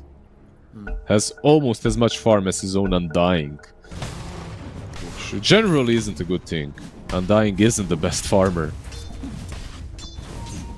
He has less than half the net worth of this Batrider. Just for context. Yeah, I think Battle Fury, you farm up. You get a lot of items down the road. You get some Aghanims as well versus these heroes. Dire's bottom tower is under attack. If you can manage to get there. Definitely feel like Aghanim Scepter is an integral item in this game. Sort of required. Top lane, they are maybe diving for sure buff. We also have an RP here, triggered out onto this Undying. So they can't get the Dawnbreaker, so they'll settle for the easier kill. That will be Laranov, his first involvement of kills in this game. This is always great, right? And the side lanes are going well enough that you as the mid can just sit mid and farm. You always feel really good, and that's why he's number 2 on the network charts. Dire's bottom Absolutely. tower is And under specifically if you're a hero like Magnus. A hero that has good wave clear, fast wave clear, also can stake stacks. Doesn't have to go for some blink dagger or anything like that. Actually, he's going for Yashakaya. So a lot of damage will be dealt by this guy, and it will be dealt fast because of that increased cast animation. Dire's middle tower is under attack. By the way, why is the order of those items so strange? Sanjin Yasha, Yasha Kaya, Kaya Sanj. It's like, they're not all in alphabetical order, not necessarily in attribute order. Doesn't make sense to me. What also doesn't make sense is how easily they were able to kill that Lich. No revenge coming just yet. TA2000 gonna try and run himself away here, but he should be fine. Astral Steps available. The additional charges there. Doesn't even need a point in Dissimulate. He's A-okay. Dire's middle tower has fallen. Yeah, you got me busy now. Radiant's bottom tower Checking is in the under order attack. out on the upgrades tab. Is it about the colors? It's not. Sanjin Yasha used to be the only one, right? So it was the first item. Then they added the other two. It doesn't make sense to me, honestly. Somebody who must complain to somebody at Valve and say, guys, what's happening here? Put them in alphabetical order, please. Or at least in color order, that would be fine.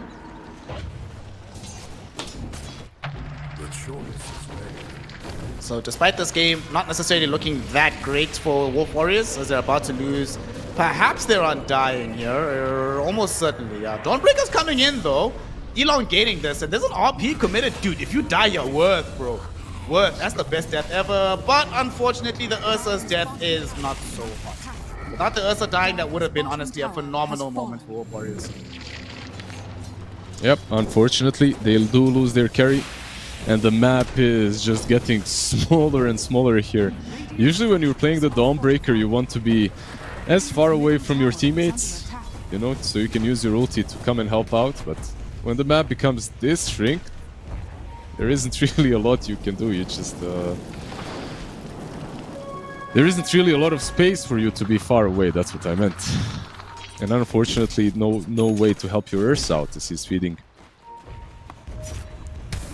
Well, Ursa's not really allowed to play Dota for a while. He just has to farm and hit creeps. They do have a Blink Dagger on the Tiny. So this has to be the tool to get them back in the game. Speaking of the Tiny though, he was hoping to try and claim this rune. Not going to be able to do so, and honestly might be in danger here. Noronov doesn't have the RP, and thankfully there's no allies behind him. In the meantime, ZX also potentially being chased down here by Dahak. The piggy pole, is it going to help? It actually does. The additional move speed allows him to dodge the stroke of fate, and that's the only thing that keeps him alive. Yeah, one of these deaths at least he managed to dodge, right? 0-5 so far, the Undying.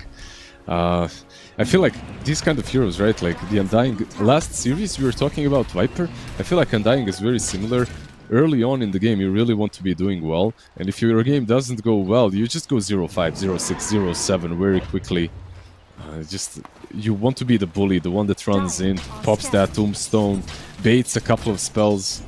But in this kind of a game, where you're playing versus a bat with the Witchblade already half pipe, or moving towards the pipe at least, like you're not really able to do a lot, but they are smoking, so let's see if they can utilize the blink. They had scan, but it didn't connect flush onto TA2000. Now the smoke will break. Oh, it actually gets both of them. With the avalanche, Chain Frost will be there, but Panto should be the first one to die. Unfortunately, a lot of this damage went onto the Tiny, and the final bounce returned onto him. He ends up dead. TA2000 now wanting more. Would love this Dawnbreaker killer. With the help of the RP, they find it. Rubik now going to be in danger himself. Loranov claiming the triple kill off of him. So 3 heroes down. They almost got this Void Spirit. Almost, but almost is just not good enough. Yeah, the power of raindrops, the Seed of Serenity, just making this Lich a little bit tankier than he usually would have been. So the Tiny jumps him, but doesn't necessarily get the kill on time. Because of that, the Lich ulti is out, and then this happens, right? Like you lose 3 heroes and then you lose another one. A neat little play from Grimstroke was the Soulbind. That looked like maybe it's not unnecessary, but it prevented Rubik from using the second step. He stole the steps from TA2000. I see. TA2000 demonstrating how you need to use the steps in the first place. Jumping in onto the Tiny. MMDZ is gone. 18-4, 9k gold lead. And the scary thing about this is some of the items that are emerging soon. Pipe is almost complete for Dahak. 4 pipe on this Bat Rider. We almost have access to the Aghanim Scepter on this Void Spirit, so we will have that double silence, and I don't see any BKBs on the way. I don't see any Yulzes. I don't see any Mantas. I see no way for them to stop this. And with TA2000 now about to kill Dawnbreaker as well, that's pretty much his Aghanim Scepter. 1 more minute of farming and he's gonna have it available. He's way too close.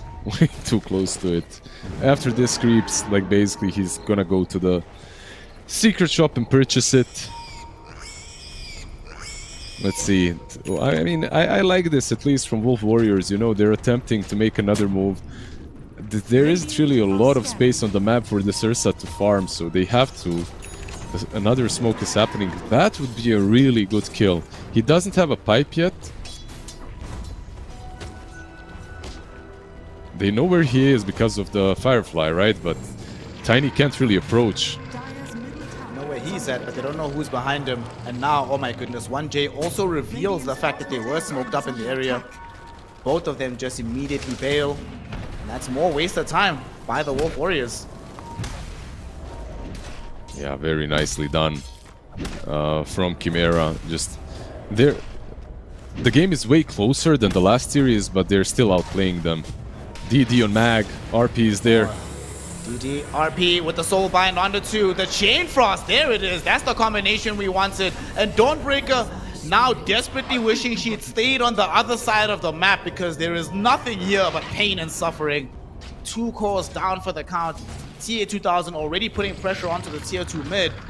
So Wolf Warriors, once they respawn these heroes, will be finding their map even smaller than once they left it. Yeah, this tier 2 tower with the Echo, with the Aghanims from TA2000. Not sure you can def it. It's so difficult to play the Dawnbreaker. Like, they banned out the Nyx, but now they got hit by the Lich plus Grimstroke combo. On paper, Dawn is kinda good versus Mag to save the target that gets RP'd, but like you said, you don't want to go in with your ulti. You go in with your ulti and you just get wrecked. Tiny? Speaking of being wrecked, Tiny is about to experience that exact same fate.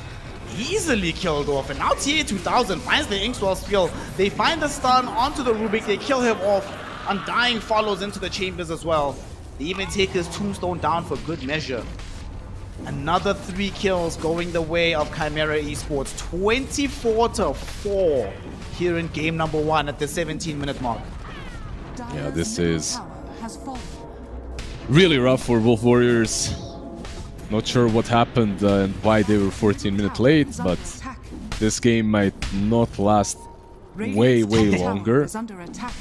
On the, I wouldn't say positive side, but like it's not even a silver lining. It's maybe an option for them to delay the game, because the push potential from Chimera isn't really amazing.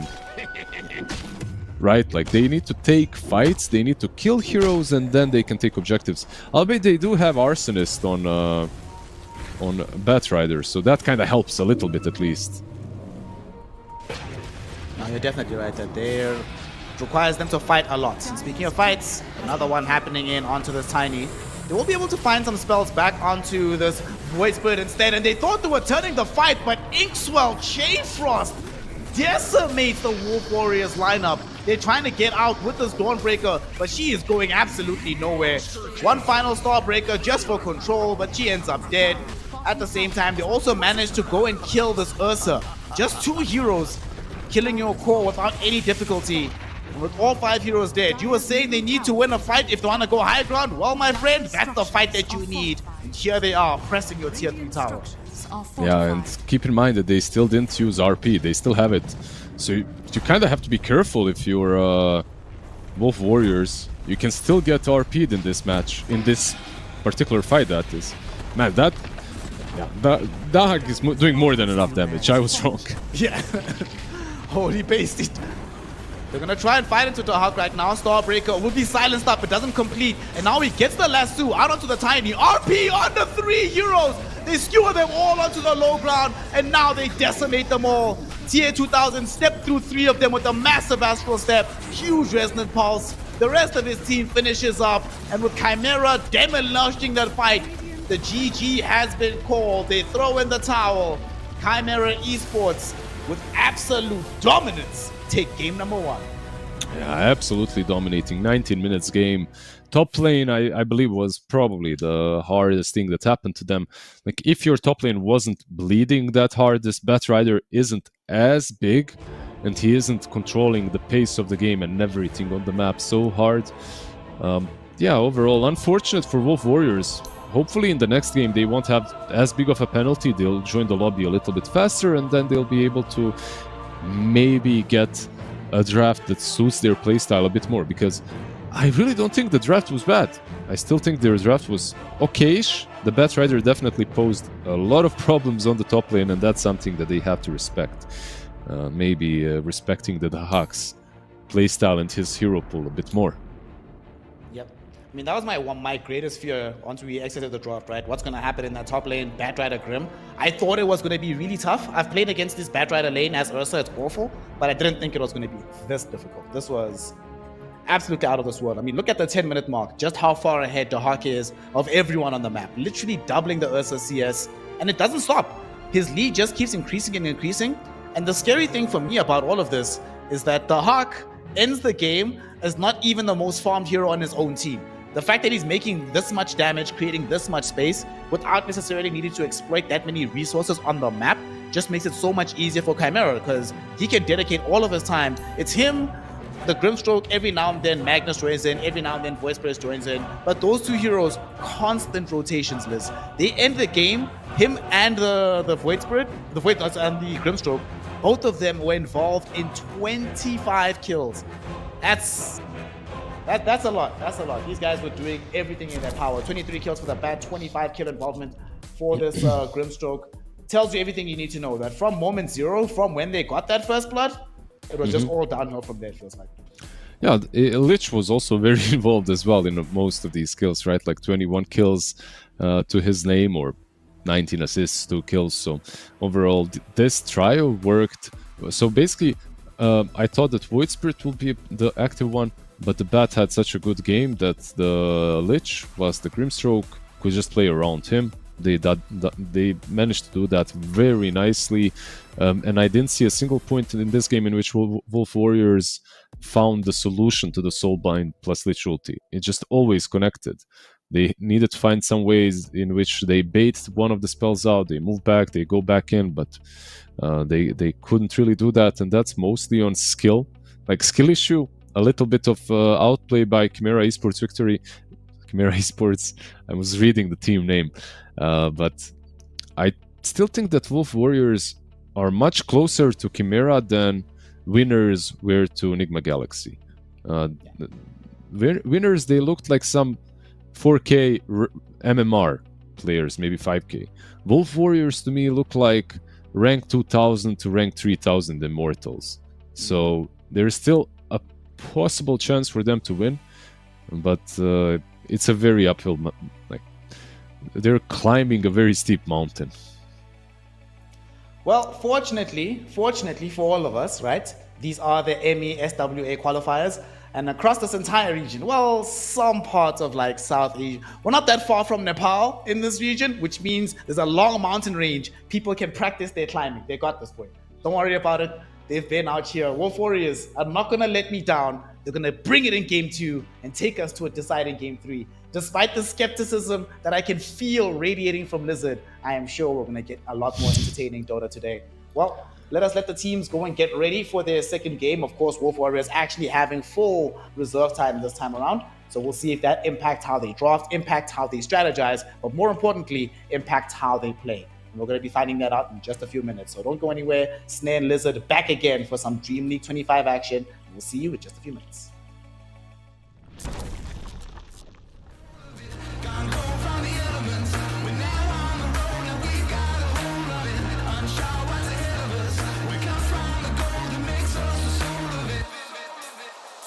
Fight like an animal, spinning like a hurricane, shooting like a fireball, heavy like an airplane, crashing like the thunder, rolling like a steam train, fly.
Welcome back, one and all, to Dream League Season 25 qualifiers for the Middle East Southwest Asia region, as we are heading into our second game between Chimera Esports and Wolf Warriors.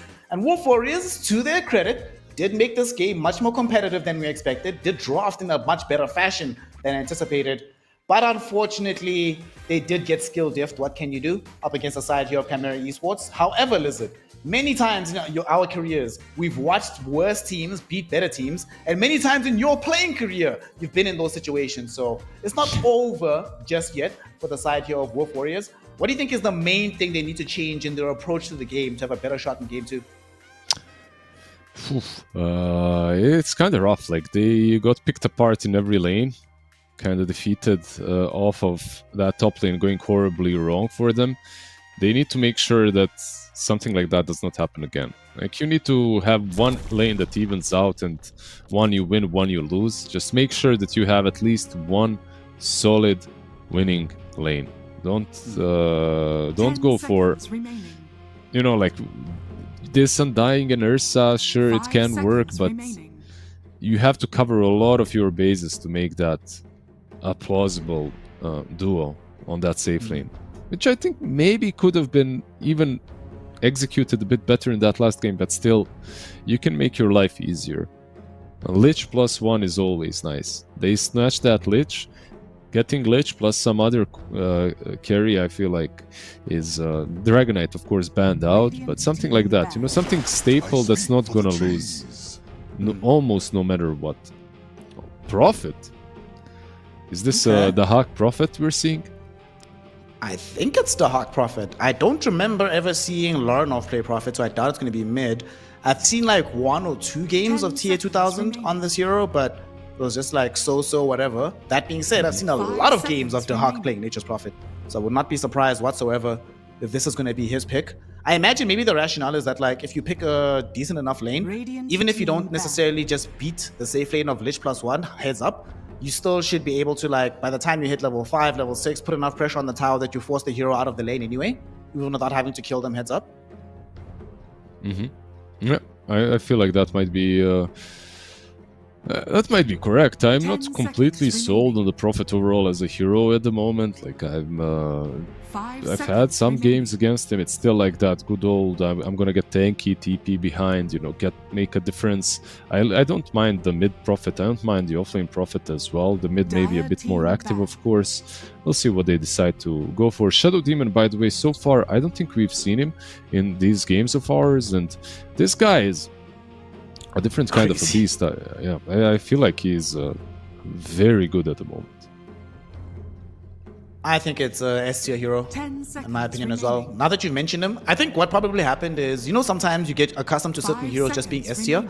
So the longer the draft goes, in your mind, you're just assuming that this hero is banned. And then you're like, oh, wait a second, that hasn't been touched whatsoever. What's going on here? Yeah, that hero is something else. Shadow Demon is incredible right now. BKB piercing a buff, debuff, the salvation tool, strong in the lanes, easy to stack with no matter what position you play it with. It's everything you want out of a support hero. The only thing he doesn't do is, like, buy early Blink Dagger and set up plays for you like that. He can, but it's not like the most optimal play for the hero. That's it. I mean, Everything else is S tier. he very much can as well. Like, there is also that option. You just get a very early blink on SD and you play the map. I wouldn't mind seeing something like that as well from most of my Shadow Demons. Some shard blink and you're set. Chimera, they get themselves a Tusk. Opening up the Prophet tree, I think this is now a possible lane, right? You can still put it mid, but it's definitely an option for them, and that's something that's nice about this opening. You can do Tusk plus Prophet, you can do maybe Tusk plus something different, all depending on what Wolf Warriors draft. I imagine it's going to be with, oh my gosh, tag. Do you remember those, like, tag team zoo strats when tag team still worked on everything? How crazy that used to be? I'm glad that era is over. Wolf Warriors. Here's another hero that we don't get to see all that much with the Marcy. I haven't even been seeing this hero all that often in my pubs. What's your experience been like with her? Very similar. Ever since all the nerfs to Marcy, I feel like she became a very situational 5 hero. seconds Sometimes I see her in remaining. position 1, and I think maybe this might be one of those games. Lich plus Marcy on the safe lane, and you play the game off of that. You have a way of jumping on top of Prophet. Like overall, I can kind of imagine it doing well. I think it's a Dire decent team combo with Lich, if they even play it that way. They could also put the TB there, right? Like a lot of armor into the Prophet, into the Tusk. Also an option for them, maybe an even better one. Then you can have a Marcy as a 4 with something on offlane. Not really sure. I know the 10 TB seconds remaining. has been played recently quite a lot on offlane. 5 seconds I hate it. remaining. I mean, it has its place because of reflection and the way it works versus most, or at least the way it did work versus most heroes that just go offlane and build auras. You just get you get offlane TB and you kind of do the same thing that they do because you get all the auras by reflection. Plus, on top of that, you build your own pipe, you pressure the lane. And, we see a second Invoker Team today. pick. It's unclear if it's going to be safe lane like what we saw Enigma doing earlier. We had our second Shadow Shaman as well. I actually like this a lot from Chimera because usually when I see these offlane Terrorblades, it's into heroes where the reflection is like giga powerful, like some DKs, Morphling, these type of heroes. But in this situation, if you put TB offlane, like do Nature's Prophet and Invoker really care that much about 5 giving up their seconds illusions? remaining. Probably not. They're like, whatever, it's annoying, yes, but we have tools to be able to deal with you. I think this has drastically increased the odds of them running the Terrorblade safe lane, because now you have to play around your own physical damage rather than trying to get the damage from the reflection. Yep, a ton of damage, right? Like you get rid of the illusions. The control is nice for the Invoker. You can set things up for Prophet as well. And Lion or Shadow Shaman were usually these heroes that make Puck's life much harder, and you don't really want to pick Puck into them. You really want to pick Puck into Invoker, but you really don't want to pick Puck into Shadow Shaman and Lion. So now you have this Puck. Honestly, I think it's still good. Like on paper, sure, this Shadow Shaman, is good against him, but you just picked Puck into Tusk, Invoker, and Prophet. Like it's a really good game 10 seconds against them remaining. for Puck. So you just have to find a way of dealing with the Shadow Demon. Maybe someone 5 else can seconds remaining. help you out with that, and your game should be very nice. We'll see how much they can do on the Puck. Man, it would have been so nice right now if they had like, I mean, there's still space for it. They can go maybe some Beastmaster or something, because I do think they're gonna definitely want to be able to play around Vision in this game. When I see my enemy have Tusk, Nature's Prophet, Invoker, I definitely don't want to be falling behind in the Vision game. But Chimera have a thought that this Radiant Terrorblade is team indeed back. going to occupy the safe lane, and they need more punch in the safe lane department, or off lane, excuse me, and they want to carry here. If that is the case, since Wolf Warriors is picking out a phase, do any carries stick out at you as being super value in this situation? For Chimera? Yeah. For Wolf Warriors, they're picking first. For Wolf Warriors, sorry. 10 seconds remaining. I mean, I feel like 2 carries are already 5 sticking seconds out that remaining. they have picked. I'd like to see those, but in case they don't, I actually wouldn't like that. I just think they need something bulky from the offlane to round things up. But Chimera does not think that. They banned out the TA and the Spectres, so... How would you feel about Mars here as a tanky offlaner? I mean, that's exactly where I was going with. Like, what I was going for. But they aren't really setting up for that, as you can see. At least Chimera, what they banned. I won't mind Mars. Just, although, you kind of have the area control from Puck. So, might not be as necessary, we'll see though. What did they have last game? They had, what did they have on offlane? I forgot Dawnbreaker. already. Dawnbreaker, yeah. Yeah. I mean, it's not. If they do go for Dawn, you don't have to worry about the coming into a Soulbind. You don't have to worry about coming into a Phantom's Embrace, coming 5 into seconds the remaining. ultimate from the Lich with the Chain Frost. Yeah. So definitely an easier game for the Dawn if they do go back for that direction. And you'd have 2 very strong ladies on the offlane, so there's also that. Let's see, 15 seconds. This time around, they actually do have reserve time to expend, and they have been very liberal in its use.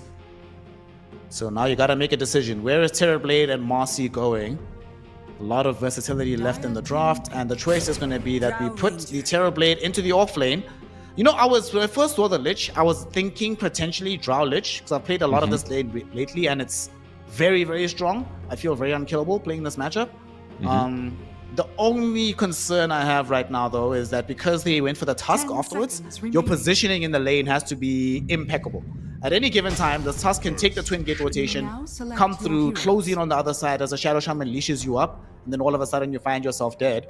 So as long, if Mr. Safe can actually play safe, I think this can work out on the Drow Ranger, but it's not going to be one of those easy Drow games where you feel immortal the entire time. You're going to definitely have to play with a lot of positional awareness. Yeah, how do you like this Shaker safe lane, by the way? Oh, it's Pog, dude. This is a game-winning Earthshaker. I love it, actually. I've seen, I actually played with some Shakers, actually against the Shaker on the safe lane, my bad, recently. He didn't do too well, like his lane was rough, and the game was rough for him. This game, he's got, what, Puck Dreamcoil to worry about, maybe a Gust, and that's about it. Looks like a really solid Shaker game if he can get a lot early, and I don't see why he shouldn't be able to if he's, you know, on that safe lane versus TB. It looks solid. I don't know, just very different kind of a playstyle for them. But you remember you asked me about them adapting to the Dahak and the way he plays, and they are definitely doing that. Like TA2000 is playing all of those heroes that are active, not his greedy ones. Like he played the Void Spirit, which he's of course very comfortable with. Now he's playing the Shaker, and the Hawk played the Bat with Witchblade, and now he's playing Prophet. We'll see what he builds on Prophet. Maybe even some Vessel Blade Mail is possible. Maybe some Orchid early on is also good. But in any case, they're setting up to make Prophet really strong. That's one of the, normally, like, we saw a lot of the Earthshaker carry being deployed at Bangkok, and obviously in the week since, our pubs have been filled with a lot of it. And for me, when I think this hero is really strong in the safe lane, is when he's not really the safe laner. He's basically playing mid from the safe lane. And in this game, you have two potential other carries, right? Nature's Prophet and Invoker. Prepare So for you're not battle. necessarily concerned about your scaling throughout the game.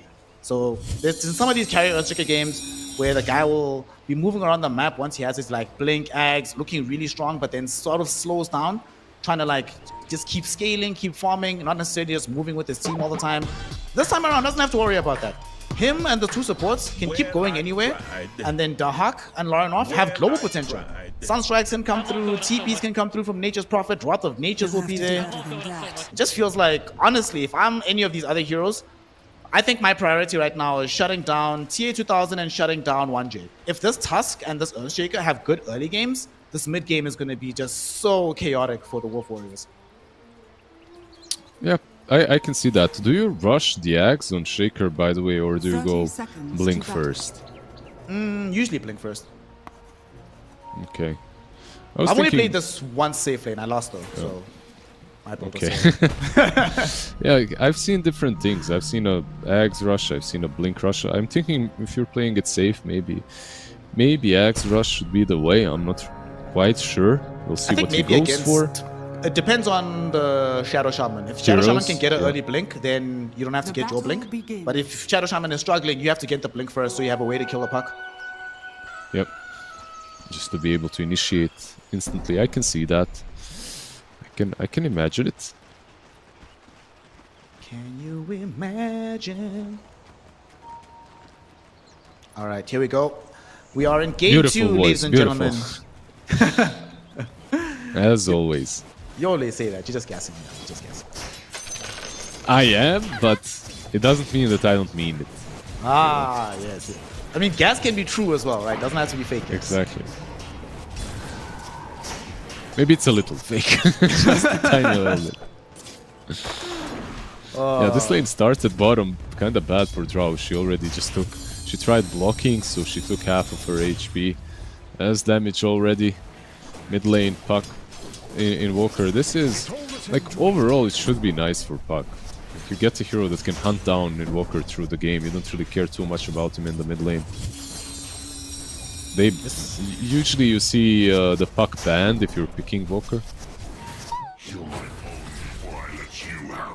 One of those few heroes where Volker knows that, yeah, I'll do okay in the lane, but the game is still trash, which is usually what Invoker is trying to avoid on the aggregate. On top, how are things here? So we have this offlane Terrorblade that you said you weren't necessarily favoring in tandem with the Lich. This is a lot of tank ability here. However, they have somewhat mispositioned themselves as they're not together, and ZX should end up being the first blood here. Indeed, it's going to be Panto that gets the kill. First blood for the Shadow Shaman. And which heroes did I say should not have a good early game? Oh yeah, Shadow Shaman. If he gets early blink, their game is screwed. So they need to kill him ASAP when they have the chance. Yeah, even the Aetherlands BKB blink, right? Bot lane, Mr. Safe. Bottom, Yeah. no! Mr. Safe! That's not supposed to happen. And that's a perfect read coming in from Chimera. They recognize that, wait a second, Dispose was already made use of by Virus. There's no way to stop the charge forward from 1J onto the Star Ranger. Right, this is... It all stems to the way the lane started. Drow started with half HP and it kinda hurt them because they got zoned out of level 2. When Drow didn't even have level 2 up to this point. Virus might fall as well. Virus disposes back, but can't get in range of the tier 1 tower. Still though, in range of the multi-shot. Unfortunately, it's only level 1, so not nearly enough damage from the Star Ranger. Top lane. Top lane, we do see that they will be able to find the kill onto the Lich. TA2000 able to grab that one out. So Chimera Esports, yet again, off to a fairly dominant start in all three of their lanes, and only once again middle going relatively okay for Wolf Warriors. Yeah, once again, I feel like these lanes are being just a little bit of a skill difference. Sure, the lanes aren't that easy for Wolf Warriors, but there's a little bit of outplay happening too. Just not getting level 2 fast enough on bot and top meant that bot lane 1J might fall though. He's not allowed to Does survive. have a healing Lotus, yeah. He has to die, Liz. He has to. He has to. No, wait. No, brother. Take your legs off the table and die, please. Thank you. There we go. It was a nice attempt to just look into the trees. Stare into the trees and they will leave you alone. Stay in the trees.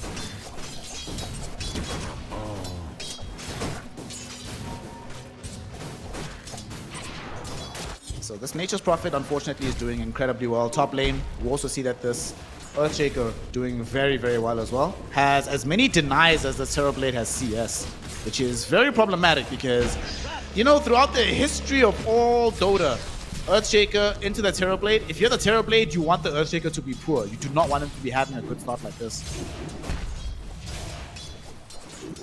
Absolutely. And that's just not the case. They haven't been able to use meta so far because they don't really have it. Yeah, they're trying to send all their illusions. Yeah. They might not have a life now, but they do not have a point into the fissure just yet. So they'll just zone him back. But he's out of regen. So gonna have to ferry in more right now. Had to buy a full salve as well. So that's gonna delay him picking up these power trades. Stop.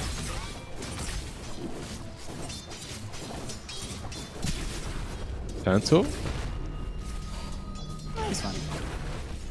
He's healing a lot with shackles. I feel like that's something they're not really paying attention to, or they are paying attention but they're not considering it, because every time so far that they die they get baited.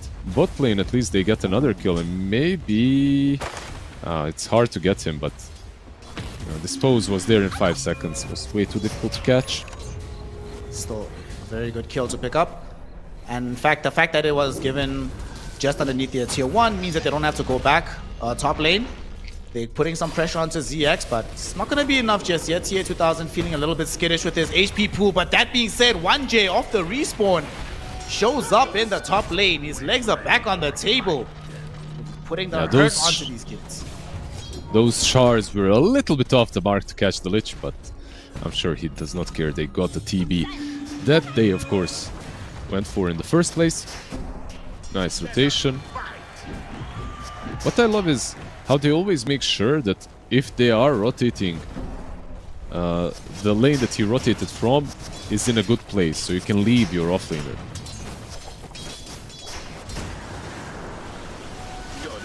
Nicely done by Laranov.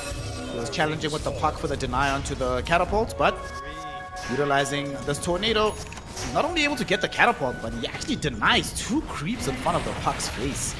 That cannot feel good for MMDZ. Bottom lane, this is not going to feel good for Mr. Safe as he's trying to run himself away from 1J and Dahak. They're trying with the dispos, but unfortunately, the Sprout will be there from Dahak. They catch Mr. Safe. 1J doesn't even seem like he's going to be punished for this one. Nobody available from Wolf Warriors to assist with that play. So just another death on the Drow Ranger, his second of the game. And the scary thing about this, Liz, is we're now at that point where the Nature's Prophet is not just killing you, but we're going to start putting major pressure onto your tower as well.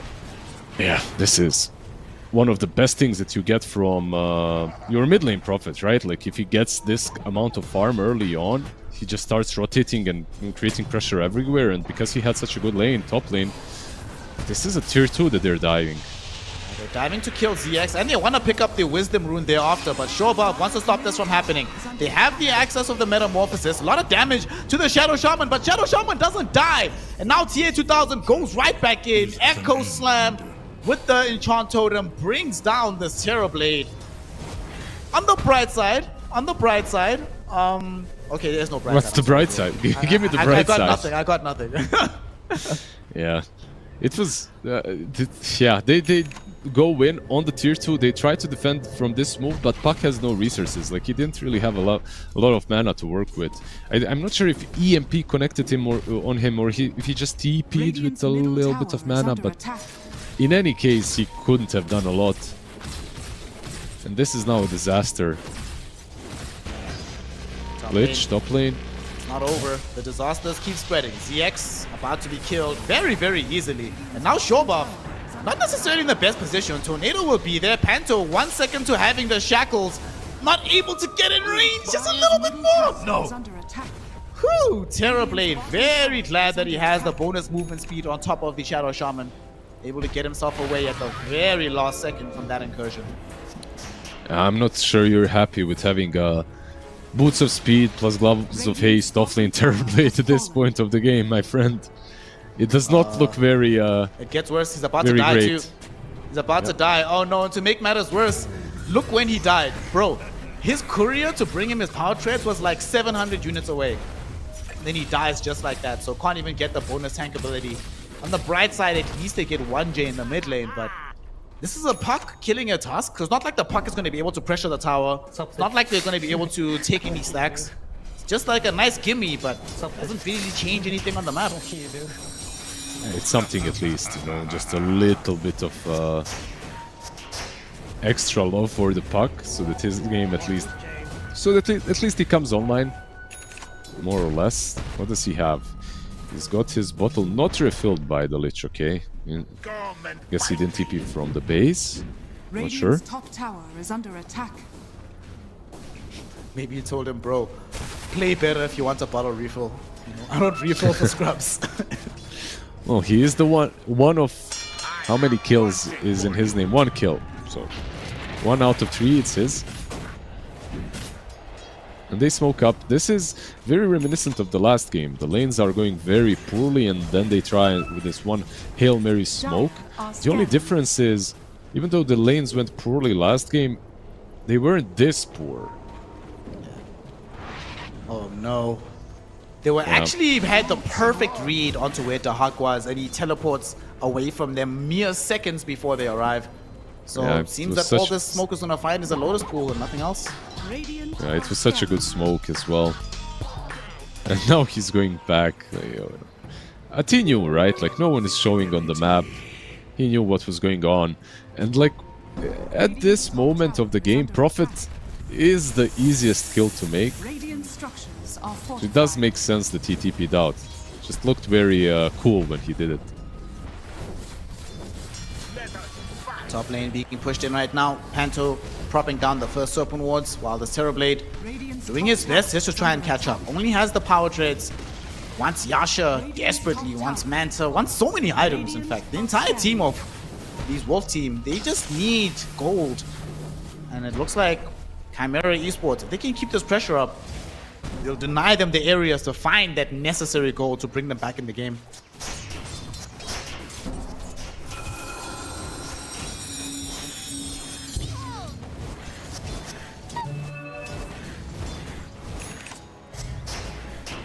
Also, you know, we were talking about like the itemization of this Earthshaker. And it was contingent on how well the game would be going for the Shadow Shaman. The Shadow Shaman's game is going so well that they're going straight in for the Aghanims. And now bottom, they're going for Mr. Safe! Draw Ranger! They even had the Sunstrike on top. Radiant's I don't think it bottom was tower even is under necessary, attack. but yeah, that was a fairly quick pick off. She was on 50% HP, of course. Radiant's middle tower is under attack. Just so easy for them at this point. You know, earlier we were talking about like Radiance versus Dire. We'll talk about it in a second because mid lane we have a 2-hero Dreamcoil, Lorinov falling low, but not enough. Tornado onto both the Puck as well as the TB, and Puck almost dead. They come in with Panto and they finally manage to bring down the Puck. Virus and ZX very low on the HP pool, and now we're going to be having ZX practically dead. Sunstrike will finish him off. Lorinov credited with that kill. Virus at the very least able to get the tower deny in the middle of all of this, but he will pay with his life. Sprouted out right now by Dahak, who's shown up out of nowhere, throwing in the right clicks. The rest of the crew is surrounding and killing this Terrorblade, and they managed to do so without much difficulty. It is a 3-for-0 exchange here in this mid lane. Sure, you get the tower denied. That feels nice for the Marcy, and she survives, but the important heroes all lose their lives. What's really sad for Wolf Warriors is that the way they started that fight was kinda cool. Like Terrorblade TP'd in with 30-40% HP, instantly sundered the Invoker. It looked like they Dreamcoil on top of that. It really did look like they might be able to kill the Invoker.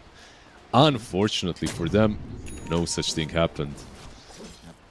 And the heals, like the Invoker just having so many heals built in, Shackle Shot as well. Dire's middle tower is under attack. You know what? Really Sorry, not helped in that Shackle fight, bro? Shot, Shackles. I was talking about Shadow Shaman healing himself. Yeah. What did you say? If they had Chain Frost, that would have helped so much. It would also help a lot right now if Mr. Safe had a 4-star. Oh, it's actually fine! Radiant's bottom 1J can't get to him with the Walrus Punch. He TP's out to safety. Alright, Lane that's a Puck. confidence play right there. Sadly, there's only enough confidence to go around for one core hero as they end up losing the Puck mid. Lorinov trying to lead in for the double. Should be able to find it as he brings down the Marcy. So, Gaben giveth, but Gaben also taketh away. Yeah, there's just too many items now and too much farm, too many levels. Level 8 Shadow Shaman versus level 4 Lich. It's a rough game. There's an Aghanims on Shaker, so you literally have to stay in this corner as Drow, or you're dead. You're pretty much dead. Yeah, last time, like you said, she managed to live, but if two heroes are on top of her, no matter where she is, she's probably just gone. And what's sad is, it doesn't even matter which two heroes on Chimera. Yeah. Yeah. Yeah. To make it worse, TA2000 almost has his Blink Dagger. We're looking at a TB. 15.5-minute Blink plus Aghanim Scepter. Terrorblade literally dies in the blink of an eye. Solo killed by Lorinov. And this fight's not over. As they're going in for Virus, he's inside the Sprout. The right click from Lorinov will secure the kill. And now it's the Drow. Mr. Safe able to escape, but ZX not so lucky. Triple kill for the Invoker. And they even come in, commit the Echo Slam just to clean out the creep wave. Honestly, that's just TA2000 flexing. I don't even need this kind of spell to deal with you mooks. Y'all are light work to me. Any other spell can bring you down. Pretty much. And truth be told, he doesn't need it, right? Lorinov right now is hunting the Drow. It looks like somehow he did realize this is happening, so he moved away. But yeah, Echo sometimes is good to clear the waves, to clear the creep camps. This time around he clears them, and he has a Blink Dagger now. Just flying out to him. Aghanim's Blink Dagger, almost 10k net worth. It's a very big Earth Shaker. This is actually obscene. Mr. Safe? Safe. They're gonna try and push this tower right now. Shobab needs to get himself away. Extra safe. Mr. Safe, stay extra safe. He can do it, but the rest of his team cannot. They've lost the Marcy. They've lost ZX. And Dahak just TP's out to safety right in front of their faces. Went straight in for a Molnir. That does leave Shobab all alone down bottom. And now TA2000 and Panto right there. Wait, wasn't Dahak almost dead? Why is he here pushing my tier 2? What the hell is happening here, Lizard? Can they catch a break for the Wolf Warriors? You kinda can't catch a break versus Prophet. You know, you do have that teleportation. Town Portal scroll back base, instantly back in the fight. Even tier 3s, look at that. They're still thinking about pressuring high ground. Mr. Safe might be dead. Yep. He's dead. He's sure dead. Draw Ranger, dead top lane. There's no way out of this one, buddy. Oh my god. What can you do? You have an Invis Lorinov running right behind you. Global presence from 2 other heroes on the map. Panto, who now has a Blink Dagger on the Shadow Shaman flying out. A Puck that just died middle to 2 heroes. Tier 2000 might at least take a tumble. Bro, do the right thing. Do the honorable thing and die, TA. No, this man has no honor. He refuses to go down. He remains alive. Finally, he does die. Required a buyback from the Puck, however. He's able to secure a double kill off the back of that. However, that was a big hold investment. The Sunder is a good. buyback, and now Lorinov is here. Well, the Sunder will be able to keep the Puck alive, but unfortunately not going to be able to keep the Terrorblade alive. ZX now also in danger. Eating right clicks from Lorinov. It's a double. Mr. Safe held in place by the shackles. No way out of this one, buddy. There will be a very nice multi-shot. Dragging him back for just a moment. Having that sidestep keeps the Draw Ranger alive, and now they want to re-engage onto Lorinov. Unfortunately, they just lack the necessary disables. Puck, though, still jumping in after him. Puck doesn't have the spells. Puck just got stunned. Puck just got killed. Too much commitment from MMDZ. He realizes that they have to throw in the towel, and GG, well played, is called. The Hawk and the crew, Chimera Esports, we were questioning Lizard. Can they make it a faster game than Nigma Galaxy? And they say to us, light work, brother. We are actually the gold standard here in these qualifiers. Yeah, they managed to do it. One thing needs to be said, they did have that 14-minute delay in game number 1. So in general, I think it's a bit slower than our other series. But overall, the games, they did not... In total, they didn't last as long, right? Very nicely done. Like overall, they had a funky lineup. I like this Shaker position 1. It became active very fast, but once again, it was on the mid laner and the off lane, like Lorinov and the Huck. They just made so much space in this game. The Prophet went for a Mjolnir, and I felt like every time they went on him, they were dealing more damage to themselves than they did to him. Very, very nicely done overall by the second team or maybe even first team that's supposed to win the qualifier. We'll see who does it, but right now these two are looking, and let's be honest, they are on paper a cut above the rest. Yeah.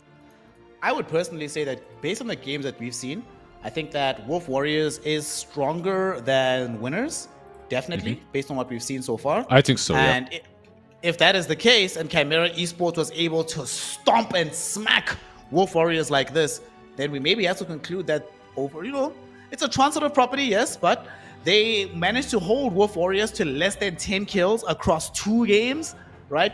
Nigma had the 10 kills in the 1 game, so there's that.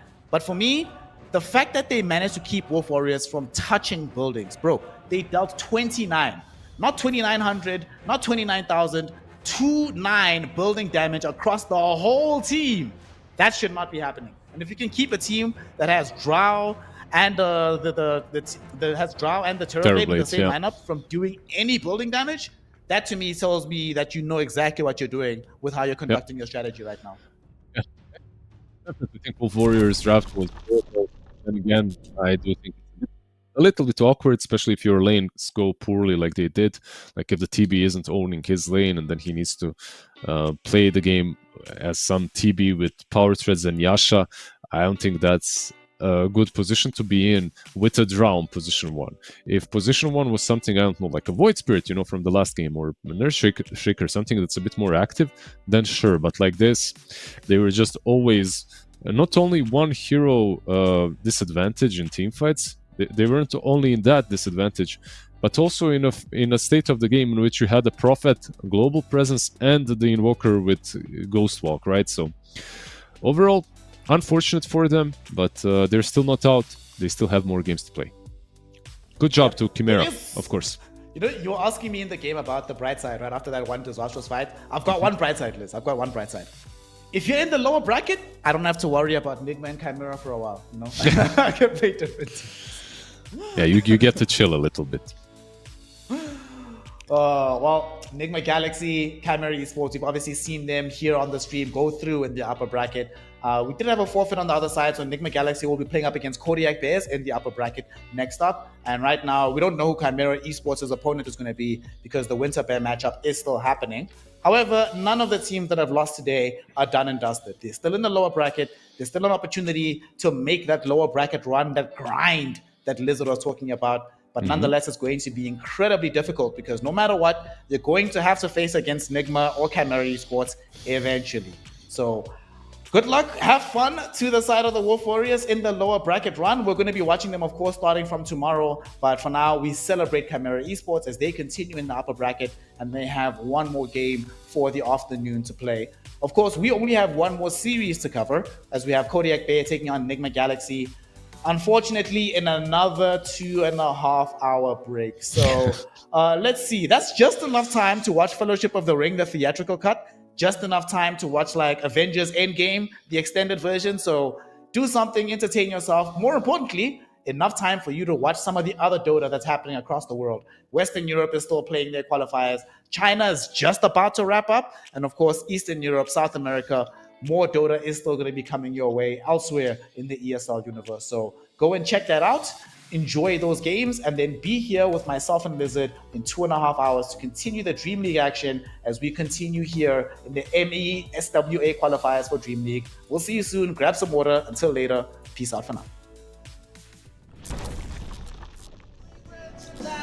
I'm not feeling sorry for anything I've done. We light it up just to watch them burn it down. And we don't need them anyway. Just take the chance, make dreams come true. Will I ever see a pretty face again? Rendezvous is all I'm hoping for. Maybe we can meet up on a boulevard. Let's get away, away, yeah. Let's get away, away, yeah. Let's get away, away, yeah. Let's get away, away, yeah. 'Cause if we got one life to live, maybe we should just let go. Don't worry about tomorrow. Start counting your Insta follows. 'Cause the sun comes up again. New days they begin. So hold on to me, 'cause I won't let go of you. No regrets now. I'm not feeling sorry for anything I've done. We light it up just to watch them burn it down. And we don't need them anyway. Just take the chance, make dreams come true. Will I ever see a pretty face again? Rendezvous is all I'm hoping for. Maybe we can meet up on a boulevard. Let's get away, away, yeah. Let's get away, away, yeah. Let's get away, away, yeah.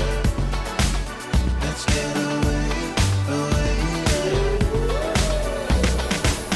Let's show the world what we're made of. The fire in our bones never faded. We cannot hold it any longer. 'Cause every day the feeling's getting stronger. Just take the chance, make dreams come true. Will I ever see a pretty face again? Rendezvous is all I'm hoping for. Maybe we can meet up on a boulevard. Let's get away, away, yeah. Let's get away, away, yeah. Let's get away, away, yeah. Let's get away, away, yeah.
like a fireball, heavy like an airplane, crashing like the thunder, rolling like a steam train, fly like a cannonball, burning like a heat wave. We're half on the road, but we got a hold on it. Unsure what's ahead of us. We come from the gold that makes us a whole of it. Fight like an animal, can't go from the elements. We're half on the road, but we got a hold on it. Unsure what's ahead of us. We come from the gold that makes us a whole of it. Can't go from the elements. We're now on the road, and we got a hold of it. Unsure what's ahead of us. We come from the gold that makes us a whole of it.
The music's high, the girls are flirting. Come join the party. Come join the party. The sun is hot, the bass is pumping. So join the party. Come join the party. Now everybody around the world can find a boy, can find a girl. So put your hands up in the air. This is a good time, summertime. Take it to the floor and sing it.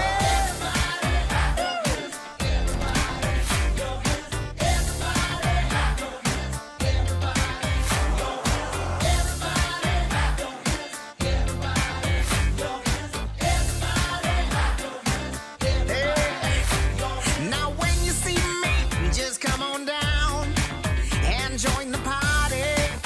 And join the party. You know there's nothing that can hold me down. You got a story. You got a story. When the music shakes the ground, you know the sunshine has come around. Yeah. So put your hands up in the air. This is a good time, summertime. Take it to the floor and sing it.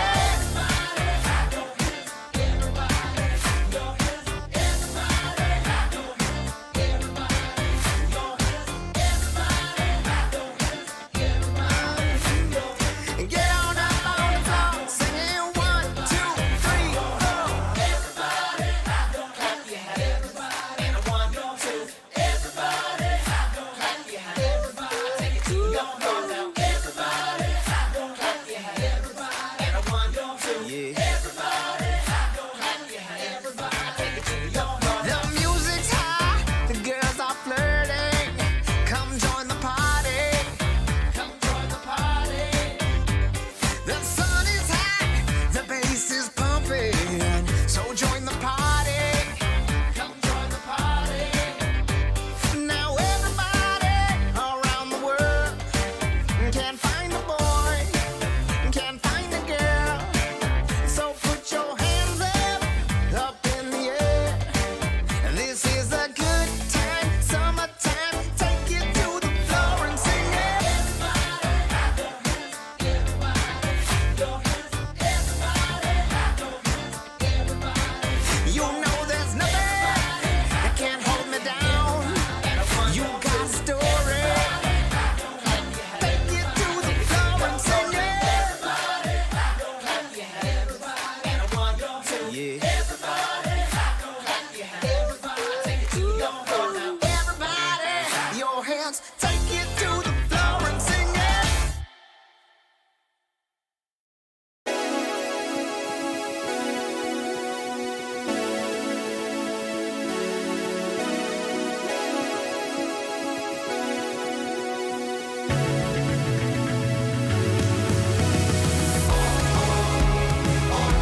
Hit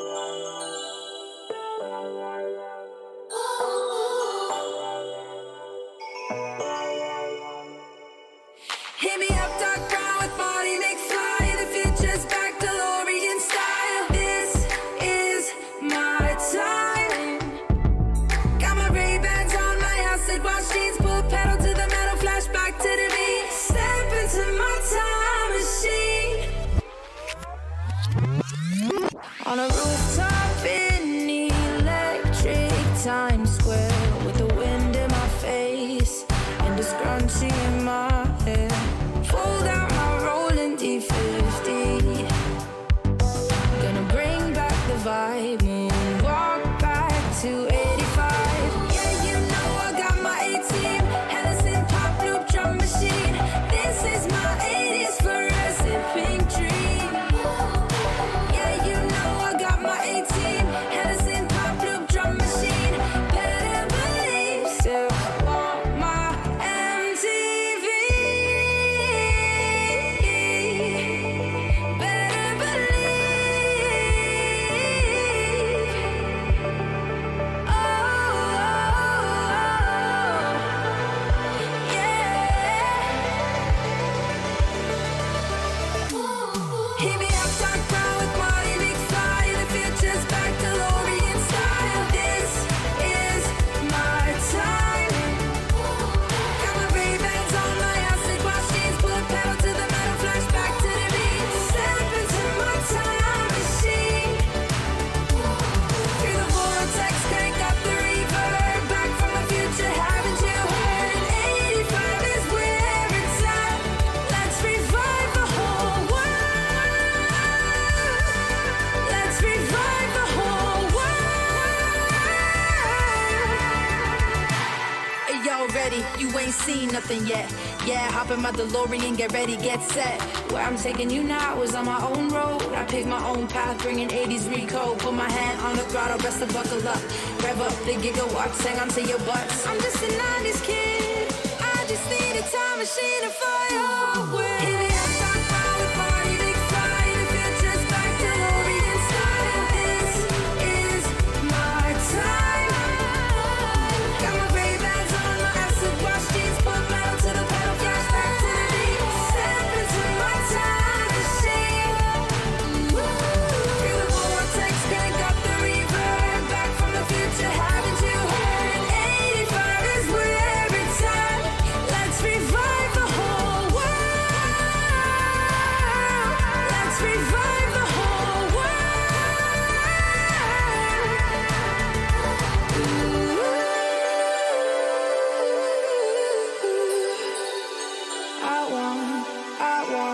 Still want my MTV.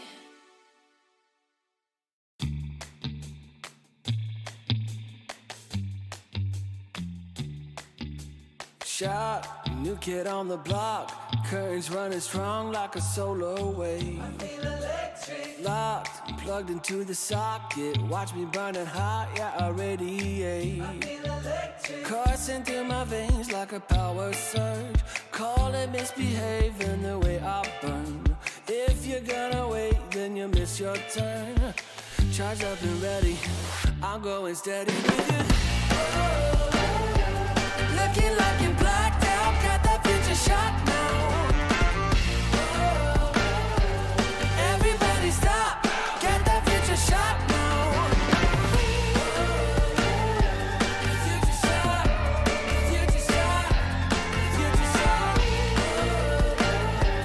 Future shot, future shot, future shot. Breathe, feel that energy. You can change the lights from red to green. See, I got what you need. Sparking a connection, go VIP. You feel electric. You feel electric. Looking like you're blacked out, got that future shot now. Everybody stop, get that future shot now.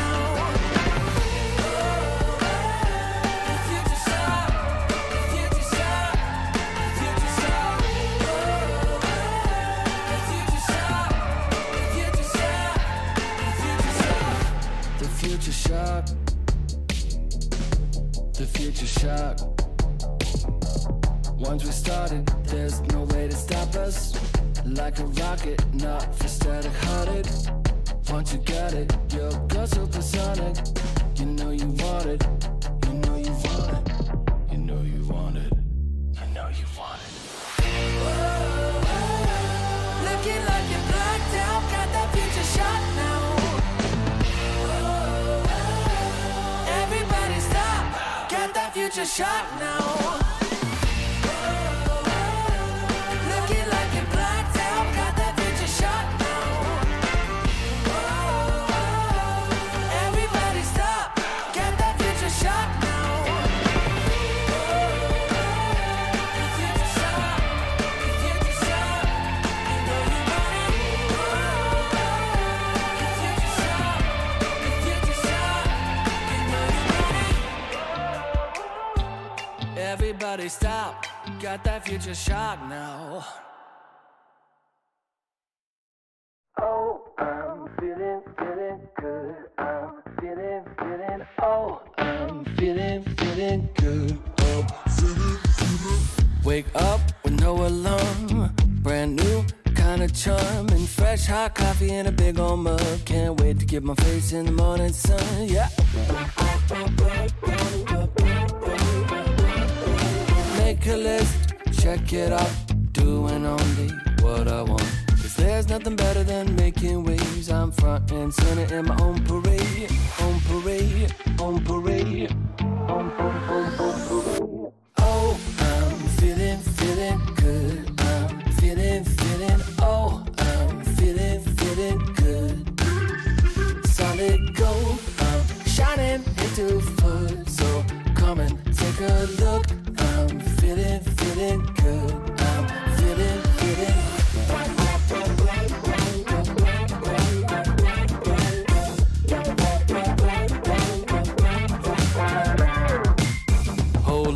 Windows down, rolling with the classic sound. I spent $5 on Walmart shades. Can't wait to stop traffic in my own parade.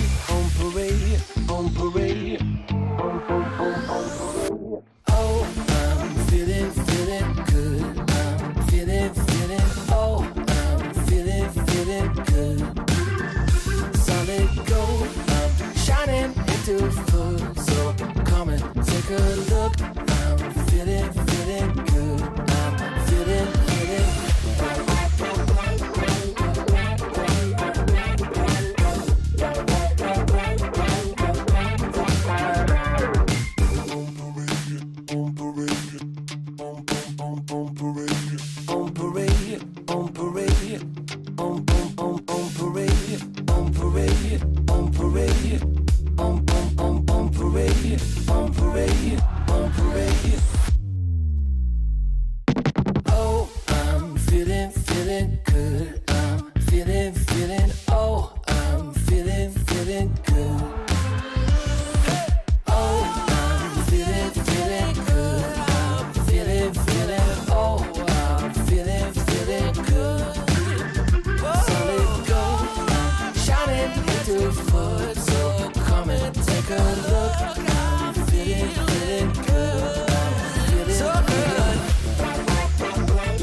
Welcome to my private garden. It's my own menagerie. If you're looking for a party, I own everything you see. Heavy is the head, where's the crown? They said it's my time, and I'm gonna run this scene. If you don't like the way I rule my empire, you can go ahead and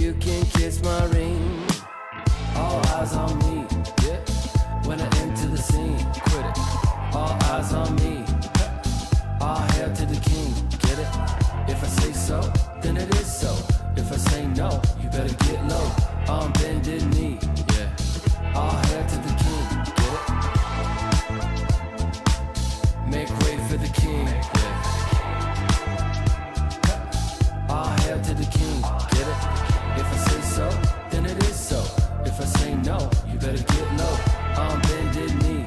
Yeah, all hail to the king. Get it? There's only room for one hustler, sitting way up on that throne. Guess I'm showing my true colors. 24 karat gold. I'm gonna wear that crown. Y'all better hit the ground. It's my time, and I can guarantee, if you don't like the way I rule my kingdom, you can go ahead and you can kiss my ring. All eyes on me, yeah. When I enter the scene, quit it. All eyes on me. All hail to the king, get it? If I say so, then it is so. If I say no, you better get low on bended knee, yeah. All hail to the king, get it? Make way for the king, yeah. All hail to the king, get it? If I say so, then it is so. If I say no, you better get low on bended knee, yeah. All hail to the king, get it?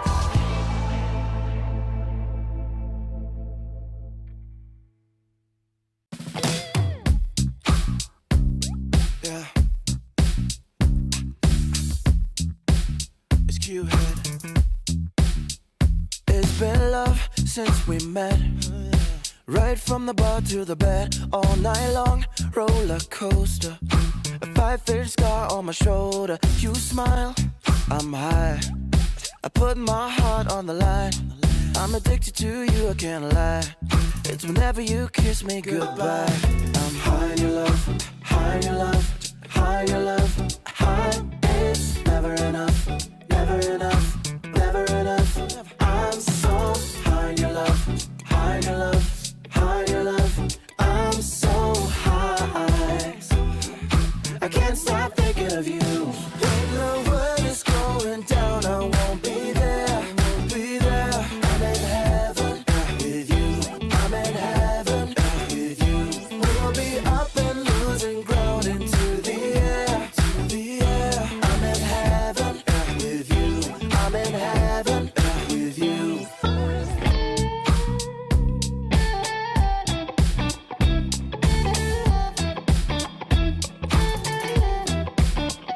And we faced harder times when sweet words turned into lies. We got caught in our nest, yeah. I put our love on a rest. Hit the brake, I turn over. And never ever say that you know her. Got a flame to fuel every night. Keep her safe and hold her tight. High in your love, high in your love, high in your love, high. It's never enough, never enough, never enough. I'm so high in your love, high in your love, high in your love. I'm so high, I can't stop thinking of you. When the world is going down, I won't be there, won't be there. I'm in heaven with you, I'm in heaven with you. We'll be up and losing ground into the air, to the air. I'm in heaven with you, I'm in heaven with you.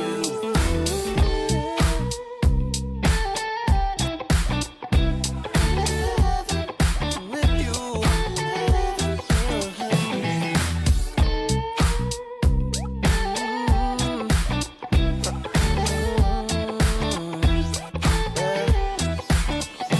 When the world is going down, I won't be there. I'm in heaven with you, I'm in heaven with you. We'll be up and losing ground into the air. I'm in heaven with you, I'm in heaven with you.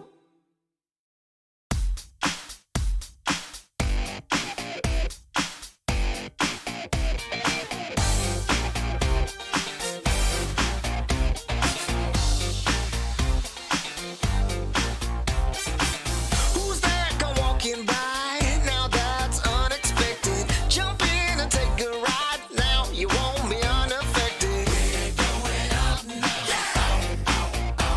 So keep it on the floor.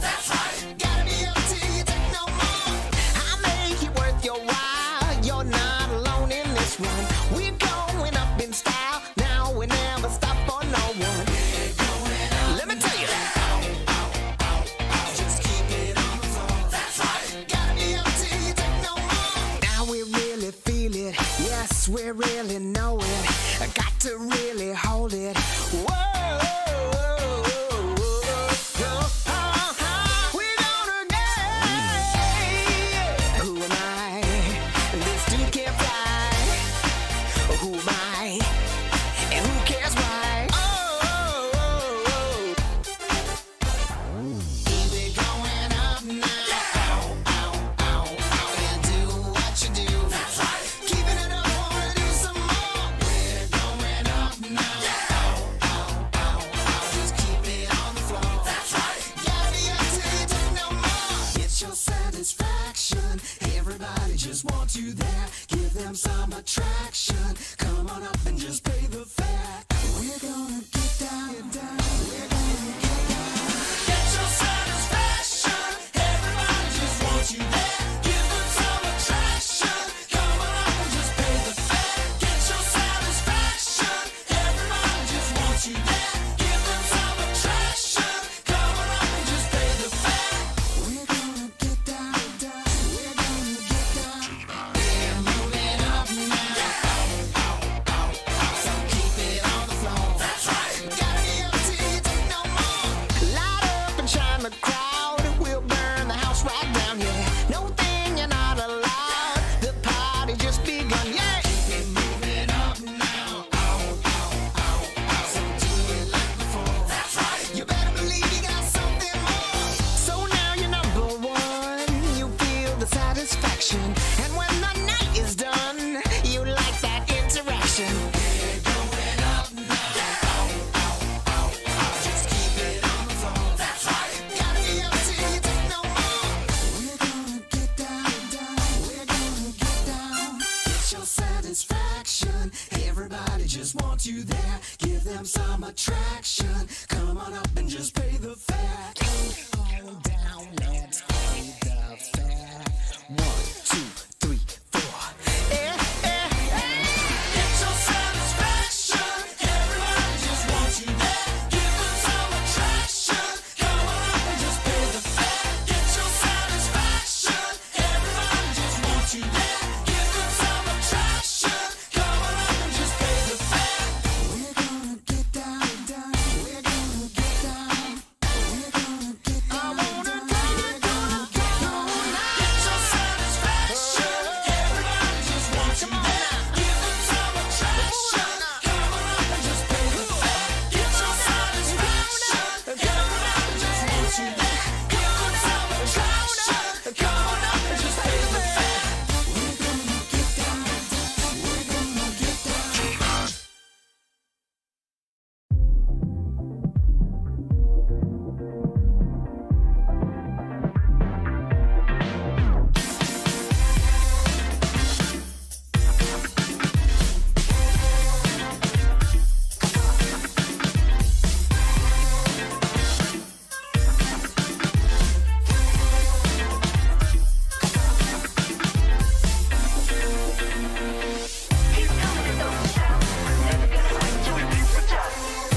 you're still in town, looking for a safe place to hide. Well, you better close your window and lock the door, 'cause I'm gonna get you tonight.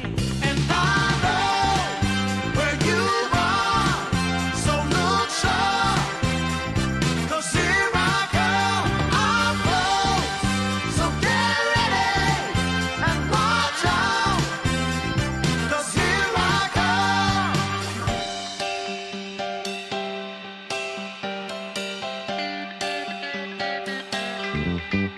Love has a way of seeing through all of your wants and the shadow of doubt.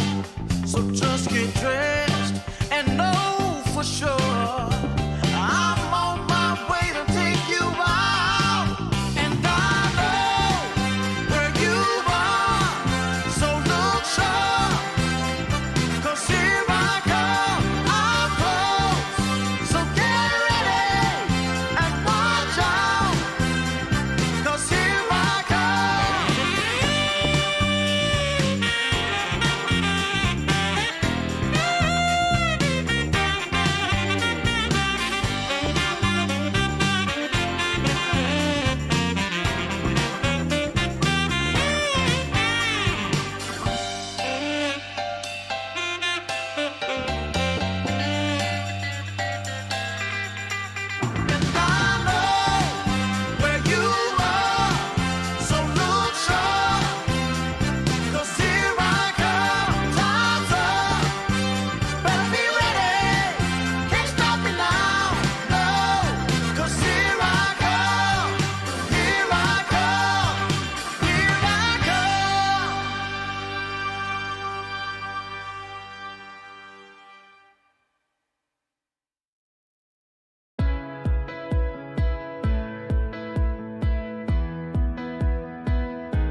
The morning light, it hits my eye. Last night we partied like it's 99. You took my hand, we danced all night. That's all I remember, we can blame nobody. Look where we are, so beautiful. This world is ours for the taking now. Not holding back, not giving in. Stay a little longer in the moment now. No regrets now. I'm not feeling sorry for anything I've done. We light it up just to watch them burn it down. And we don't need them anyway. Just take the chance, make dreams come true. Will I ever see your pretty face again? Rendezvous is all I'm hoping for. Maybe we can meet up on a boulevard. Let's get away, yeah. Let's get away, yeah. Let's get away, yeah. Let's get away, yeah. 'Cause if we got one life to live, maybe we should just let go. Don't worry about tomorrow. Start counting your Insta follows. 'Cause the sun comes up again. New days they begin. So hold on to me, 'cause I won't let go of you. No regrets now. I'm not feeling sorry for anything I've done. We light it up just to watch them burn it down. And we don't need them anyway. Just take the chance, make dreams come true. Will I ever see your pretty face again? Rendezvous is all I'm hoping for. Maybe we can meet up on a boulevard. Let's get away, yeah. Let's get away, yeah. Let's get away, yeah. Let's get away, yeah. Let's show the world what we're made of. The fire in our bones never faded. We cannot hold it any longer. 'Cause every day the feeling's getting stronger. Just take the chance, make dreams come true. Will I ever see your pretty face again? Rendezvous is all I'm hoping for. Maybe we can meet up on a boulevard. Let's get away, yeah. Let's get away, yeah. Let's get away, yeah. Let's get away, yeah.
our stars covered in gold. Covered in gold. Walking on a highway of dreams. We will shine, only believe. Only believe. And the feeling's right to set the tone. Wanna light the spark and let it go.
unsure what's ahead of us. We come from the gold that makes us a whole of it.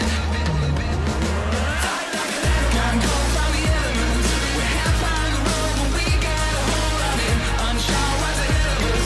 We come from the gold that makes us a whole of it. Can't go from the elements. We're now on the road, and we got a hold of it. Unsure what's ahead of us. We come from the gold that makes us a whole of it.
The music's high, the girls are flirting. Come join the party. Come join the party. The sun is high, the bass is pumping. So join the party. Come join the party. Now everybody around the world can find a boy, can find a girl. So put your hands up in the air. This is a good time, summertime. Take you to the floor and sing it.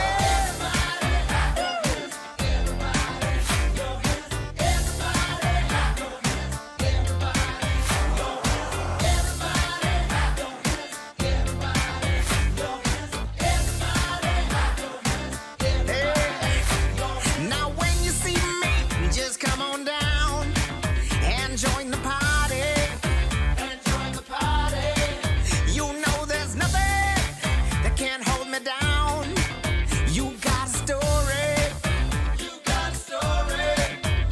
When the music shakes the ground, you know the sunshine has come around. Yeah. So put your hands up in the air. This is a good time, summertime. Take it to the floor and sing it.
life.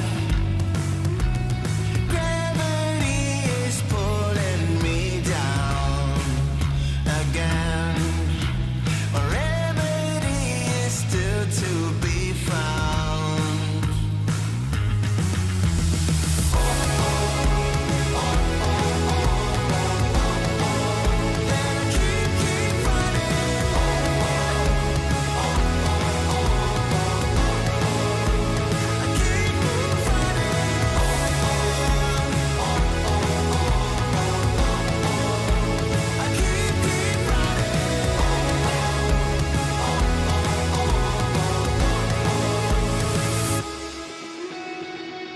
I'm running out of time. I feel crucified. I'm right at borderline to the hell inside. Gravity is pulling me down again. My remedy is still to be found.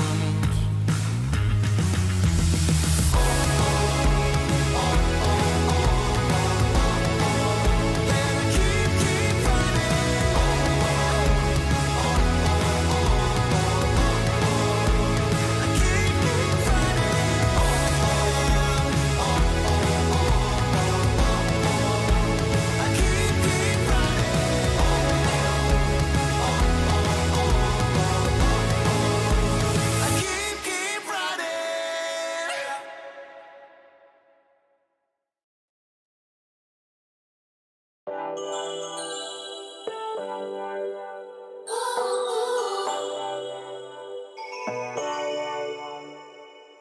Hit me up, dark brown with body McFly. The future's back, DeLorean style. This is my time.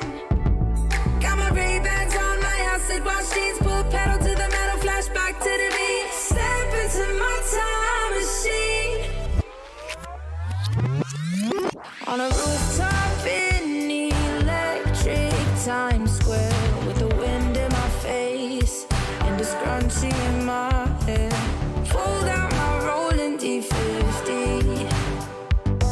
Gonna bring back the vibe, walk back to 85. Yeah, you know I got my A-team, Hennessy pop loop drum machine. This is my 80s fluorescent pink dream. Yeah, you know I got my A-team, Hennessy pop loop drum machine. Better believe, still want my MTV.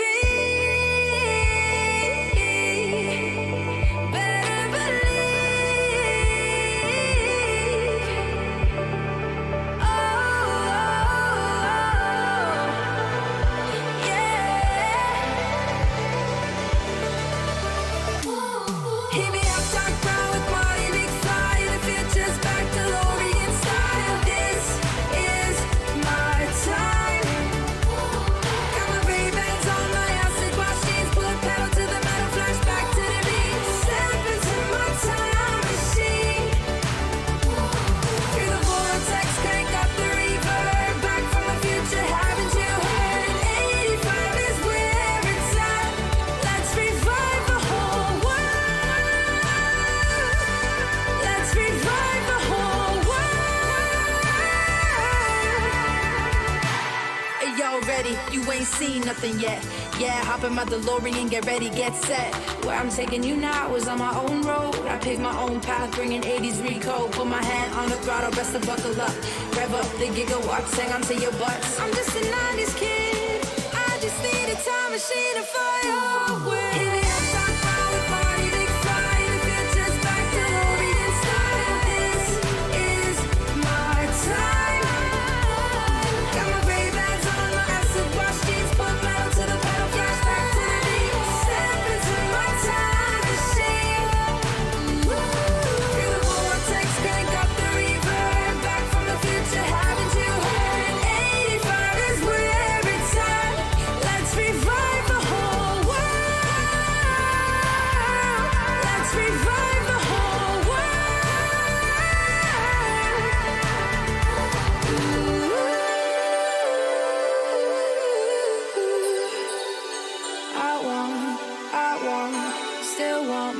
TV.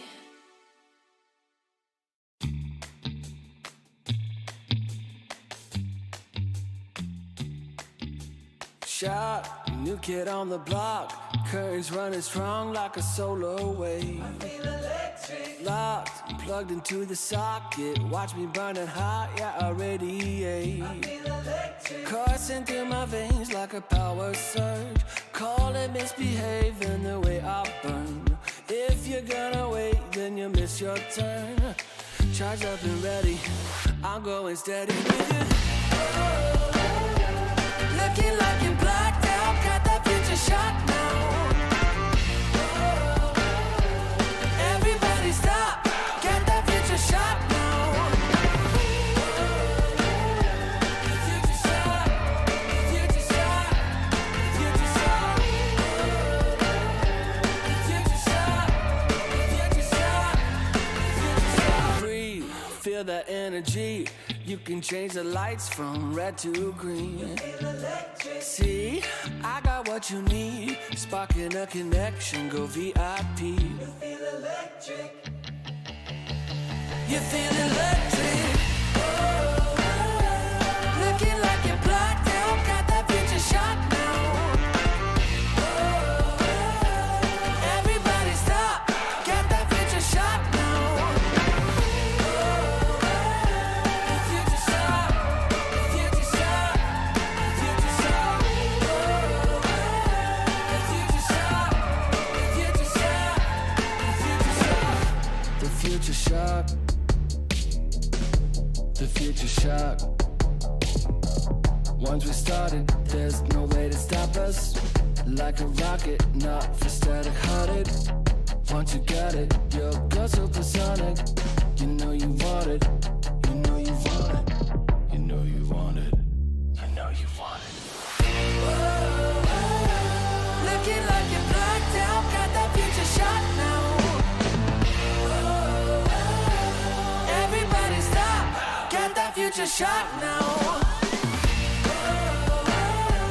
Looking like you're blacked out, got that future shot now. Everybody stop, get that future shot now. Future shot, future shot, you know you want it. Future shot, future shot, you know you want it. Everybody stop, got that future shot now. Oh, I'm feeling good. I'm feeling, oh, I'm feeling good. Oh, wake up with no alarm. Brand new kind of charm. And fresh hot coffee in a big old mug. Can't wait to get my face in the morning sun. Yeah. Make a list, check it out. Doing only what I want. Cause there's nothing better than making waves. I'm front and center in my own parade. On parade, on parade, on parade. Oh, I'm feeling good. I'm feeling, oh, I'm feeling good.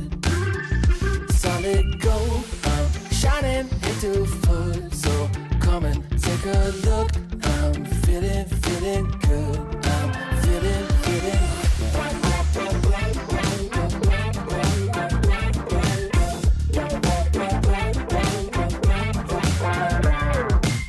Hold up, windows down. Rolling with the classic sound. Spent $5 on Walmart shades. Can't wait to stop traffic in my own parade. On parade, on parade. Oh, I'm feeling good. I'm feeling, oh, I'm feeling good. Solid gold, I'm shining into full. So come and take a look. I'm feeling good. I'm feeling.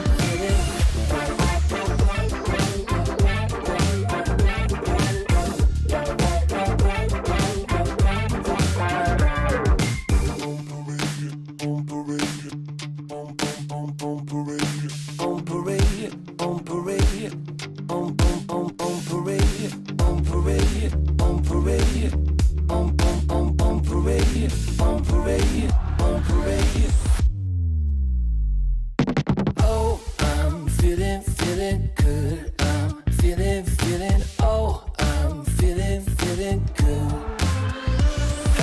Oh, I'm feeling good. I'm feeling, oh, I'm feeling good. Solid gold, I'm shining into foot. So come and take a look. I'm feeling good. I'm feeling so good.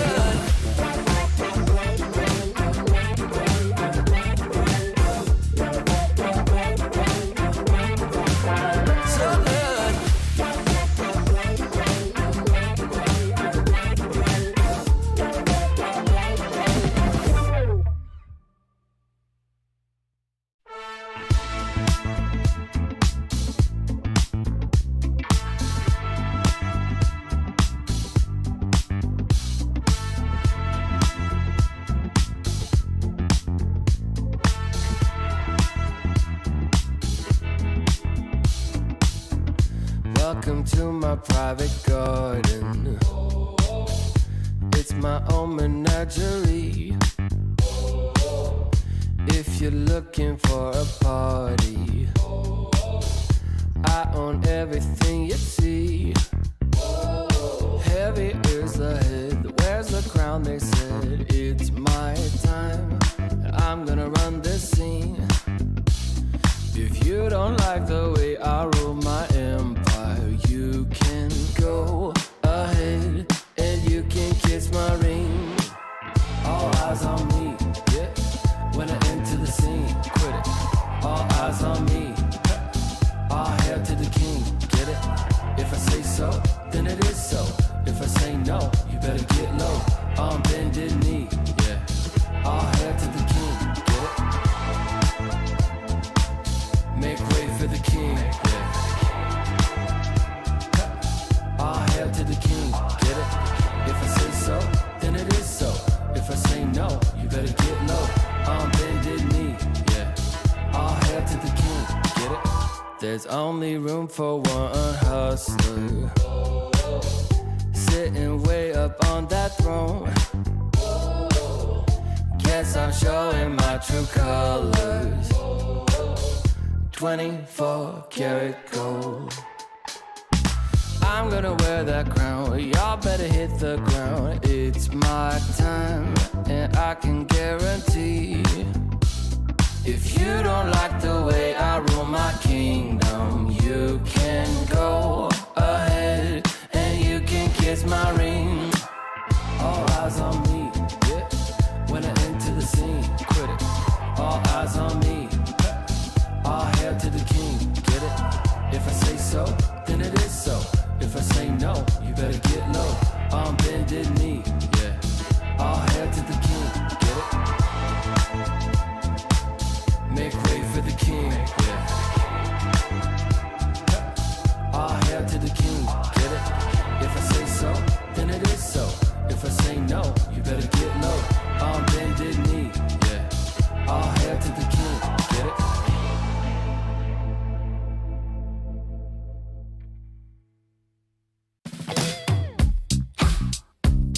Yeah. It's Q-Head. It's been love since we met. Right from the bar to the bed, all night long, roller coaster. A 5-inch scar on my shoulder. You smile, I'm high. I put my heart on the line. I'm addicted to you, I can't lie. It's whenever you kiss me goodbye. I'm high in your love, high in your love, high in your love, high. It's never enough, never enough, never enough. I'm so high in your love, high in your love, high in your love. I'm so high, I can't stop thinking of you. When the world is going down, I won't be there, won't be there. I'm in heaven with you, I'm in heaven with you.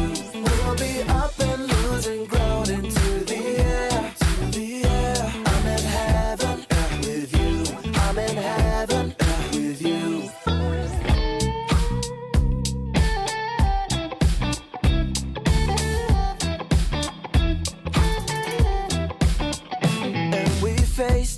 lot of times when sweet words turn into lies. We got caught in our nest, yeah.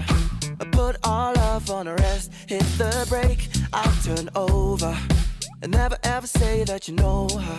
Got a flame to fuel every night. Keep her safe and hold her tight.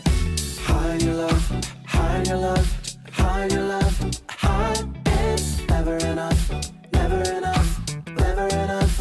I'm so high in your love, high in your love, high in your love. I'm so high, I can't stop thinking of you. When the world is going down, I won't be there, I won't be there. I'm in heaven with you, I'm in heaven with you. We'll be up and losing ground into the air, to the air. I'm in heaven with you, I'm in heaven with you.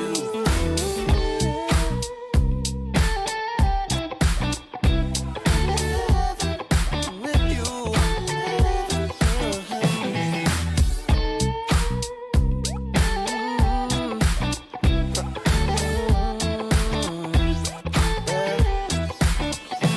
When the world is going down, I won't be there. I'm in heaven with you, I'm in heaven with you. We'll be up and losing ground into the air. I'm in heaven with you, I'm in heaven with you.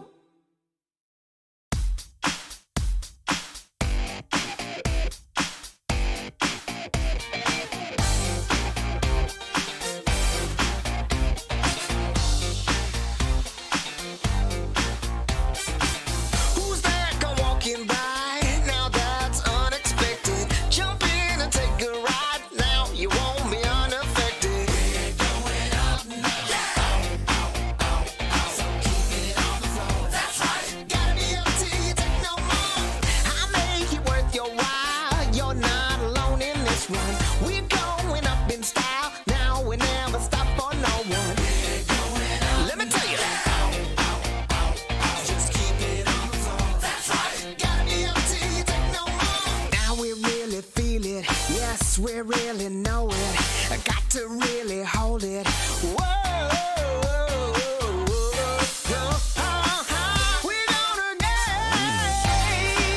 Who am I? This dude can't fly.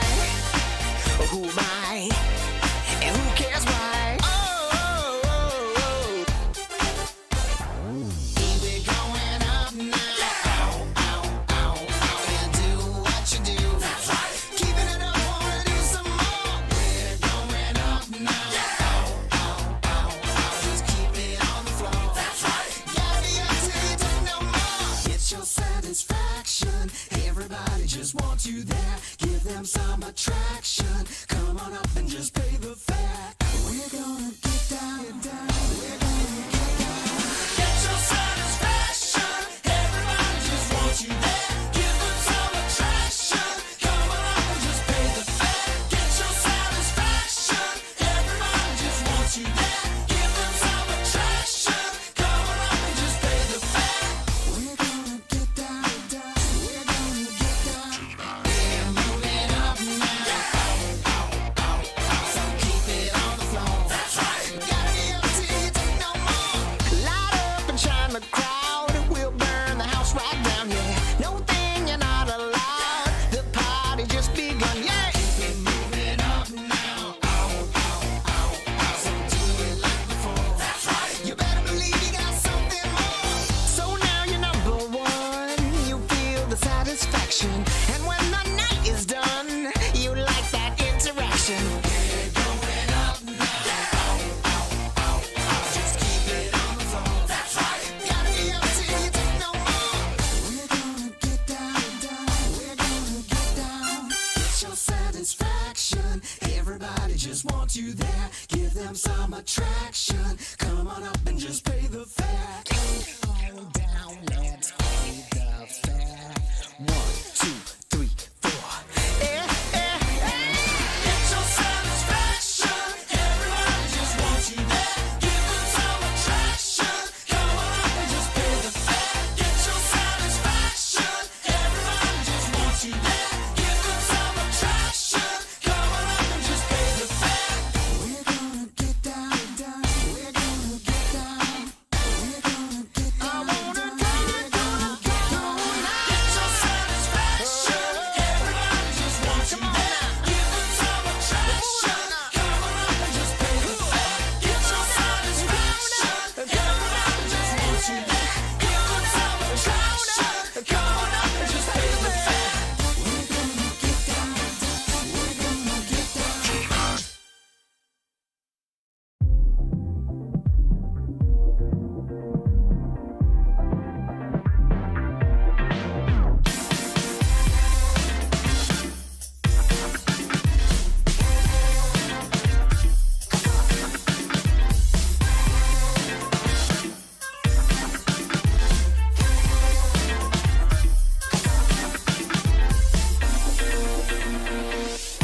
just live it up, live it up.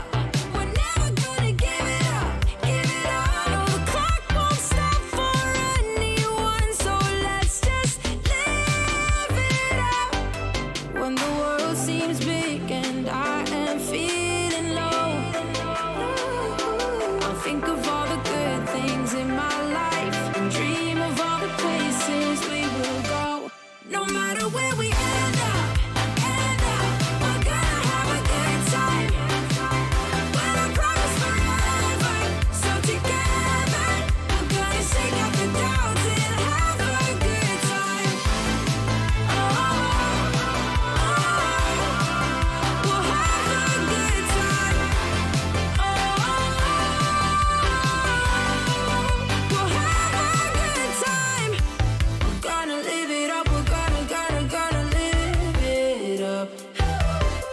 We're never gonna give it up. We're never gonna give it up. So why don't we just live it up, live it up?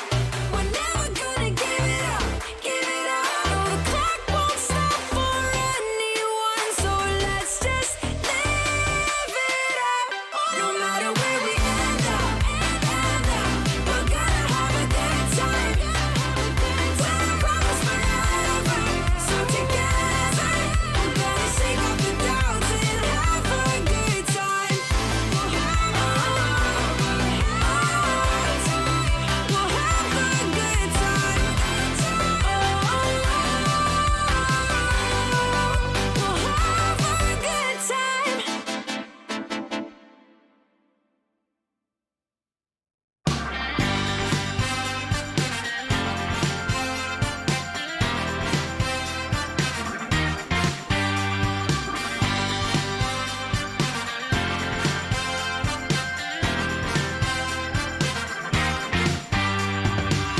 Just got the news that you're still in town, looking for a safe place to hide. Well, you better close your window and lock the door, 'cause I'm gonna get you tonight.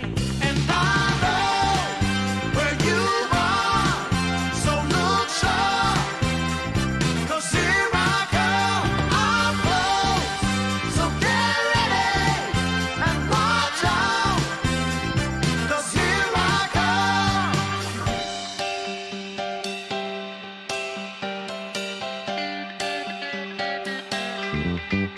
Love has a way of seeing through all of your wants and the shadow of doubt.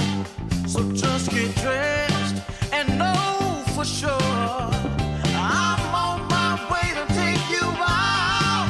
And I know where you are, so look sharp, 'cause here I come, I'm close.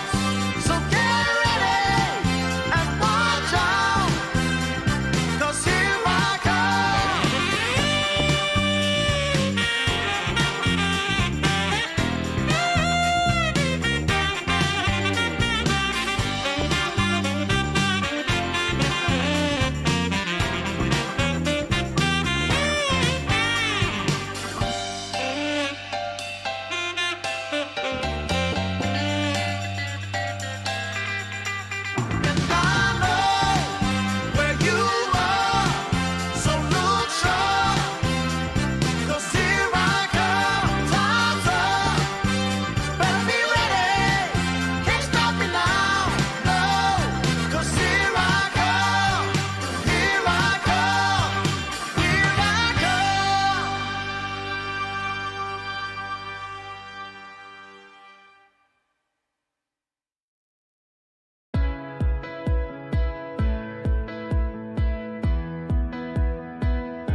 The morning light, it hits my eye. Last night we partied like it's 99. You took my hand, we danced all night.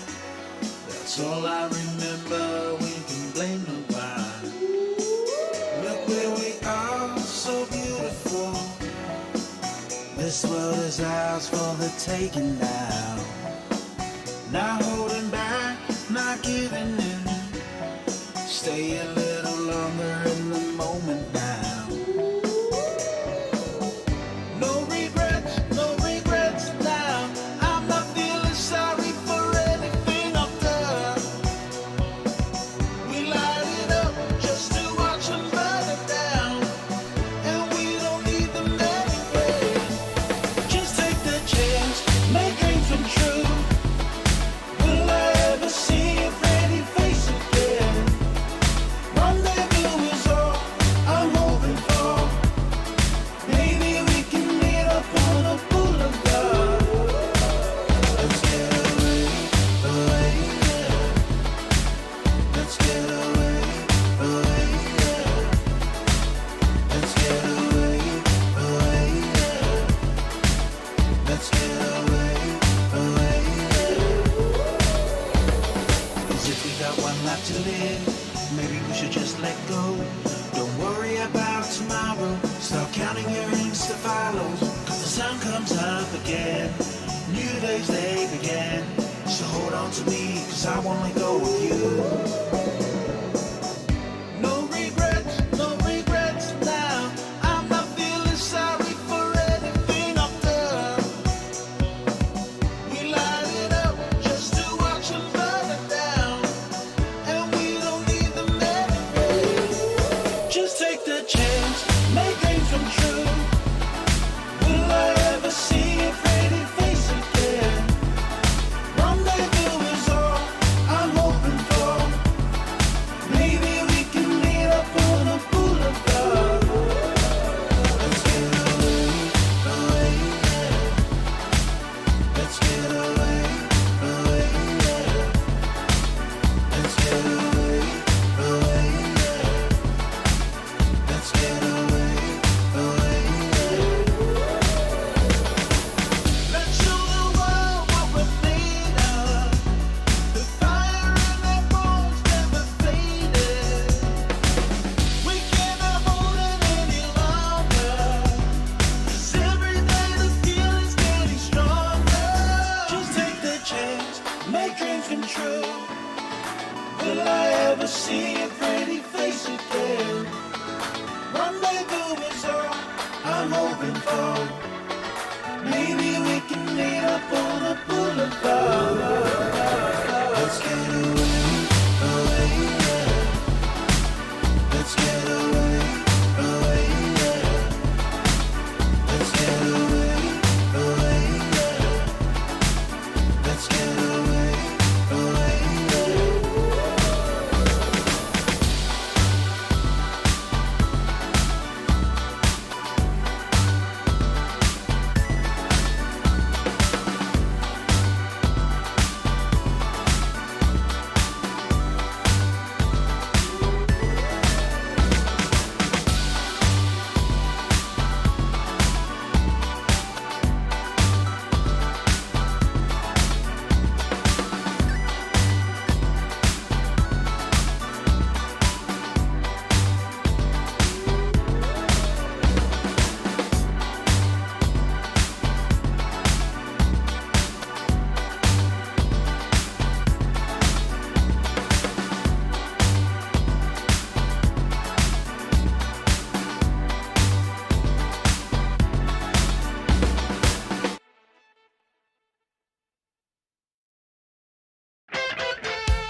you please come back to me? We gotta give it one more try. We gotta give it one more try. We gotta give it one more try. Come back to me.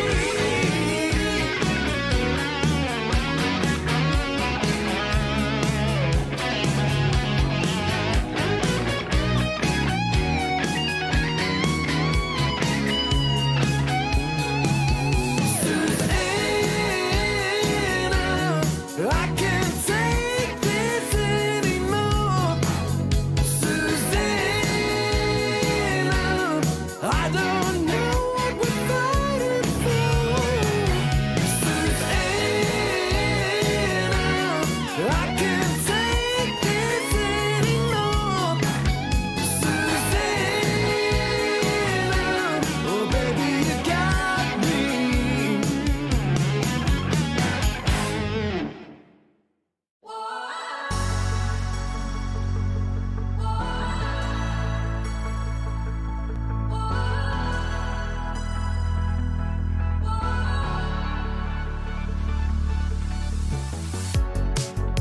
The city lights a neon aglow. We are stars covered in gold. Covered in gold. Walking on a highway of dreams. We will shine, only believe. Only believe. And the feeling's right to set the tone. Wanna light the spark and let it go. Late after midnight, light it up in the moonlight. Ain't no stopping us now. We just wanna be the fire. We just wanna be the fire. Burning desire. We go higher and higher, and we never come down. We just wanna be the fire. We just wanna be the fire. Taking down liquor and juice. Come alive, nothing to lose. Starting something, but comes rushing, rushing.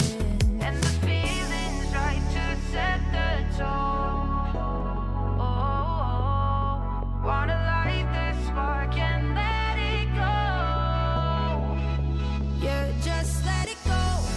Gotta let it out. Wanna shake it out.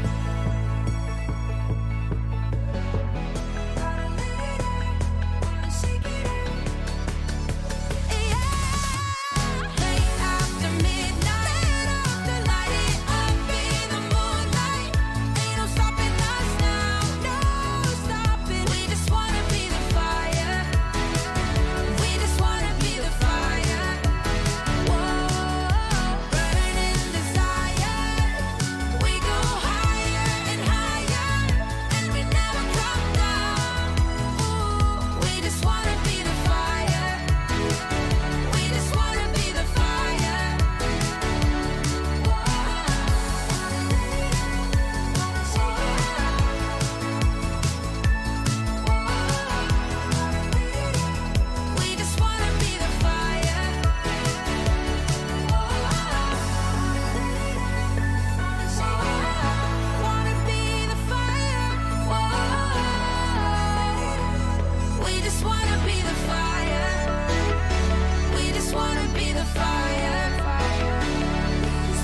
Welcome back, one and all, for the final series of the evening as we're about to witness Nigma Galaxy taking on the side of Kodiak Bear here in the DreamLeague Season 25 qualifiers, of course, in the MESWA region. My name is Snare, going to be helping you out with this action, and with me is the main man. It's the Bosnian Bear Lizard. What's going on, OG? How did you spend your break, fam?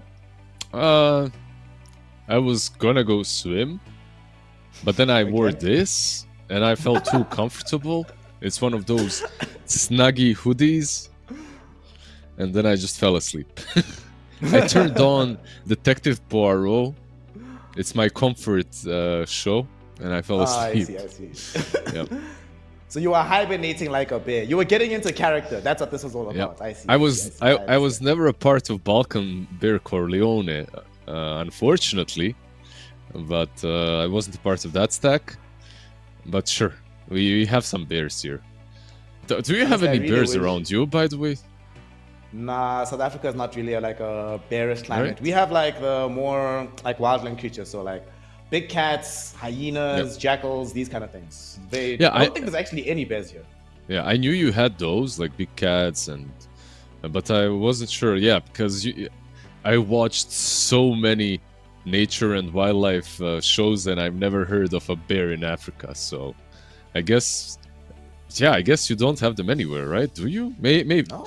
I need to Google this. Bears in not only South Africa, just Africa. Check the so continent. the Atlas bear was Africa's only native bear that survived into modern times. It lived from Morocco to Libya. But the animal is now thought to be extinct. So you actually don't have any. Yeah, crazy. We have 0 bears. I mean, I guess we have hippos and rhinos, so we still have giant creatures, but we don't have giant omnivores. Like all our giant creatures are either herbivores or carnivores. Like there's nothing in between. Yeah, I mean, we had lions, like big-ass lions. Once upon a time, we don't have them anymore. So yeah, things are... whatever. We have a Kodiak bear here, guys, and we have the lions from Nigma Galaxy on the other side, duking it out here for your pleasure, for your enjoyment. Are you not entertained? I mean, they're not entertained yet. The entertainment is still coming. So far, they're entertained by some nature trivia that we're bringing them. But on a more serious note, the one thing that is very important about this matchup is if you win this game, then you are 2 series away from qualification for DreamLeague. If you don't, then you have to make that lower bracket run where with a lot of these teams, things are, because a lot of them are going to get stomped in the upper bracket by either Chimera or Nigma, it's going to be a real bloodbath, right? You're not really sure how strong you actually are. You haven't been fully tested just yet. For example, these bears here, the Kodiak bears, they acted like real bears. They just came in, scavenged off the road. Their previous opponents had to forfeit. So I'm not sure how warmed up they're actually going to be for this particular game, especially with the form that Nigma is looking in right now. Yeah, well, they got to play some more, They got to play some more pubs instead of playing these pro games. Who cares about them? I'm going through their nicknames. This Kodiak Bears, they have some very cool nicknames like One or End Game.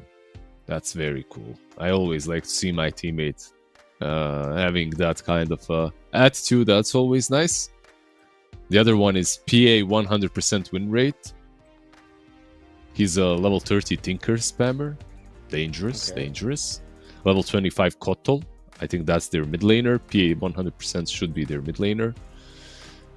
They have a sheep on profile picture, and that's Endless Path. That's 100% position 5. 100%. Grinding slowly, that's a position 4, 99%, and that leaves... I don't know, this is some Chinese signs, so I guess this guy is offlane, most likely. Or 5. Could be 5 as well. I'm trying to figure out where they go from their nicknames. Just from their nicknames. I mean, I'm sure there has to be like some nominative determinism at play when it comes to who goes where in terms of what you name yourself in the game. So it would be amazing. Sure. I'd be so happy if this actually works out. That's what I want to see. I don't know. After seeing this last guy, he's got some anime on his profile picture, and he's got Lich MVP as one of his. Is he's also kind of too cute. He's kind of like a 5 for me. Now I'm stuck. I'm not sure, but I'm definitely sure that you could guess by looking at nicknames and those profile pictures. Yeah. I think the profile pictures for me is the really big one where, you can always sort of tell. All the carry players have a similar one. The middle players all have a similar one. It's like, yeah. After enough time, you just look at the PFP. You're like, I know where this guy is going.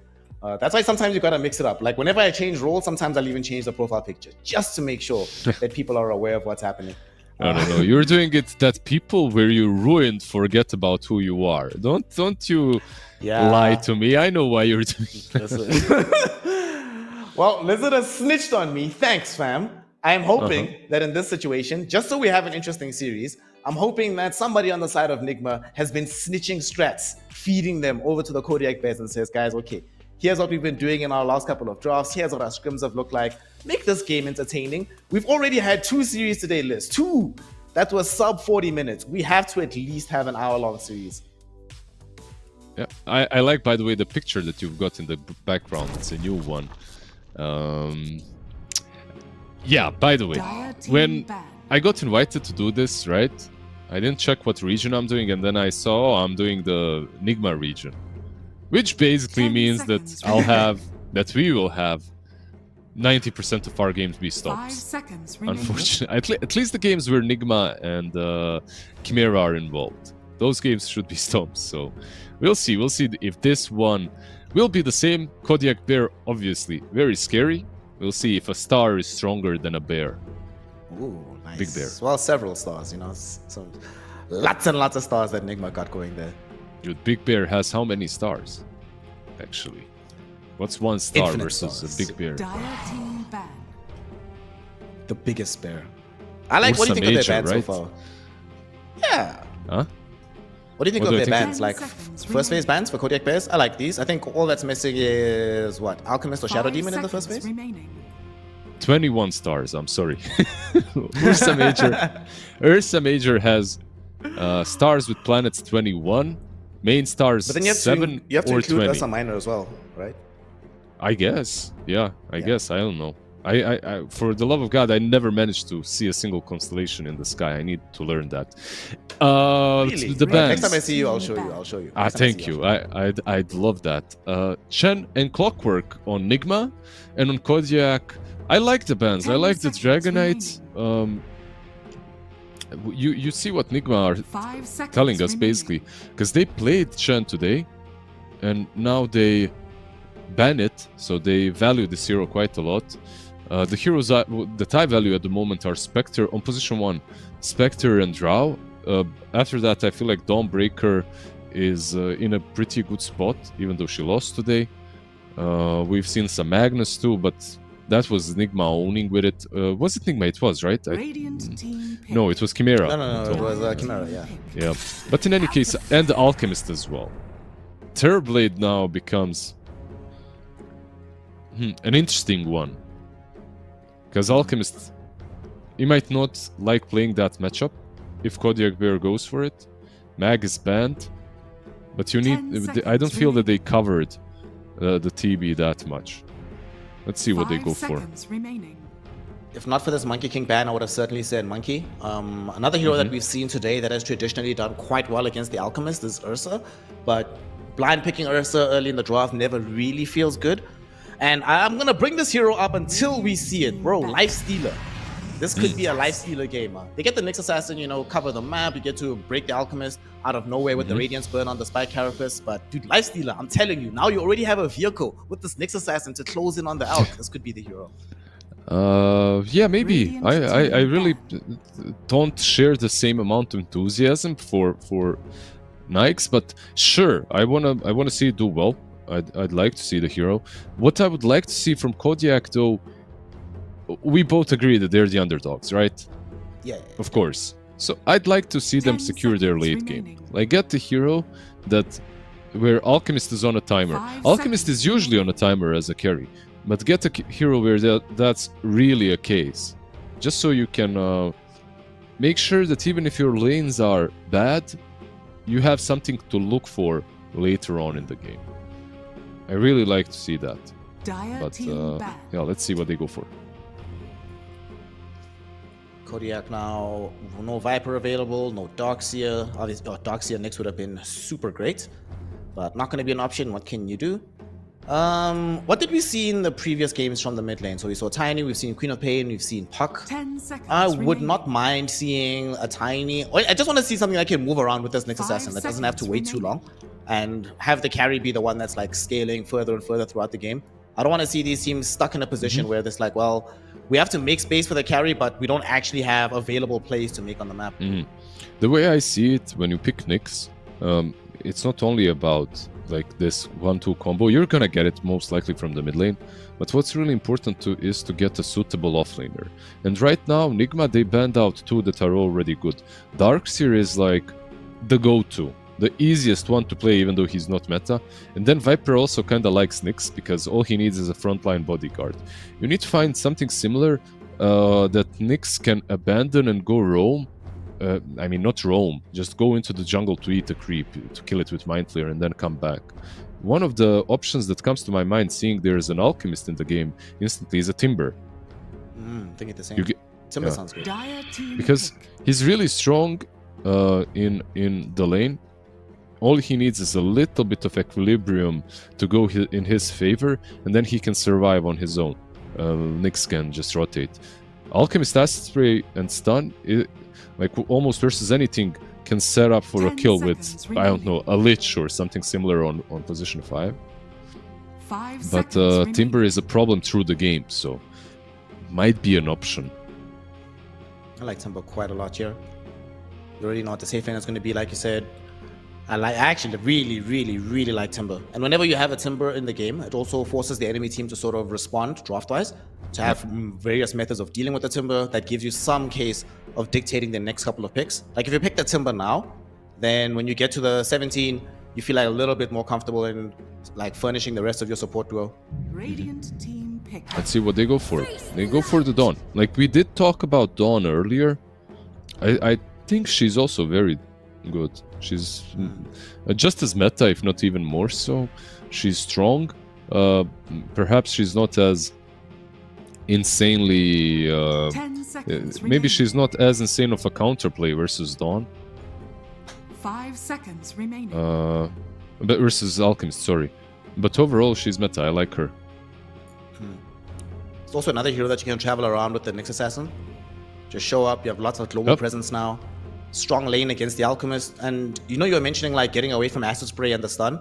Timber Sword does it with the Timber Chain. She can do it with the Selly Hammer. I like it a lot. And there's your favorite hero coming out with the Lich. And preemptively, even though there's no Timber Sword, they do get the Hoodwink. So they have a big source of break, big damage. I like what Nigma's doing. This already feels like a overall very well-rounded, but also fairly fast draft that they're rolling with. Yeah, it's kind of cool. I really think remaining. Lich is good with almost any hero. It secures Alchemist quite a 5 lot. seconds It's remaining. very damn solid as this combo, like overall as a 5. Yeah, I like both heroes, both sides. I mean, heroes on both sides. What I really like about Kodiak's opener so far is it's like it makes sense. It's not like some draft that's just thrown out there. Not like the heroes and the bans, they make a lot of sense. Like you pick the Nyx, Radiant team pick. you secure the Dawnbreaker so she cannot be absolutely countered by this one singular support hero. Then you're securing your late game with the Medusa. You have a lot of saves for her, and now you've got Shadow Demon too to purge out Lich's armor, and on top of that, this Shadow Demon is decent versus Alchemist. Now they switch it. Actually, with this anti-mage, what do you think? Are they gonna offlane it? I think Offlane? So, yeah. Feels like So- offlane. Dire team banned. So what's happening here? It looks like an offlane, right? I like it on offlane. However, if you are playing into a Shadow Demon as an offlane anti-mage, you get disrupted, those illusions are going to destroy you. Like the illusions of anti-mage just deal 10 seconds remaining. a lot of damage, and they drain your mana. 5 Like seconds. Shadow Demon is one of my go-to heroes as a 4 into anti-mage. It doesn't always work, but it's always fun to see him cry that he's just destroyed by his own illusions. Basically, he needs to save the blink to get away from problems at all times. And if he's saving that blink, that means that your Medusa should be kinda safe. So honestly, both of these drafts are cool 10 in their seconds own way. remaining. Question, actually, since you play a lot of Lich, right? Since they made the change to the Chain Frost, where it just sticks around you, does that persist throughout the Shadow Demon disruption? Sorry, does what persist? The Like, you know when Chain Frost bounces to you, and then it has that the encircling thing before it bounces to another person? If you get disrupted in that moment, does that 10 persist seconds beyond the remaining. disruption? I'm not sure. I feel like 5 seconds it's remaining. because of the facet. You mean the lingering frost Yeah, or the whatever lingering it's Chain called? Frost. Yeah. Yeah. I'm not sure because that lingering chain frost persists if there are no heroes around you. But wait, if it goes on top of you, Team Dire team it all depends. If there are no heroes, right? That's what you're saying. If it goes on top of you and there are no heroes, and then someone approaches you and you come out, will you connect? Yeah. God, man, bro, I don't know. it's just so many. It's just such a niche 10 interaction that seconds needs to remaining. happen. I guess we might see it this game, but I'm not completely sure. 5 seconds remaining. Hopefully, these two teams will give us an opportunity to witness this. I feel like at it the end of the should. draw, I don't know why. I feel like it should, but I Now don't know. select Oh, your snap. heroes. All right, now here is a hero to end the draft. Enigma Galaxy went for the Mars, so it turns out that it is not, in fact, going to be an off-lane anti-mage. They're putting the anti-mage in the safe lane, mid-alchemist, off-lane Mars. But the answer towards all of this is going to be the Huskar mid. Now, I have never in my entire life, Liz, ever seen this matchup between the Alchemist and the Huskar. So walk me through it. What are you anticipating here? I mean, what do you think? Like, what I mean, would you Huskar guess? should own, right? Yeah. Your guess is very correct. Huskar should own. He's got this incendiary facet. It's way too much damage from level 3 Alchemist. Like, he can't really do a lot, and he can't even set up a stun because you can get just silenced, right? Like, you go in, you try setting up that stun, you get silenced by Huskar. So basically the way you have to play this game is to mess with creep equilibrium on the mid lane to get these supports rotating. You need to make his life hell on Huskar somehow, but that means that your side lanes will suffer. Overall, like, I just love Kodiak's draft.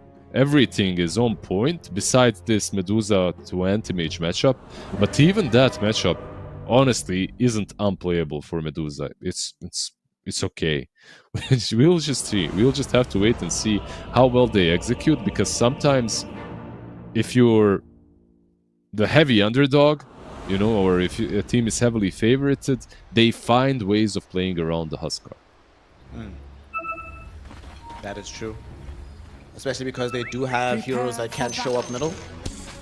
Assist with bringing this Huskar down, but Kodiak Bay is not drafting skittishly. There is confidence with a draft like this, so at the very least, they're putting it all on the line, not willing to show fear in the face of Nigma.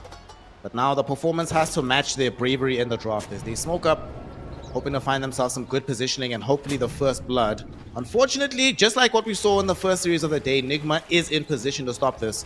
Let's see what they've got. Omar will break the smoke. Cold goes up on the high ground. They find everybody. Sumail got an excellent acid spray out onto multiple heroes. Zeski trying to run himself away. Sumail is falling low, but Zeski's gonna die first. GH will be the one to grab the first blood. Sumail does end up falling, but so does Omar. It's a double kill for this Huskar, and they're still going. Miracle trying to bring down the Huskar before he goes down himself. He'll succeed in doing so, but dies in the process. Noob, can he get himself out as GH has returned to find himself a double kill? Dipikid does also get himself a double, and what the hell is this? 7 kills in the before the horn even sounds? All right, baby, this is the kind of Dota I'm here for. Yeah, you gotta respect this, especially because there's an alchemist in the game and you want to contest these bounty runes. I just wonder if they will actually manage to get any more than 2. The battle begins. I think they're gonna get 3. Let's see, is Medusa fast enough? I don't think so. I think Another Omar. minute. Oh, Omar No, it moved is. back. Omar gave up. They're gonna get 3. Unfortunate. Oh well, like he could have definitely gotten. He could have definitely gotten that one. Medusa denied one, by the way. So they got 2, and Oh, Radiant she got 8-clicked. 1. She Yep. 8-clicked by mistake. Yeah. Just didn't. Maybe was afraid to approach. Yeah, I didn't see if she 8-clicked or not. Just saw that she didn't eat the bounty rune. So Wrong from this tense. crazy passage of play, they do get the additional bounty. Who has so far come out on top of starting these lanes? Well, I think the craziness kind of benefits Nigma, because their lanes, in my opinion, on paper, should be weaker, mostly because of mid lane. You can see what Sumail is doing here. He probably should not be allowed to do what he did. This is way too simple. Like, connecting the waves the way he did, he's actually going to have a better equilibrium in the end. Yeah. And he's even drawing the aggro a little bit, just making sure that... the mid lane, by the way, is a really good example of what you need to do versus Huskar. So far, what he's doing. But needs to be said that he's been allowed to do that, like just pulling the wave away from Huskar and even from his own creeps. Let's see if the Huskars will be able to punish further moves down the stretch. As down bottom, his teammates so far just okay on the Dawnbreaker in tandem with this Nyx Assassin. It is two melee heroes trying to deal with an anti-mage Lich, so very difficult to reliably harass out this anti-mage in this situation. Yeah, I feel like this lane is Lich, GH, bot lane. He is not fine, but the Dawnbreaker is also in more trouble because Miracle has shown up. Do they have enough damage? Dip Kit? 2 more hits is all they'll need. GH goes the other side, reveals himself through the trees, and they will be able to find the kill. Dawnbreaker goes down. Zeski finds immediate revenge going in onto the Lich, but it is #worth because the kill went the way of the Miracle Anti-Mage. Yeah, absolutely worth it. The mid lane, by the way, is so far at least Sumail is doing very nicely. Top lane, Mars is on top of the CS, and mid lane Huskar is dead. Oh no! Omar, he came through into this mid lane with the respawn, immediately goes in. Well, that's unfortunate. Top lane, will they be able to bring down Noob at the very least, knowing that the Hoodwink is away? Quite a lot of damage being dealt out, but Noob has a value point into the bulwark, will be able to keep himself safe. There is no way they get him. Bot lane, there is a bit of a brawl around the Lotus pool. They used all their spells though on Dire, so this should be whoever clicks faster, Zeski or GH on bot lane.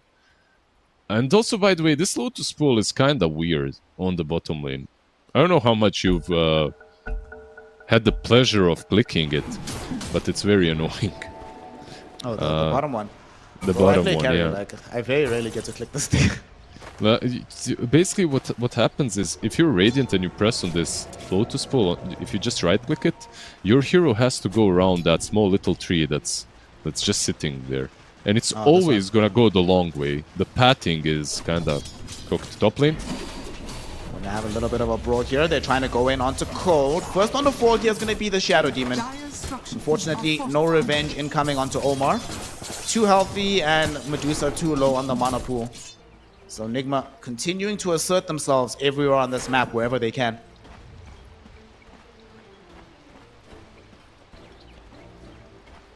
Bro, how is mid even? What is going on here? Well, they got a kill on him, but also Sumail played this lane very nicely. And like he already has reached that point in which he doesn't even have to lane Omar top. Gets wrecked. Disruption into Mystic Snake, into Gorgon's grasp for everyone that did not see what happened. Easy kill for them. Hoodwink is very squishy. Hoodwink, every single time that he's out of position like that on half HP, you're almost certainly gonna die. Maybe just see Omar, at the very least, being useful, you know, using his life to refill the bottle of Sumail, doing the right thing. Yeah, and the water rune as well on top still available. Sumail is kinda baiting. If Numi goes for him, they can maybe turn. I feel like they might go on him They're gonna put mid. some pressure onto Noob. And they're going mid. There's the stun coming out onto a Numi. Bushwhack is out. Do they have the damage for this one though? They do not. Still has 7 charges on the stick. A Fairy Fire chilling. And he's fine. Lots of time wasted for Omar for no real reason. Honestly, like, it kind of looks bad, but it isn't. Like, he refills the bottle of Alchemist. Alchemist is not being zoned. That's the most important part. Shadow Demon rotating mid, though. Gonna try and at least get this Hoodwink. They can't, Surrounding though. him, putting Huskar different has to be angles so he careful. can't bushwhack once, but now Huskar gets himself caught immediately into the stun. Sumail finds instant revenge with the level 2 concoction, and now they might reach for more. Omar does eventually tick out to those burning spears, but they might still kill Cold here. GH finds the maximum range, Sinister Gaze there. Cold gets stunned up underneath the tower. He's not dead just yet, though. Sumail does manage to dodge out the stun from Zeski, keeping himself alive almost. Unfortunately, the final tower hit will bring him down. Almost outplays on both sides, but it ends up being a 2-for-1 exchange in favor of Nigma. Yeah, I was super shocked that he didn't instantly Carapace, because if he does, the tower keeps on hitting him. He does get the kill anyway, though. Maybe the Carapace was on CD, I didn't really check immediately. But yeah, like overall, bot lane, Dawn. Thinks this Dawnbreaker is going to die, no mana available. She's going to get slowly but surely ran down. Nothing she can do about that one. Celestial Hammer still on cooldown, despite the 13-1 charges, so she was cooked in that situation. Basically, this is a really good start. Like, only 1k ahead for Nigma, but this is a team that should be very happy. You are playing versus a Huskar and you're playing with an Alchemist. You're probably very happy that your mid lane isn't lost. Elk is throwing in the stun right now. They catch it out onto the Shadow Demon. He does find the D ward, but the SD is going to die here. Unfortunately, it was just the 2 supports. Interestingly, if Zeski had triggered out his spells onto GH instead of on the Alchemist, they could have maybe killed that Lich. Yeah, probably. You know, it's kind of silly. Omar will steal their Wisdom Rune as well, so this move is really not good. Depth Kid, bot lane. Oh, he missed the combo. Happens. He might still die though. Miracle thinking about it, but he's only level 5, doesn't have the mana void. He decides against it in the end. Usually the supports are the ones that need to restrain the Huskar from diving, you know, and they need to follow him. This game, the supports are the ones that are doing like some crazy things on Dire, and he's the one chilling farming. They just need to wait for his armlet. Once he gets the armlet, I feel like just go dive with him, sure, but not until that. Not until that item is purchased. You see Noob having finished off his phase boot soul ring, having to make the decision now. What item comes next? Presumably going to be the Blink Dagger for him. And he's going to pick up his team's Wisdom Rune, so the experience advantage for Nigma is quite stark, and honestly, I would not mind if they find a rotation to the top lane after they can deal with this tier 1 tower mid, but it's very difficult to get through this Huskar, even with this Observer who was scouting out some of the movements behind. GH? Oh, that's... GH is such a guarded positioning. Bushwhack got armlet. out onto a new me. They actually dive in with the ultimate. A new me going in onto GH, but unfortunately Noob is here, throwing the first ultimate of the game from the Mars, and they secure the kill onto the Huskar, but they're not done just yet. Sumail, you really want Zeski. They're chasing this Nyx Assassin, want to squish the bug behind the trees. Still a few more seconds until the concoction is available. Elsewhere, Miracle has been able to bring down this Dawnbreaker, and they finally do manage to crash the bug. At the same time, Shadow Demon showed up, thinking, I'm helping. But all you're helping is the enemy bank accounts, my friend. Noob ends up with a triple kill, 4 heroes dead, and Nigma showing who are the bosses of this map.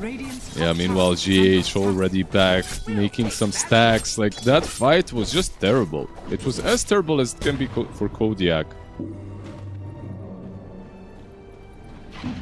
Again? Stun channeling, it's middle. They're going onto the Huskar. They got him. Yeah. They're reading the game way too well, and these 2 TPs, they might just die again. I don't think it's a might, my friend, as the Chain Frost comes in on top of the Bushwhack. Although, hold up. Noob feeling a little bit generous. He's like, you know what, guys?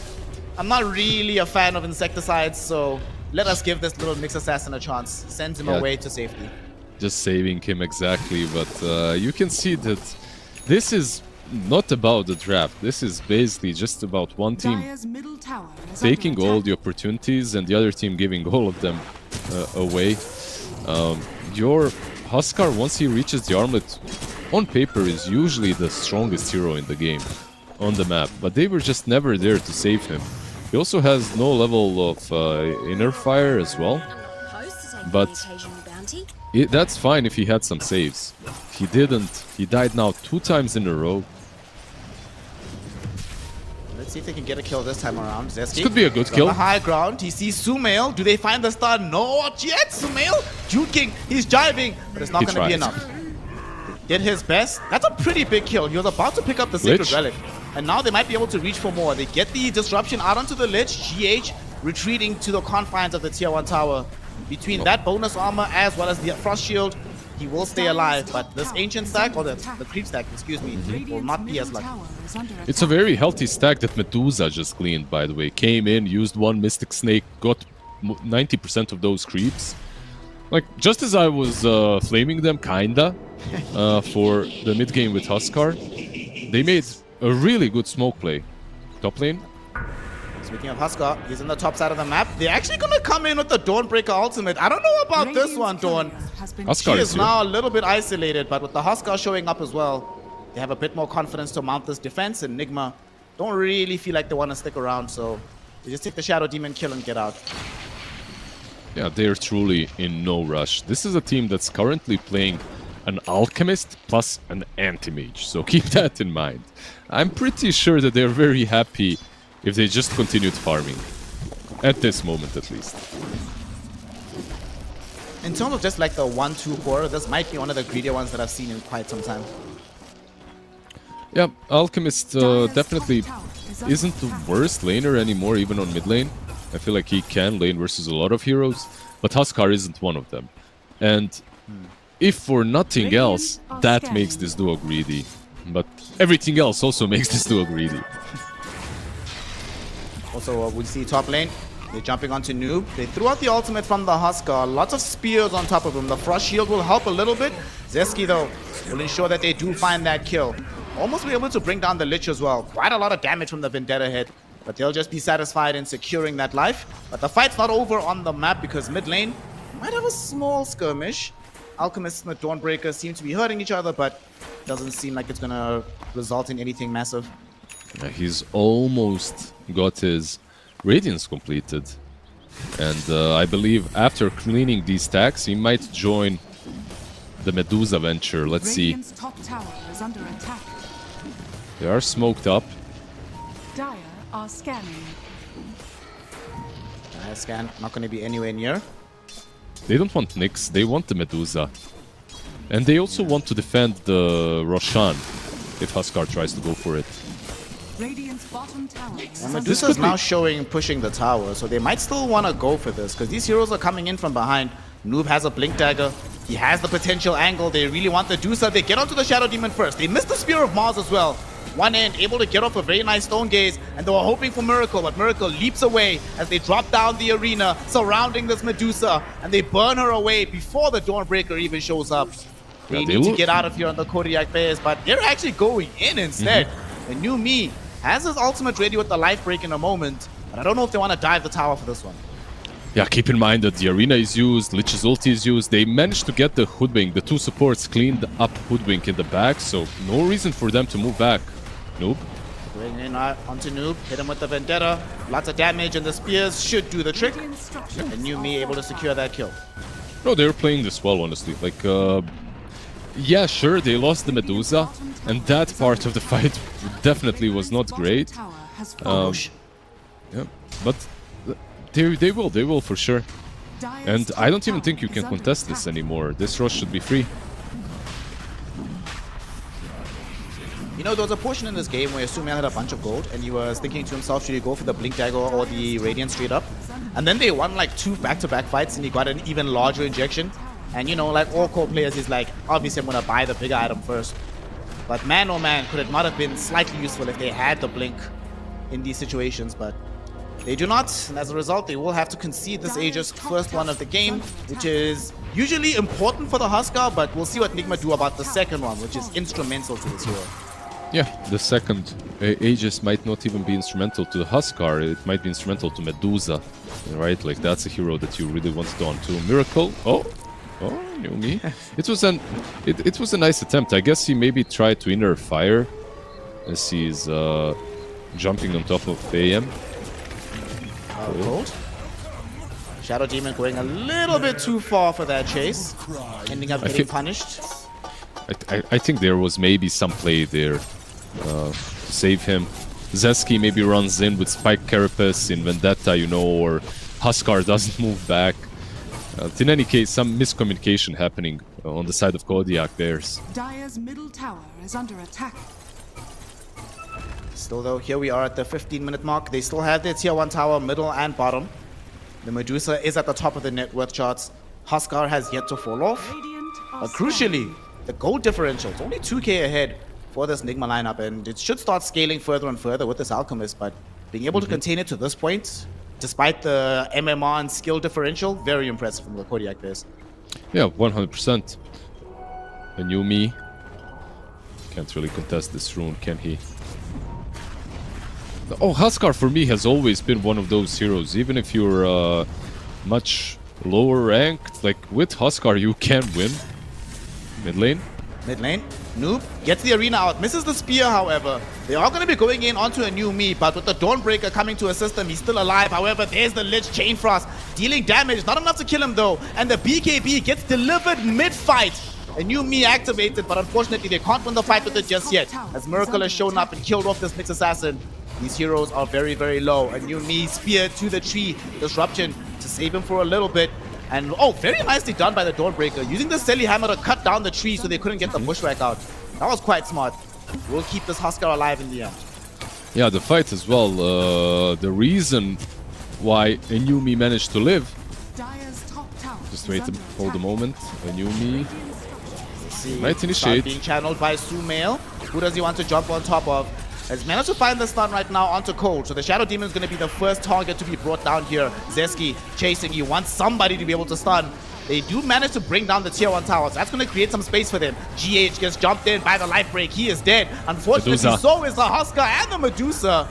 Huskar is going to come back and find himself very, very isolated. His BKB is still on cooldown for another 30 seconds. Absolutely no way out of this one. Sumail will grab himself a double kill. It does cost a tier 1 tower and a buyback, but they'll gain a tier 1 of their own, 2 core kills, and a lot of presence on the map. Absolutely, and that's basically Nigma outplaying them, right? Like, it's not like they had any sort of an advantage up to this fight. They didn't even have all their spells when the fight started, but they have this Anti-Mage Medusa.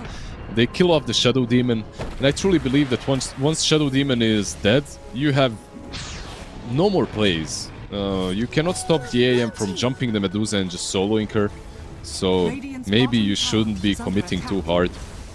I was about to praise them because the fight previously was pretty damn good. Like, they had some wards into the arena to see where Dawnbreaker can go, so Bloodsport didn't work. Some of the plays were really nice, but they overcommitted. As is the kill, we do see Nyx Assassin, poor Nyx, caught by Noob. And who's gonna claim this kill? It's gonna be Miracle, of course. Man, these carry players, they wait until you do all the hard work, then they come and steal everything. Yeah, what the hell is this? We should unionize all of us other position players. You know? And I say this as a carry player. No, for sure. Why do we have to always protect that one crybaby? Mid lane, Icepire drop down. Poor Dawnbreaker also gonna get dropped too. Man, can they catch a break? Just give us like 30 seconds of farm. Stop smothering us, guys. Damn. Yeah, they caught the wave. They caught their stride, and it's all working for them right now. However, Noob might be caught here.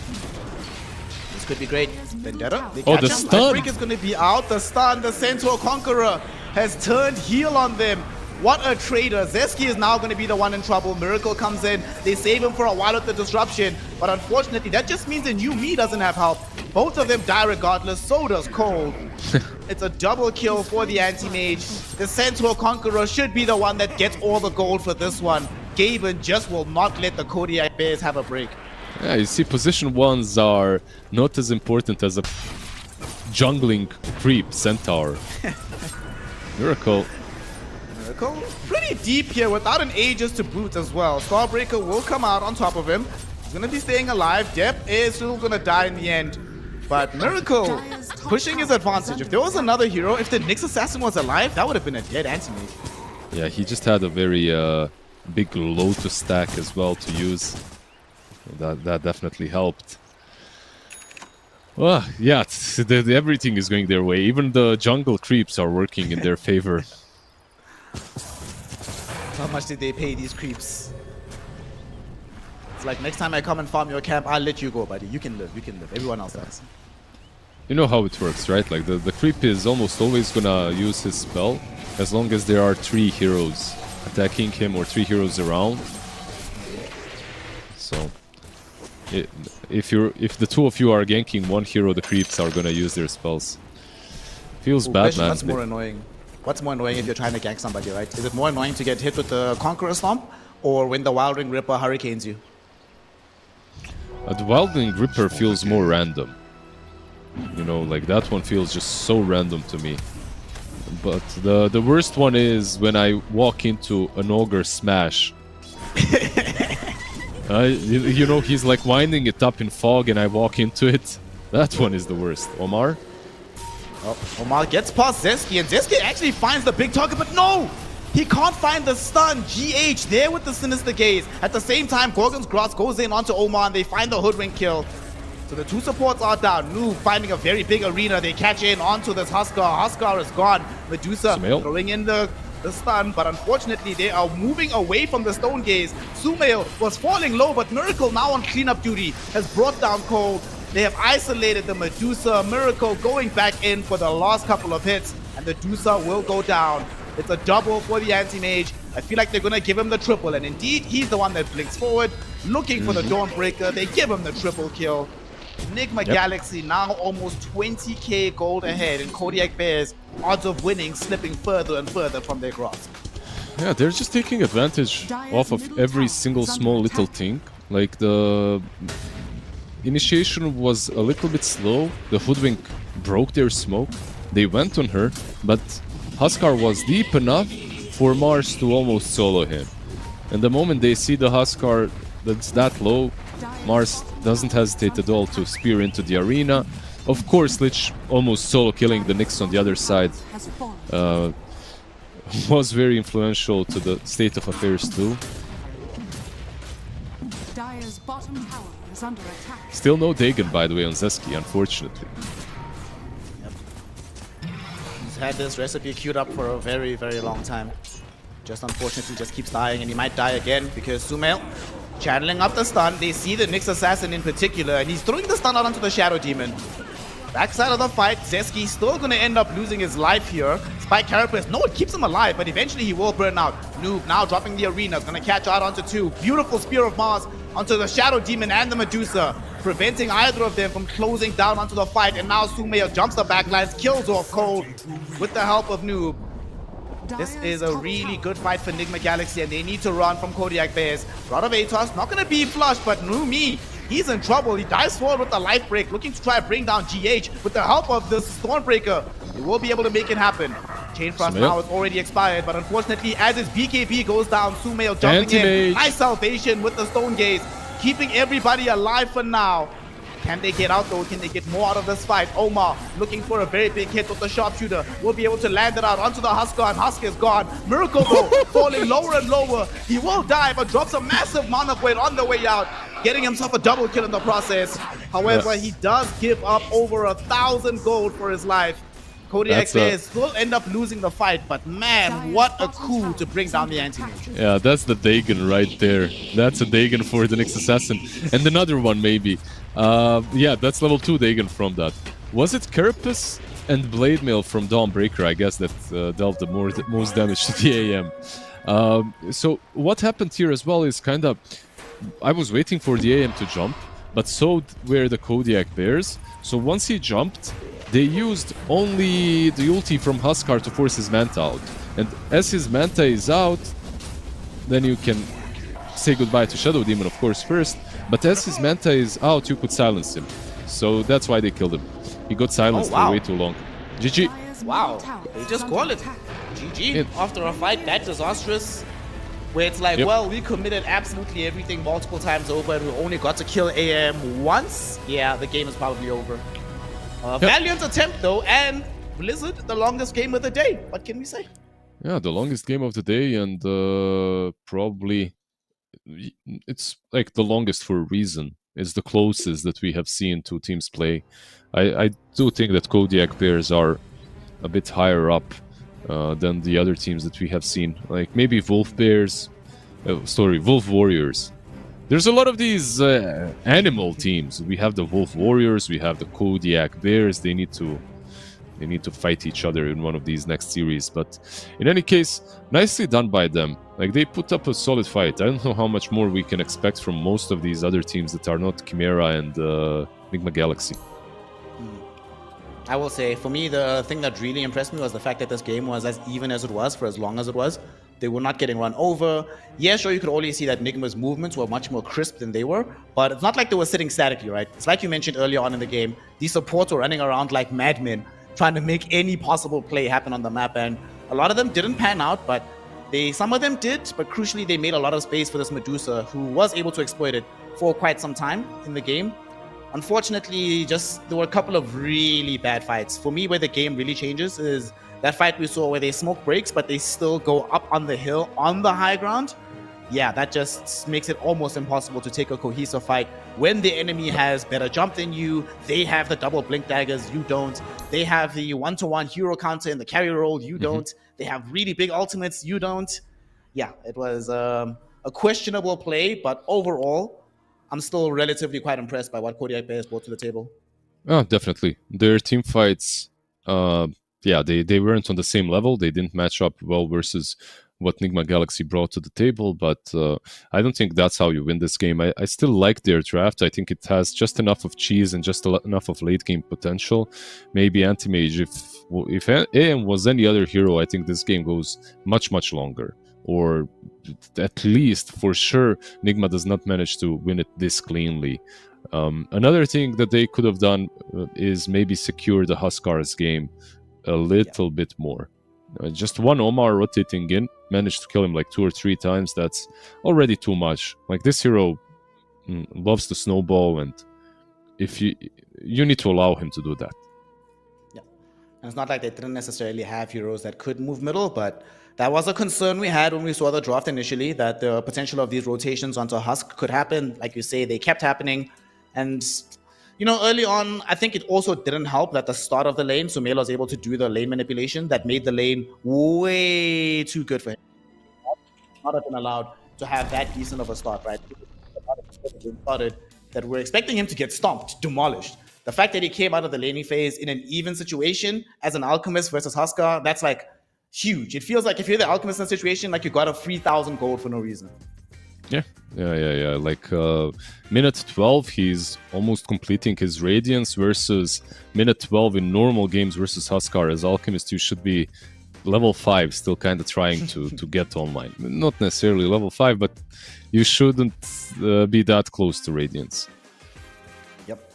Well, Kodiak Bears, despite the fact that it was a very lopsided matchup, they were still able to show that they had the teeth within them, that Ursine power does reside within their hearts. The question is, though, can they keep that momentum going into the second game, maybe clean up some of their plays, keep up with the interesting drafting, and ensure a game 3? Let's hope that's the result, because we do not want to have a full day of 2-0 stomps. We're going to be finding out if Nigma will indeed drop this ball, or if they're going to run themselves into the upper bracket final with 0 difficulty sweeping through the opposition. We'll see after a very small break. Snare Lizard coming back with some more Dream League 25 action.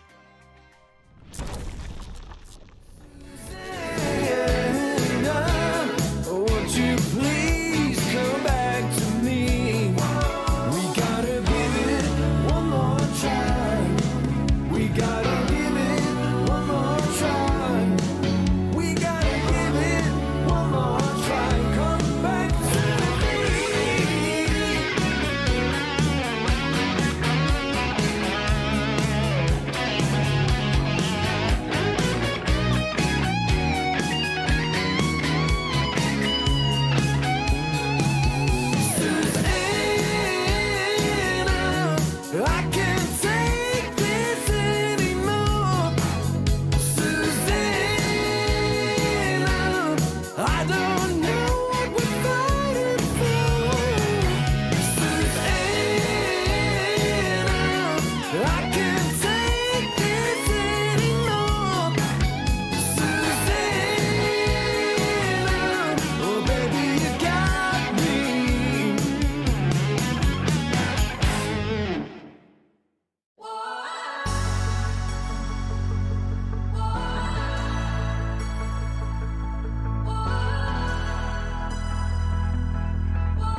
The city lights a neon aglow.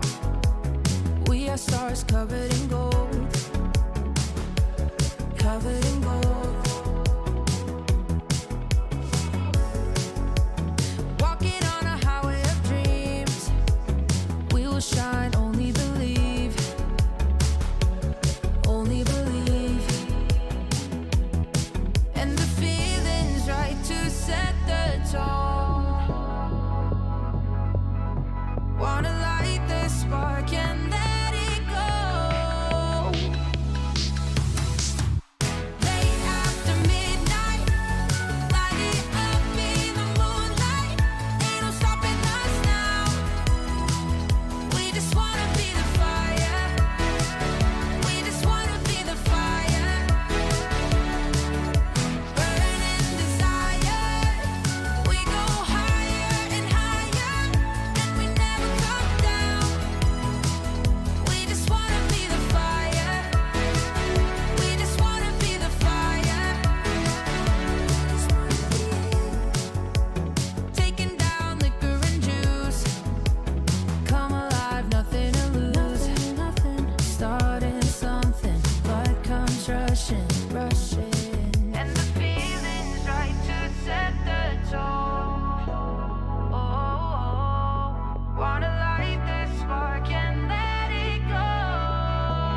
Welcome back, one and all, to Game 2 of Nigma Galaxy versus the Kodiak Bears, where we're hoping for a third game, but Nigma are hoping to continue their run of dominance here through the upper bracket. My name is Snare, and I'm joined by my favorite Bosnian bassist, Ismail Homie Lizard. Brother man, talk to me about this. You're the coach right now. I need you to be the one. How do you hype up Kodiak Bears? How do you convince them to beat some TI winners on the side here of Nigma Galaxy? You look at the bright side, focus on what went good for you. I don't think that you try and deal with what Nigma has got going like they are just trying now, snatching the Lich away. I think their draft and everything was really on point. It wasn't terrible. It wasn't even, like, it was good. It's just that the execution, of course, when you're playing versus GH and the boys, and you're not a pro team, it can be rough. It is what it is, right? Like, this is like a professional football team playing versus a stack of, you know, friends from the street that want to make it, that aren't quite there yet. 5 seconds remaining. Hey man, unfortunately we might have some like Manchester United fans, you know. I don't think their team could actually beat some kids off the street right now, but the point is well subscribed. Getting into the second game, Kodiak Bears on the Radiant side, they have the second pick, and they opted to expend their opening pick with the Lich after seeing the Bristleback emerge. I like this for two reasons, you know. Obviously, we've just seen how well Lich can do overall right now, but you need always some kind of way to force the Bristleback to face you. And now in tandem with the Dark Willow, you can keep him facing you if you can get the Sinister Gaze off at 10 first. seconds remaining. Yep. All you should do, by the way, if you can't win versus anyone, is get 5 Elon Musk to seconds buy you. remaining. I'm sure everything will be better then. Yeah, okay. So Lich and Dark Willow, like you said, there are some nice combos about these two, like Dark Willow as well. Like you said, like Lich, Sinister Gaze on Bristleback, Terrorize as well versus Bristleback. Both things that are very nice with his. With the rotations that they can bring to the table. Another hero that's really good, that might be an option, is Mars, right? And Void Spirit, these kind of heroes. If you really want to triple down on dealing with him this way, there's something like a Timber left in the pool. But yeah, Mars, Timber, Void Spirit, all plausible possible heroes. Then there's something like a Slark. Morphling, of course, already banned by them. And then when all of these things are considered, you also have to consider breaks versus Bristle, right? Like heroes that bring breaks to the table. Aren't too many in the game, 10 but seconds remaining. then again, I still like the Spectre, by the way. This hero for me is really cool at the moment. Maybe some Drow as well. I mean, Drow happily buys Silver Edge, right? So then that'll provide you with your break.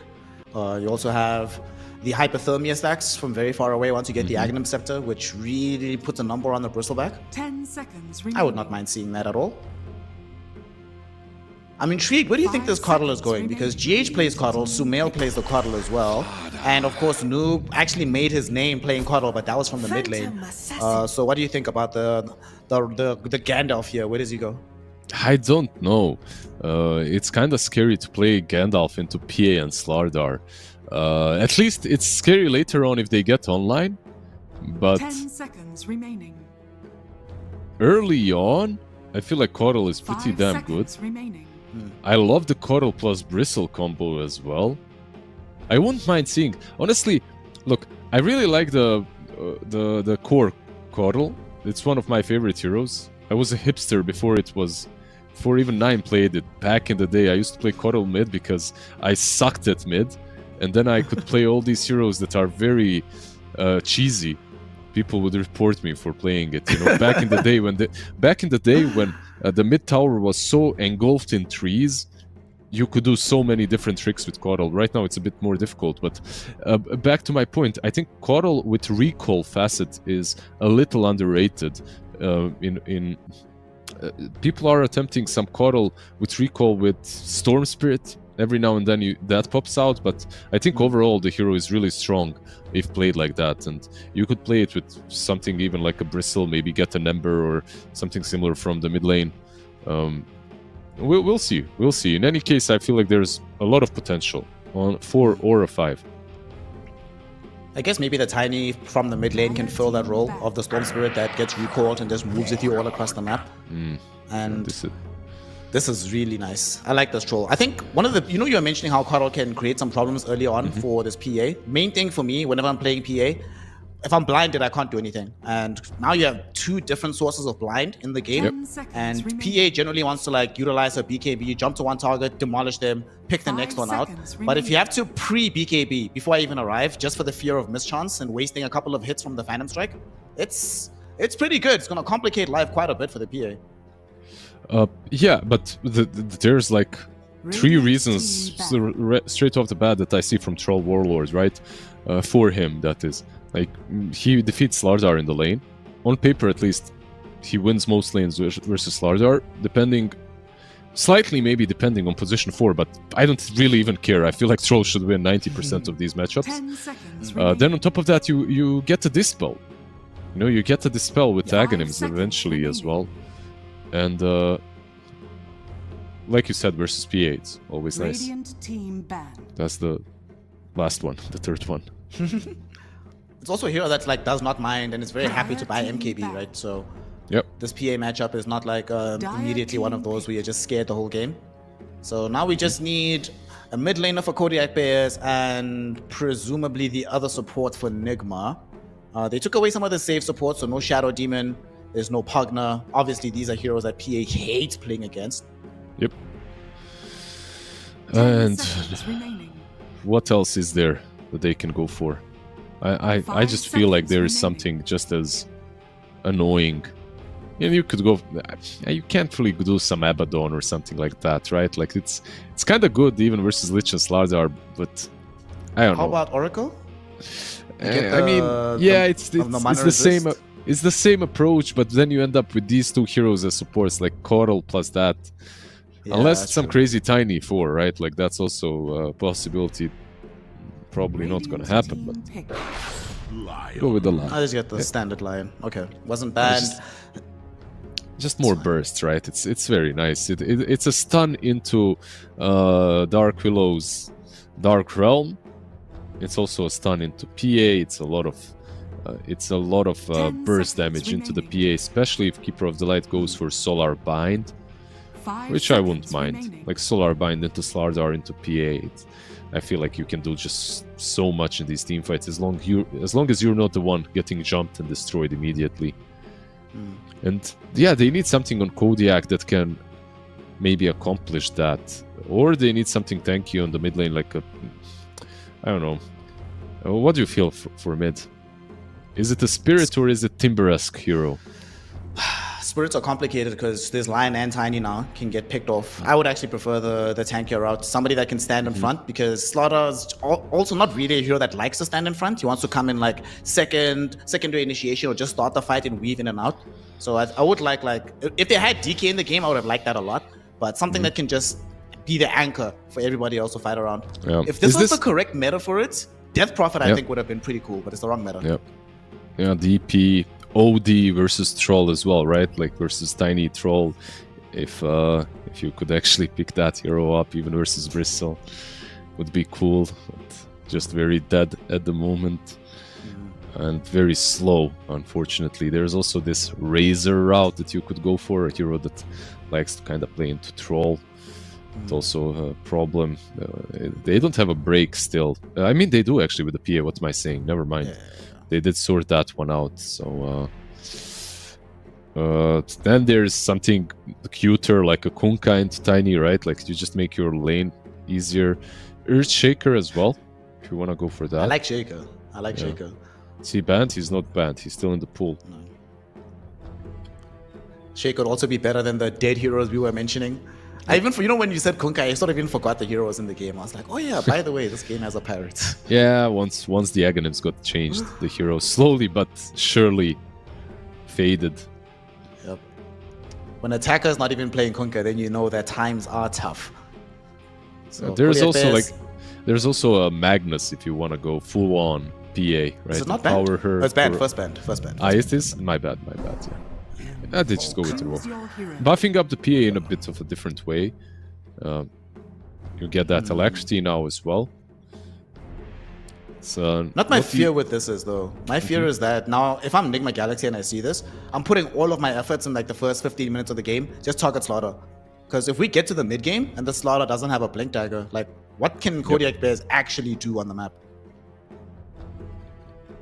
Yeah, absolutely agree. And I'm just thinking, you have to play around the equilibrium a little bit, you know, play around Miracle and GH a little bit there on that safe lane.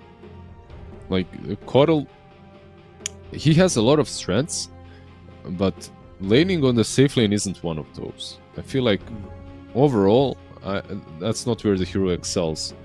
He can make a lot of stacks, he's very speedy, but he might not be the best pair with the Troll. I'd much rather see Coral 4 this time, and he actually changed Solar Bind into Recall. I was just looking at it, so they will have the Recall facet here. And as they switch that up, I would also like to see a switch up of Lion being the 5 and Coral being the 4. I wouldn't mind that. I mean, we've seen countless GH4 games on his Coddle, so that'll certainly put him in the most comfortable position to play this. Yep. And that lane just does also seem fairly annoying to play into, right? Like, if I'm just starting the game and I'm like, well, I gotta deal with this Coddle rolling around with this Bristleback, not gonna be the most fun time in the laning phase, but we shall see, we shall see. Yeah, they can also, I mean, you can still play as a 5 from the offlane position with Omar, with Noob, just make sure that he's got a lot of stacks going, a lot of mana always to spam out Quill Spray. The mischance that you talked about is also, of course, really good, but it's also good versus Slardar. So yeah, we'll see how they what they opt to go for. Definitely both are playable. On the other side, the lanes aren't that terrible, right? Like, you've got Dark Willow and Slardar. If you get someone out of position, that's most likely a lot of damage or maybe even a kill. And PA and Lich is very scary too. Yeah. Not just scary, but like, if you die as PA in this lane, you just call GG immediately. That should just never happen. You always have a way out with the Phantom Strike. You always have that Frost Shield. So, you know, normally we think of PA not having necessarily the best lanes, but with the Lich, a lot of those issues are abridged. And keep in mind that Bristleback is mostly physical, right? Like all of his spells too. So that armor from Lich will come in handy even more. Smoke on both teams. Come on, y'all. Give us another bloodbath at the beginning. Doesn't seem like it's going to happen, though. Game is hard. They read each other's movements. They mirrored the move. What can you do? Yeah, we need 7 kills like we had in the last match. That was honestly one of the... That's definitely the highlight starts of all the games we've had today. Yeah. Noob, he sees them all, of course, because of the ward. I'm wondering who's actually stronger at the moment. It just might be Nigma if they take this fight here. Yeah. The battle begins. Let's find out.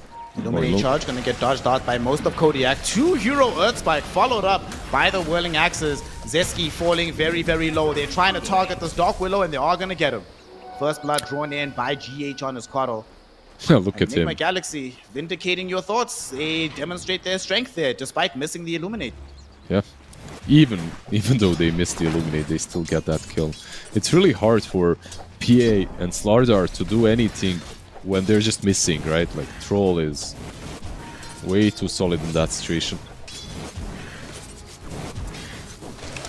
What is the rune trade? So looks like we had 2 for 1. There's still one that's chilling in the dire jungle right now, but they could potentially get themselves 3 to lead this off. By the way, one of the things that we are seeing here is the rune wasn't picked up because GH was chasing away the Slardar. But in general, being in the lane on time is way too valuable. Starts the game on the right note. Bot lane cold. Nice Earth Spike from Omar. But Noob is falling very low in the process. Cold running himself through the trees. One more Quill Spray will kill him. But the Blood Grenade thrown back onto Noob before he dies sets up to bring down this Bristleback thereafter.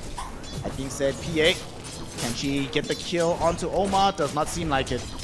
Okay, that's kind of an interesting exchange there. 1 for 1, but the bristleback is the one that's the big prize claimed by the Kodiak Bears. Yeah, I wonder what the ping was in the end. There was no killing him. Top lane Miracle, also very fine. Being pumped up with mana. It's kind of annoying actually now in hindsight. I was thinking that maybe it's better if GH went somewhere else, but he's gonna stack the jungle anyway, which he's doing right now. Missed one, whatever happens. But Chakra Magic control is good. Also, Troll is one of those carry heroes that if you have to move away for a wave or so, he doesn't mind too much, but he's gonna mind now because he gets ran down. Unfortunately, he was not directly underneath the tier 1 tower, so they felt very comfortable diving him. And we get to see what you talked about earlier. You're out of position against Slaughter. With the Dark Willow, they will be able to kill you. Omar, bot lane. Is he in trouble? Yes, he is. Omar is getting ran down. PA, couple more hits is all that's needed. Got him. Assassination is nature's way. I like the way you say that, by the way. I say it with my dumbass Bosnian accent. You got the right. Got him. But yeah, so far much better for Kodiak. Like they got a kill on top lane on Miracle, they got some kills on bot lane as well on Noob. Not a bad laning stage so far from them. Invoker though, needs to be said, is getting crushed. I was about to bring that up and say, well brother, time for some bad news. Let's look at middle, because middle lane is looking a bit rough right now. You know, CS is 7-4 for the Invoker, 15-6 on the Tiny. Damn. I mean, they picked Invoker into this, and I can't imagine Invoker having the best time CSing into the Tiny, but maybe it's a little bit of Sumail magic too. But overall, I feel like, yeah, Tiny should do well, especially early on, right? Like early on, before raid bans are up on Invoker. Really is struggling right now. Needs to get to the 10 CS mark. Needs to get some, at the very least, some more levels into himself, because Sumail very close to having the level 5, and they can bring in a rotation from one of these supports, which could create some trouble. Zeski coming first to secure the water rune, making sure that Sumail can't have it, and Inumi should be able to deny the other one from the Tiny as well. Yeah, get some last hits with the tornado as well. Nicely done. Is Zeski dead? Two of them Can't connected. The yeah. He got lost in the maze.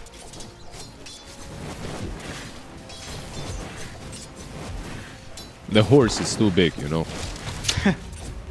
Can't That would dodge. be really interesting if like model animations factored into spell usage. Well, they factor into my sanity when I have to last it versus Primal Beast.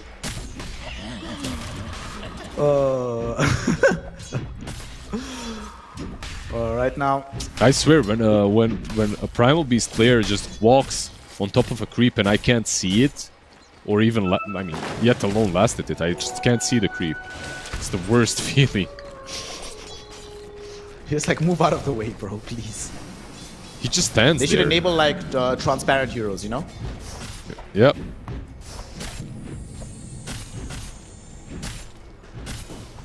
So everyone's chilling, man. People are tired of violence. After the last game, where it was a bloodbath, we've had a little bit of an armistice here. Everyone just farming away. Who benefits more from this more static portion of the game? Radiant structures are fortified.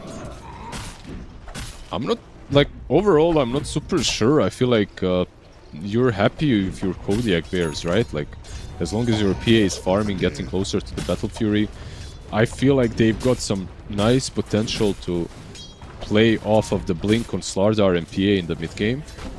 So overall, I don't mind that. The only problem is Dire is definitely benefiting more. Mid lane, TP. Going in with the CP from Omar. They get the stun out onto Cold, but with the Frost Shield, he's still alive. They got a very nice Tornado EMP out, and Omar gets betrayed by Sumail, tossed forward. Yes, he does find the kill onto Cold, but it's almost certainly going to cost his life. I say that, but he's found a wonderful alcove. Juking like a boss. He will eventually die, however. And Yumi, can he still maintain his presence here against Sumail, who's dropped down the avalanche? Ghost Walk though, and they don't have the reveal, Liz. Instead, they have the right-click damage back out onto the Tiny, and now Brambles are back online. GH caught by them. There's gonna be the tornado. Shadow Realm hit ensures that he dies. It misses, but the uphill right-click does not. So a new me gets himself another kill there. 3-for-1 exchange in the river. So I don't know if you noticed what happened here and why Enigma got so wrecked is so basically they were counting on Illuminate on Tiny to use the combo, but as Keeper of the Light was trying to illuminate him, he got tornadoed. So Sumail was in the air, and then he probably shift used Illuminate. So Sumail actually had to wait for the Illuminate to be over to get his mana. And it was kind of too late. And then on top of that, another kind of mistake I need to say from GH is the fact that he had the sentries, and they're maybe killing him again. Is that here, right? Yeah, for sure. He had the sentries actually. They had detection, and he even had a slot in the inventory.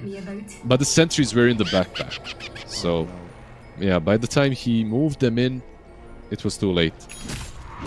Although I don't think they killed that Invoker even with the sentries being planted immediately, just to defend him a little bit. It's actually absurd how much healthier he got just after 2 right clicks. And it's like, oh wow, we actually can't kill him anymore. It's one of the best things about this Invoker. You get some Quas up, he hits you with Cold Snap, and he's just almost unkillable. Feels very weird to gank an Invoker that's just constantly healing. Invoker wants to do some ganking of his own right now, running around with an AD rune. Unfortunately, there was an Observer Ward, and GH in the area as well. They're pinging out exactly where they're at, so a new me and Zeski not gonna find a kill, it doesn't seem like, unless they're willing to dive pretty deep under the tower. Radiant are scanning. Looks like they want to dive the slaughter though. Omar TPs to the top lane. GH is already here. Can Omar find the wraparound though? It looks like he might be able to. Yep, Depp is dead. He's gone. He's gone. The slow from the axes. There's the chain disable from Omar. He's gonna try his best, but he knows that his life is forfeit here. No, he's dead. He's very speedy. So I wasn't really sure if they were gonna get him, just because Keeper of the Light at the moment doesn't contribute too much to the damage department. It's only level 1 Illuminate. That's a juicy stack that Sumail is taking though. This is where he contributes the most. The Dire jungle is being farmed. 500, 600 gold for Tiny. Not bad, not bad, not bad. Nice day's work at the office. That'll get him some power trades on the map. Bottom lane. We're moving in onto the Bristleback. Noob has had all of his mana burnt away, and now they come with the gaze. Oh my god, did you see how much damage he took when he was facing them? He's still alive for now. Sumail saves his life. Noob could still end up dead here, but by some miracle he lives. PA dies after him. Dies, and they still don't get the Bristleback. Unfortunately, a new me might also be in some danger here. Omar not going to be nearby. If he was nearby with the Lion, they could have found the Finger of Death, but he's able to get away on the Invoker. But PA, that dive, that was so greedy. He saw the skull above Noob's head, so he tried to go for that crit.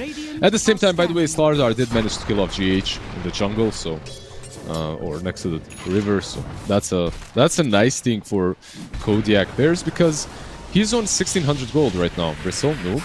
Okay. Surely this time it's a kill. Surely this time. Oh, he jukes through it, but he cannot get through all of them. Sumail, though, almost finding revenge. Gets himself terrorized back. This time, Omar is here, finding 2 heroes with the Earth Spike, blowing up Zeski. Cold, all of a sudden in danger as well. Can he get himself away? Not just yet, because the toss from Sumail ensures his death. And you, me, walking around with this invis, thanks to the Ghost Walk, but Omar does not want to dust them just yet. They're not done. Wait, do they have vision? How do they catch him? They had the sentry in the right. They find him? Oh, the sentry, I see it. Yeah. Dude, that was on the edge of the sentry where Sumail caught him. Like, it could not have been any closer. They had that sentry so close. I even think that there was a chance where Lion was out of position for PA and Invoker to kill him. But when Keeper of the Light is there, then everything changes. Oh boy. Well, every game today has given me a distinct sense of deja vu. One of the teams punches above their weight class in the earlier portion of things. Then a disastrous fight or two happens, and it starts to feel like the momentum is heavily swinging, because now, not just killing you on the map, they're stealing your stacks. But Kodiak players, they want to defend this. They get the Bramble Maze out onto this Tiny. They have the additional disable. Slardar cannot find the stun, gets hexed up on the way, doesn't have a Blink Dagger. It's on the way up from the courier now, but it's a little bit too soon, so he's going to have to retreat. He does TP bottom. They're going for Noob right now on the Bristleback. I don't know if the Slardar can do this alone. He's going to try though, and his Blink still hasn't arrived. It's still coming from the courier. Yeah, Poor alone, guy, he can't definitely really do mid lane, Invoker. Oh, and Joker in trouble. 3 heroes around him. No way out of this one. They have plenty of reveal if he goes into a Ghost Walk, but unfortunately he does still try it. He's still alive though. Sumail does eventually kill him with the Avalanche as he came in with the Slardar, found the stun, but not enough follow-up. Terrorize was being triggered up, doesn't get thrown just yet, but now it will be unfortunately too late, because the rest of Nigma Galaxy are here to just clean up house. The Slardar is gone, Zeski follows him into the grave, and Sumail is now on a double as 4 heroes disappear all across the map. Yeah, they just got outplayed very heavily. Although what needs to be said is Invoker got tossed way behind enemy lines, and it started this chain of events. Like, they just started fighting without Invoker, and without him, they can't really kill off anyone. Keeper of the Light did so much work, of course. Mid lane again. Sumail going onto a Numi. Got quite a bit of damage out here. Nice little Sinister Gaze onto GH with the Chain Frost flying out. GH should die from this. Tornado also throws up Noob as he entered into the fray as well. All of a sudden now Noob is having the Chain Frost bounce on top of his face with the full Bedlam and the Tier 1 tower. He will die. Sumail finishes off the Invoker. Might pay for this one though, as they bring in the PA to assassinate him. Nigma Galaxy overplayed their hand middle. They get punished for it quite heavily. Omar could be dead as well. There's a Blink Dagger on the Slardar. He gets caught with the Bramble Maze. There's the Blink forward. They have access to the Corrosive Haze, so they have more than enough damage. 4 heroes, and they might make it 5. Miracle comes in though to clean up Cold, and he scares the rest of them off. They know he has the Battle Trance. They don't really want the smoke, but he wants it very, very badly. He's chasing in, looking for the Dark Willow. Can she juke her way out of this one? Only has Bedlam, no Terrorize available. Gonna try, but gonna fail. Doesn't even have access to a TP, so there's no way out of this one for our Dark Willow. Yeah, he had no TP, that's why he couldn't really do anything.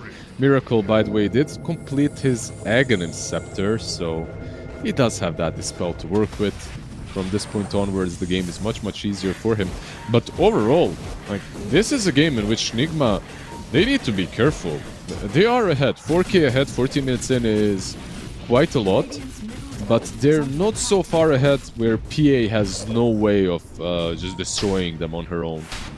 And they just gave a very juicy kill to her. That unstoppable streak, pretty big. Be a big kill as well if they can find the Slardar here. Get slowed down. Ah, they got him. Omar, do you want some stacks, buddy? Just give it to Omar, dude. Omar, dude. Omar! Okay. He gets Sometimes you supports need to be more greedy. He was waiting for the right moment. You know, just when you know for a fact that even a right click kills him, that's when that's when you use the finger. Secure that kill. That's the second stack of the game on the finger charges, so he's gonna get stronger and stronger. What's scary though is the other heroes on Kodiak Bez are also scaling. And Yumi about to pick up his D-Lance, so we're gonna have more right click damage out of him. And the Slardar's gonna get this Aghanim shot. And I feel like this shot is really, really nice. It massively simplifies your entry points into the team fights. Yeah, it's definitely top lane. GH. They get the Coddle. Yeah. They used a lot of their spells. He was just trying to delay this push a little bit, defend the tier 1 tower. They might go for this. They see Noob. They saw him. They have the vision. Are they going to chase him is the question. Lion? Seems Omar? like they don't really want to. Lion will be a much easier grab. So probably a good thing for their sake that they just let the hard kill go. Grab themselves the easy one. Noob now held in brambles, but still is a bristleback. So they don't have that much appetite to jump him in this enclosed area. Oh. They're reaching the point in which PA has a BKB. It's very close, actually. Tiny's in. Sumail jumping in onto the slaughter. Dead Kid still alive though, not going to be brought down just yet, even with the tower pot shots. Thinking about making a turnaround play here. Illuminate almost kills him, but he's still going to be fine. Omar not going to be needed to get tossed onto Zeski. They just throw Sumail himself. Look at Troll. He Miracle. managed to find that kill. At the same time, Miracle dragged in by the Sinister Gaze. He just wants to destroy the Ice Spire. Cold tried to TP out. Almost made it, a few milliseconds away. Fortunately, it does get caught out. And even though they lose this fight list, I feel like if I'm Radiant and I'm losing a tier 1 at 16 minutes, I'm okay with this. I'm not happy, but I can. Yeah, it's okay, because who did they lose? They lost the 2 supports, so it's not the end of the world, you know? You lose the 2 supports, a lot of time has been utilized by Nigma, and most importantly, your PA lived to finish off the BKB. She's gonna have it in a creep or 2, and once you get that BKB, these fights become way simplified and easier for you. Like you mentioned, Slardar Shard, PA BKB. You can start fighting mid lane, and Yumi. Yumi could be in some old trouble, because he's going to get surrounded by Sumail and Omar, while the rest of his squad is taking down Roshan. This is one of the best moments, I feel like, in Dota. When you're taking Rosh, and some of your heroes kill a big core elsewhere without your intervention, man, it feels good. Oh, they're leaving, though. They're seeing... They want the PA. Okay, will they be able to get the PA is the question. They're looking for her. They have the BKB out on the PA, but she does get 1 kill. Will she be able to get more? GH, nice blinding light. If that was 1 second more on the BKB, look at top, look at top, look at one gold. less blinding light, they might get this. But top lane, there's a fight with the Chain Frost and the Ice Fire right next to the Twin Gate. This is gonna trap them in, and now with the Bedlam, they will manage to kill off Miracle. Sumail does assassinate Cold on the side. But now, Kodiak Bears have reset this equilibrium. Nigma will not feel comfortable heading into the pit without their troll. And the PA will return before the troll does. So Roshad will remain in balance for both teams. That was really cool. Like, they knew exactly that Nigma will come back through the portal to finish off Rosh. So he sets up the Ice Spire. He even used Chain Frost before anyone came through on the Ice Spire, you know, and just connected very nicely. Noob is back into the pit, but I don't think this is free. I don't think they can just go win and... Let's see. I think it will be contested. I mean, they are feeling a bit desperate because in 1 minute, the big man is going to make a nice trip through the Twin Gate. They would like to bring him down before that happens. It's not going to be easy. Sumail. Radiant lineup on nearby. Sumail is going to jump the backlines looking for the Lich. He's not going to find him. He almost made it happen, but he ends up dead instead. Will his team be able to finish off Rosh in the meantime? No. They vacated the pit. The advantage back in favor of Kodiak, but now Slardar getting caught by the tier 1 tower. They need to bail him out. They do so with the tornado, but it's not going to be good enough. Still will end up dead. And now it is going to be a 4 versus 4. No Slardar on the one side, no Tiny on the other. Tower is under attack. Slardar is just a massive piece of Kodiak's draft. Like, without him, they can't really take these. They might want to, though. Can you really go on Noob? They're gonna try. Noob is being gone on. They want to bring him down. The Chain Frost is doing an absurd amount of damage, and they will succeed in this. Miracle now coming in on the backlines. They've managed to burst down onto the supports. One gets fingered, the other one gets right-clicked. So although they do get the kill onto Noob, it's a very expensive one. However, Liz, the hold might have been successful because now Rosh is on the Radiant side. They have prevented Nigma from grabbing in EG Aegis. This is one of the longest fights. Look at the fights. Look at this smoke up. They're going for the Tormi. They know it's being taken. Sumail is just going to blink in, I'm sure. He does. He finds 2. But the BKB does emerge now from the PA. She throws out the Fan of Knives, but unfortunately the Invoker is already dead. Dead Kid. I don't think he has a way out of this either. He will end up losing his life. Yeah. Nigma Galaxy starting to pull out all the stops right now. You can see that they've been pressed a little bit, so they need to play with a higher tempo in order to make them bleed on Kodiak. Yeah, that play was kind of cool. Like, it was more of a strategical play than anything else, because I think at this point Kodiak Bears, they gave up on Rosh, and they're probably thinking, okay, let's take Tormentor, trade it for Roshan. But Nigma, they just smoke up and go for the Tormi. They kill them first, and because of this Coddle with recall, they can instantly go back into the pit and claim Aegis as well. It's like all of these heroes that allow you to have global presence, make the game so much easier for a team that knows how to utilize them well. And GH is 100% one of the best qual players. Best on the planet. Look at him go. Doing his thing. Building into a Lotus Orb right now as well, which is going to be very, very useful in a game like this. Like, if you can get the Lotus out on a Chain Frost, woo, that'd be nice. It would be. Unlikely, but nice. Unlikely, but it could be nice. And also, Slardar cares, but doesn't care that much because of the shard, right?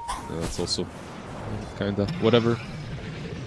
A lot of damage is being dished out already, by the way, by Nigma. This Tiny has reached that kind of crucial point. Oof. Jumping in, blowing people up. Okay, for me, the insurmountable point for this game, not completely insurmountable, but where their odds for winning drop by like 20% immediately, is in about, what, 3-4 minutes when this MKB gets finished. Because he's going straight in on it, Miracle.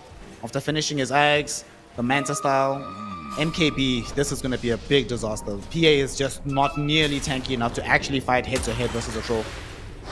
Mid lane, a fight head-to-head might break out here. Omar, nice hex onto the Slaughter, the integral hero.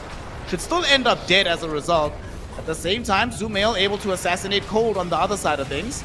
And they hold him in place though. Slaughter does catch him out before he can escape. Unfortunately, the Slaughter finds himself surrounded by dire heroes. He will now die. It's a 2-for-1 engagement, and that gives Zumail the bravery to turn this around. Toss forward onto GH. They're looking for this Dark Willow. Nice pushback with the blinding light into the avalanche. Zeski, no way you survived this one, my friend. Thrown away into the dumpster fire by the tree throw of Zumail. Triple kill for the Rock. Yeah, and they're just hunting. They see the PA straight up for her, like, doesn't even care, runs through the tier 2 tower. She does have a BKB, but no TP just yet. 15 seconds. He needs to live for 10 more seconds at least. Let's see. I think she's trying to bait them into thinking she's escaped, but now the team is coming from behind. Look at the jump in. She goes onto Zumail with the BKB active. Now Me is also trying to assist here.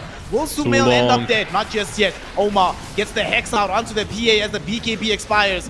Although the team was pincering in, they don't get there in time. They can't get through Miracle. Miracle instead ends up just killing off Cold. How did one Troll Warlord keep the rest of Kodiak Bears at bay? I will never know. However, Enigma Galaxy managed to do it. Miracle demonstrating why he keeps this name. And this might lead them to victory as they almost killed the Dark Willow, but at least she gets back into the base. Yeah, it was just a little bit too much time and effort wasted with the PA to kill the Tiny, and because of that everything opens up for Miracle and the boys. I really thought that she could just BKB TP after, you know, after wasting so much of their time. I don't blame them for trying to fight there, but in the end, it's gonna cost them maybe even a full side. They don't have the Chain Frost available on the Lich. The PA's life will be here, but into an Aegis, I still feel like this is going to be a lane of Rax, especially with still 22 seconds until she has BKB available.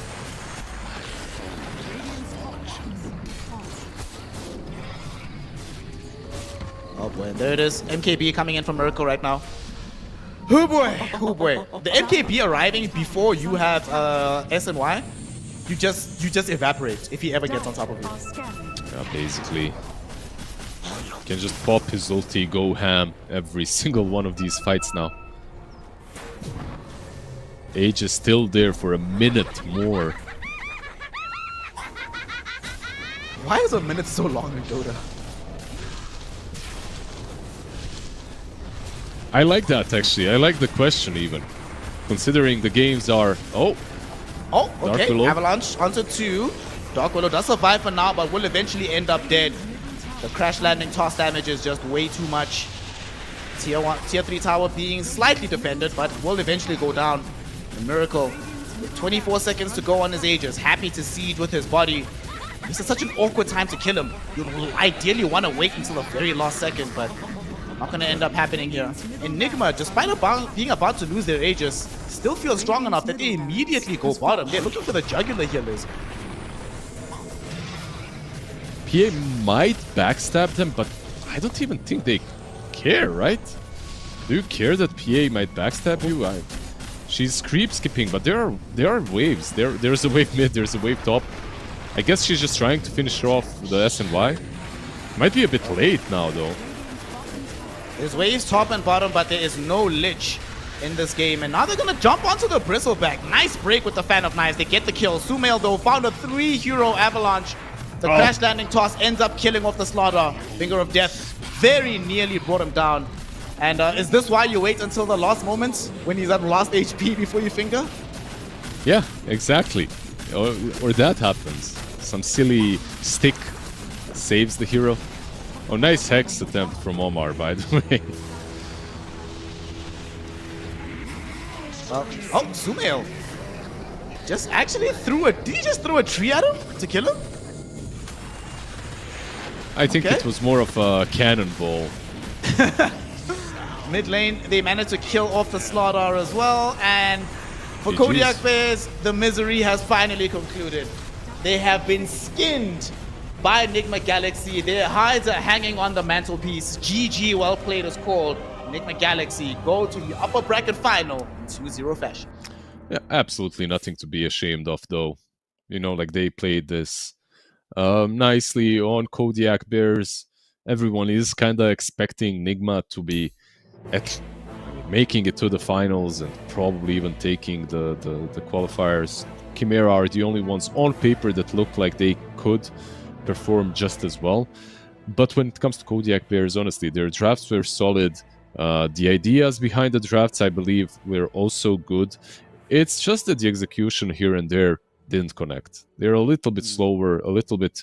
I mean, you're playing versus maybe not at the moment, but some of the players that were the best in the world. So it's understandable that you cannot match up. But they put up a fight, which isn't something that I can say for our last two series, where we didn't really see any chance for one of the teams to take it. Yep.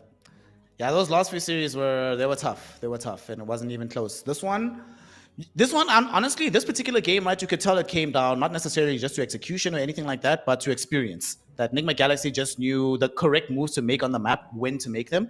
Because you could see when the fights were close, and you could see Nigma's concentration slipping a bit, especially after that extremely extended Roshan fight. Kodiak did amazingly in that area. Like, if they didn't have that one fight afterwards where they weren't able to get the Roche and then take the Tormi at the same time, this could have been a very different game. Like, shout out to them. Also, you know I'm a stats man. Check this out, right? Just to buttress just how well they did. Our man here, 1 over end on the PA. This is the fastest Battle Fury on this patch. It's the fastest Battle Fury on PA, that is, from the previous patch. And since version 7, since 7.0.0, there have only been 1, 2, 3, 4, 5, 6, 7 people that have ever built a Battle Fury faster than him. That is really, really impressive, honestly. It is needs to be said, of course, that it was almost a naked Battle Fury, right? Like it was just a Battle Fury and the stick circlet or something, so no power threads, no corrosion, yeah. But then again, nicely done by him. The lane itself, he even died in the lane though, right? Like he died in the lane at least once, but he still managed to, yeah. He managed to get a very, very fast Battle Fury. Oh yeah. It's the noob that died on the bristleback, and they traded with PA, managed to stay alive. In any case, like I said, I feel like this is a team that it needs a bit more time. These are all these growing spurs, growing pain, but I do think that they could be contenders. The problem with the region that they're playing in is if you eliminate these two top teams, like they would be contenders, but when in fact you have to go through these top two teams, it's a very difficult road. Yeah, it definitely is. Fortunately, though, these bears have shown that they've been eating their fruits, not just scavenging off of wild corpses, and they showed us some good stuff. Honestly, I would favor all the teams that we watched today, aside from Chimera and Enigma, of course. I would definitely rate Kodiak Bears as the third best out of all those squads. So I think their future is bright if they can continue along this trajectory, you know, get a little bit more comfortable with the shot calling in the game. But They had cool drafts, both games. They did not play with any fear, despite the fact that they were the underdogs. And I think that's the kind of attitude you need to maintain to move forward as a team in Dota and to try and reach the greater heights. Of course, that is going to bring us all, ladies and gentlemen, to the end of our evening, because now Enigma Galaxy has been confirmed as our first team to enter into the upper bracket final. We don't know who's coming in on the other side just yet, so we'll have to be waiting out for that result. We can go over onto one of our other streams to see what's happening with that particular matchup. And of course, there's still matches happening all across the world. Eastern Europe is playing, Western Europe is playing, later on South America and North America are playing. So if you're interested in knowing who's going to be repping their nations at DreamLeague Season 25, make sure you check out all of the different ESL streams. But with that, thank you very much, ladies and gentlemen. Lizard, my beautiful boy, it's always a pleasure. I'm so happy to have started the year with you, fam. And we will be back tomorrow to give you more nature documentaries and hopefully to hear Lizard playing on that 5-string bass. Until then, y'all, we'll see you. Snare and Lizard, we out.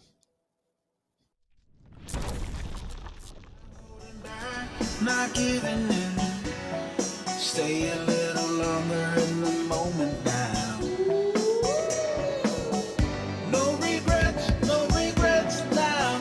I'm not feeling sorry for anything I've done. We light it up just to watch them burn it down. And we don't need them anyway. Just take the chance, make dreams come true. Will I ever see your pretty face again?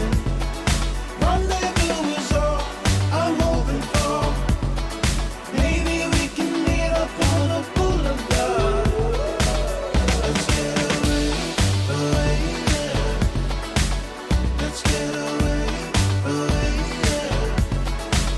Let's get away, yeah. Let's get away, yeah. 'Cause if we got one life to live, maybe we should just let go. Don't worry about tomorrow. Start counting your Insta follows. 'Cause the sun comes up again. New days they begin. So hold on to me, 'cause I wanna go with you. No regrets now. I'm not feeling sorry for anything I've done. We light it up just to watch them burn it down. And we don't need them anyway. Just take the chance, make dreams come true. Will I ever see your pretty face again? Rendezvous is all I'm hoping for. Maybe we can meet up on a boulevard. Let's get away, yeah. Let's get away, yeah. Let's get away, yeah. Let's get away, yeah. Let's show the world what we're made of. The fire in our bones never faded. We cannot hold it any longer. 'Cause every day the feeling's getting stronger. Just take the chance, make dreams come true. Will I ever see your pretty face again? Rendezvous is all I'm hoping for. Maybe we can meet up on a boulevard. Let's get away, yeah. Let's get away, yeah. Let's get away, yeah. Let's get away, yeah.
shine.